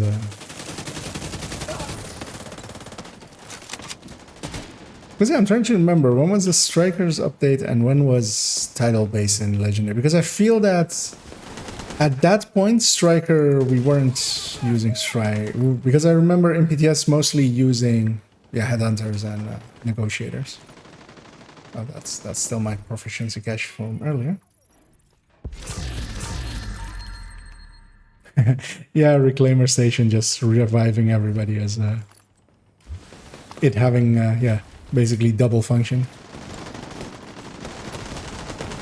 But yeah, that's also the reason that it disappeared. It was a little bit OP.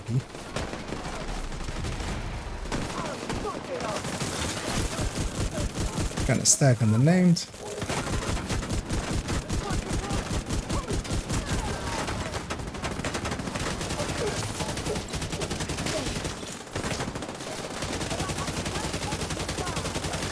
So there on turrets and stuff, I'm losing stacks quite a lot because I'm not stacking while I'm shooting them, which is weird that they chose to be a thing.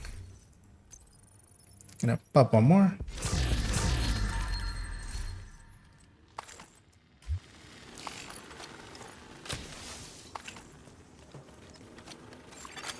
Detected.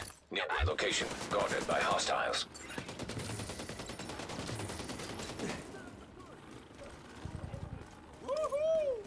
Fighting still something. Ah. So I'll get the key chests. Oh, there. Okay. Agent I'll down. go help him. That's the territory control. An agent is no longer in your Or they chose to leave.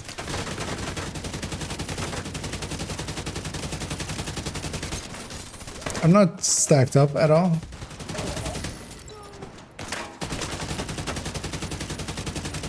So this is actually not.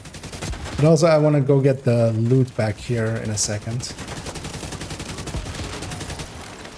So I don't want to run all up in them. Come on! Eat it! Selves against any.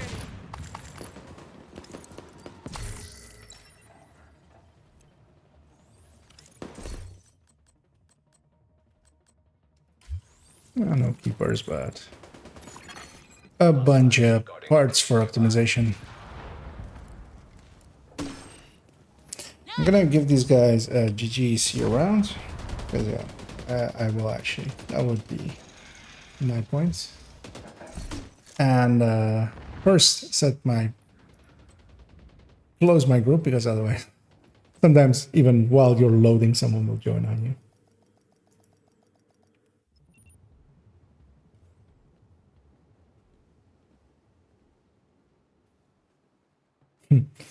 Yeah, it's always fun to theory craft your own builds, and sometimes half the fun is that, just trying to figure out the best way and having it be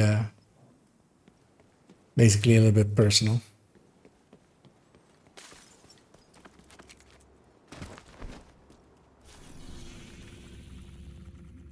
I mean, I have a few builds that because I jumped down, I can't fast travel for 10 seconds, so I have to wait for that to wear off. I took damage, basically. But even, yeah, I have I mean, they're on full display in the build collection. There's several builds in there that are either test beds or just a specific mechanic. That Headhunter with third drone, based around the third drone, comes to mind, for instance. First, gonna empty out this inventory. I don't need a retalentable chest of Fenris anymore, I think, but I will actually go check a second on my stash.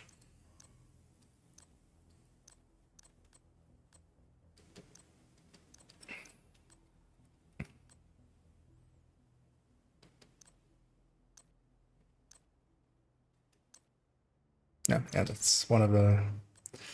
Thanks for your business. Also, I've used up a bunch of PFEs, even 12s, so I'm gonna check just quickly. I'll keep that one, just have extra one. From the time that I added in the Striker PFE one and stuff. Ate up 4 of them, of course. 5 of them? 5 of them. Just gonna make sure that. Yeah, actually, loot-wise, actually, not a bad day with 12 12 crit damages, which I'm in a very rare case that, yeah, that I still do use extra 12 crits. But yeah, usually once you have 3, you're good. You might go for 4 to use one maybe in a improvised piece with a crit damage. But the way I use them, I need likely close to 70 to optimize everything. Or to have everything have full crit mods. Although nowadays I think the lowest crit mods on the build collection especially are 11.7s, so they're not that far down.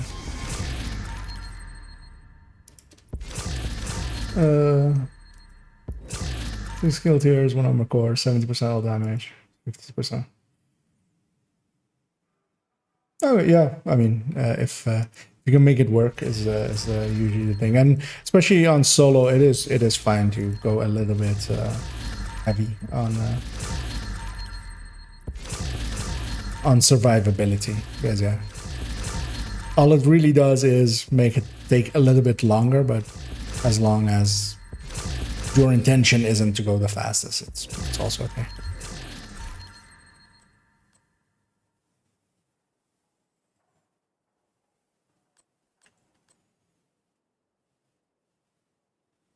That's a vibrant piece.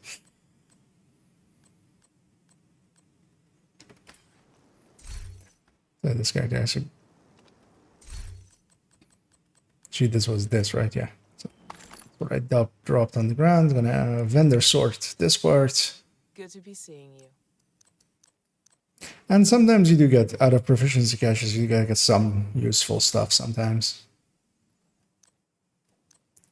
Because yeah, it does scale basically as a heroic loot, and especially for people that play underneath heroic difficulty, which starting out is very okay thing to do. You can quite often get something useful out of it. I'm gonna keep that drone mod just in case I as I sometimes still need to upgrade, so I'm trying to be better about checking those. I'll actually check on her as well. But yeah, that duration is up here, and she already has a full one. And well, I should put it in the stash. Check on my other characters as well.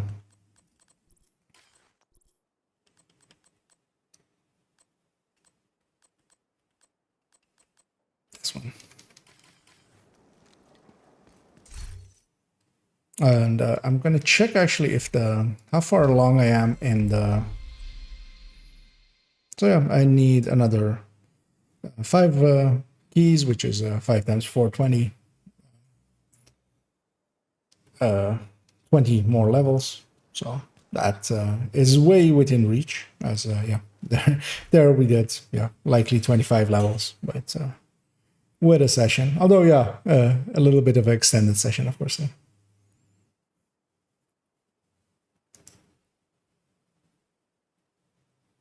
Oh yeah, that's yeah. Combat medic is very much one that if you like that playstyle is really a recommendation tied to it as it's very much before Eclipse. It used to be my favorite. Let me fight and it let me be a support. Nowadays, Eclipse is just it just defeats it because it's preventing the damage to happening in the first place, and it's dealing a ton of damage on itself and makes some parts so much easier. But yeah, I quite often still just, as I've used on stream as well, just popping on a combat medic, and especially in Summit, for instance, it works really well. I appreciate the trade.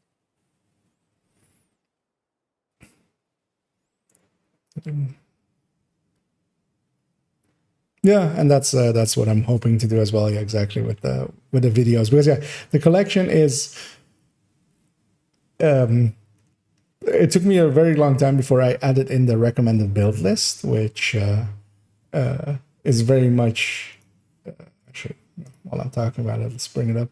it's very much a thing that took forever for me to actually do, because I was also very conscious of what do I put there. And I'm still, so nowadays I'm a little bit more confident in my choices, but back then less so. Because yeah, it's still, I have basically the high-end red AR as this top one, and a third drone. And a lot of people go like, why would you even recommend that to people? Why wouldn't Striker be the very first thing that you recommend to them? And I can kind of agree with that, but that's also thinking about it in the way of a player that's going to go directly to the top, basically. And that's not everyone. A lot of people will be much more happier just running a yellow turret drone. Just their aim may be worse. They might be a bit older, stuff like that. And the high-end red is just more of a consistent build than the Striker. So yeah, that kind of stuff. And it also took me forever to be brave enough. So I used to have actually the tech tanks were basically all the way like at the end of it. Because I wasn't... I mean, still, a lot of the player base is, oh, you have a blue core? What are you doing? And I disagree with that, basically. It's I feel that if you're doing something useful with that blue core, like using it to make a shield really strong, and then using the rest of the build to make a shield even stronger with the Artificer and the Technician and Memento, and then putting enough damage behind it is actually a valuable thing. Yeah, I saw Fire Eclipse pretty high and stuff like that.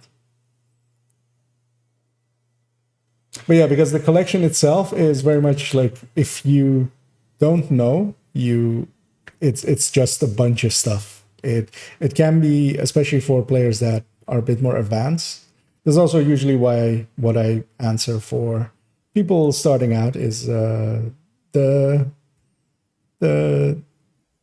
build collection is not so much when I recommend it, especially in like when I'm talking in the Discords. I usually send people, and also, yeah, if you don't know that one, the community spreadsheet, the Discord spreadsheet, where there's actually I can open that one up as well. If I go all the way down here, which has the builds here as well. And I think that especially, yeah, Rossi's guides, those Evernote guides are very much useful. Like those are a lot more useful, for instance, like the Striker build, this written guide for new players. I'll turn off dark mode. For new players, this is a lot more useful. It actually explains like common primaries, what you should go for, and stuff like that. And my build pictures are a lot more just bleh. Here is everything. And you have to know what stuff means. Like if with a new player, like if I open a third drone Nego ND build, like does this, like if you don't know what this is, you go like, oh wait, Negotiator, does it drop with yellow cores? Doesn't it? But advanced player will go, okay, I see all of the recalibrations are there. Like, why is there a sacrifice in here? Like, is this just a Providence chest or not? Stuff like that. Which, yeah. So yeah, there's very much value in more explanation than I'm providing there. But yeah, I'm slowly working through the list of the recommended build list, and eventually I'll just have all of them basically as a build showcase or a masterclass, and then I'll also link that down there. Like just have a link underneath the build picture of just going to the videos, and hopefully helping a little bit with that as well.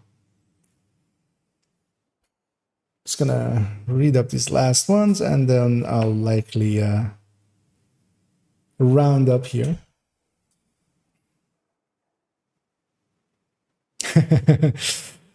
Yeah, exactly. As especially for more like people that can look at the build picture and just basically have an idea of what's going on. and that means that you basically have encountered everything, have read most of the gear sets and stuff like that. Then it's a great inspiration point. Like that's really what I started it as, or why it got shared around. Because initially it was very much just me keeping pictures of my builds. It was mostly just the layout as it is, like just that layout picture without even the stats and stuff. And then I started sharing some of them, and people went, "Oh, these are cool, but what stats?" And then I started to add in stats, and then they went, "Oh, what brands?" And I added brands. And I'm like, "Oh, wait, which talent is that?" And then I added talents, and then I got started into calculating a lot of stuff out. So I put all of the stats on there just so I had easy views of them. Because actually, this might be actually interesting to show. But it will take a minute to find them, which is very old build pictures, and that is actually well before I was even working on the build collection at all. But do I need to? I don't have my Imager account signed in, and it's going to be a little bit, maybe I can find them. Actually, I know where a link to them exists. Although that will also take a second for me to find it.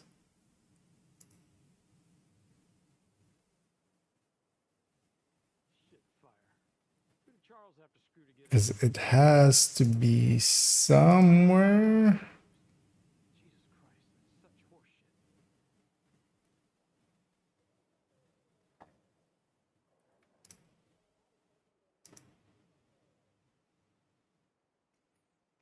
Actually, oh yeah, here it is.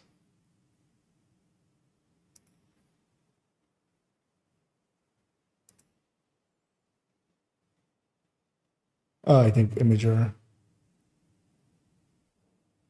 That's weird. It shows up as a 404.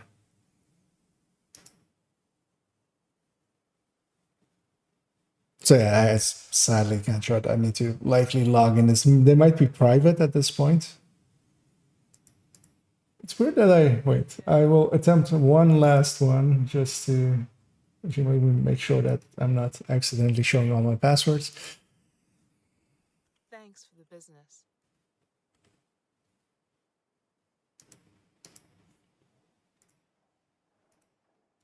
Because I'll attempt one thing.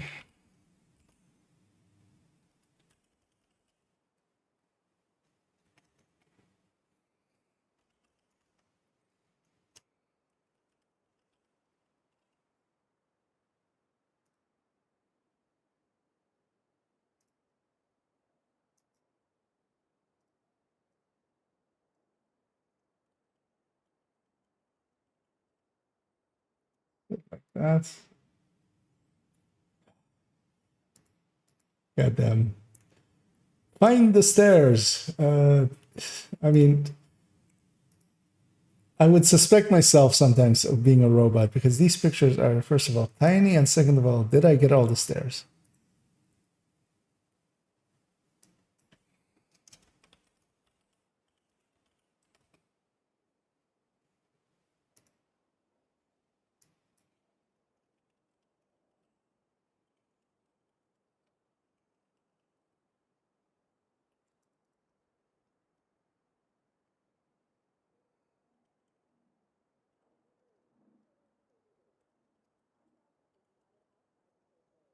Yeah.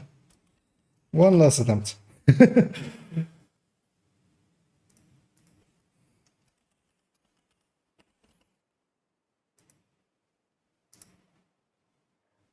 Yeah, no, I need to recover the password, and that's going to take too long. I'll maybe show them in the future. But yeah, it's very old build pictures that existed way before I was working on these, and they look horrible.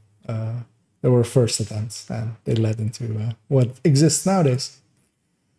But yeah, that's going to be very much it for me. That's for this evening. I very much enjoyed hanging out with all of you, and thank you all for. What's I can answer that one still, because which one is it actually? It is the Mireille one. This was season 9 or 10. It was one of the seasons that got added in. And I don't believe it's then available nowadays. The Icebound one, which also kind of looks good, this one is available from the store at all times, I think. This was one that you have to like buy from the store. And Tendrils was also from one of the seasons. But you can check in the store if you're truly interested, which is in the store, and then the weapon skins. And there's the list of weapon skins down here. Actually, I could see if it's... because the Icebound is in here, but yeah, I bought that one. And it's not recommended to buy these, really, because... mostly because they're just too expensive. Like, this is basically €5 or €6.50 worth of their special currency. And that's a little bit too much. But in the past, I had some disposable income. I was like, I want to have some of these. So I did.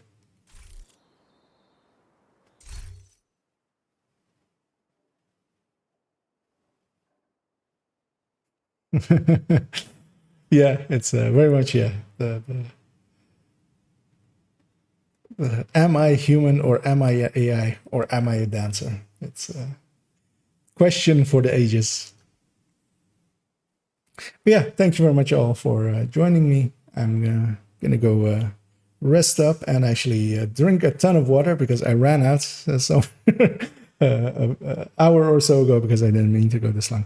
But I'll be on tomorrow as well, tomorrow evening. So if you're enjoyed your time here and have time tomorrow evening, feel free to come join me again. So yeah, have a good night.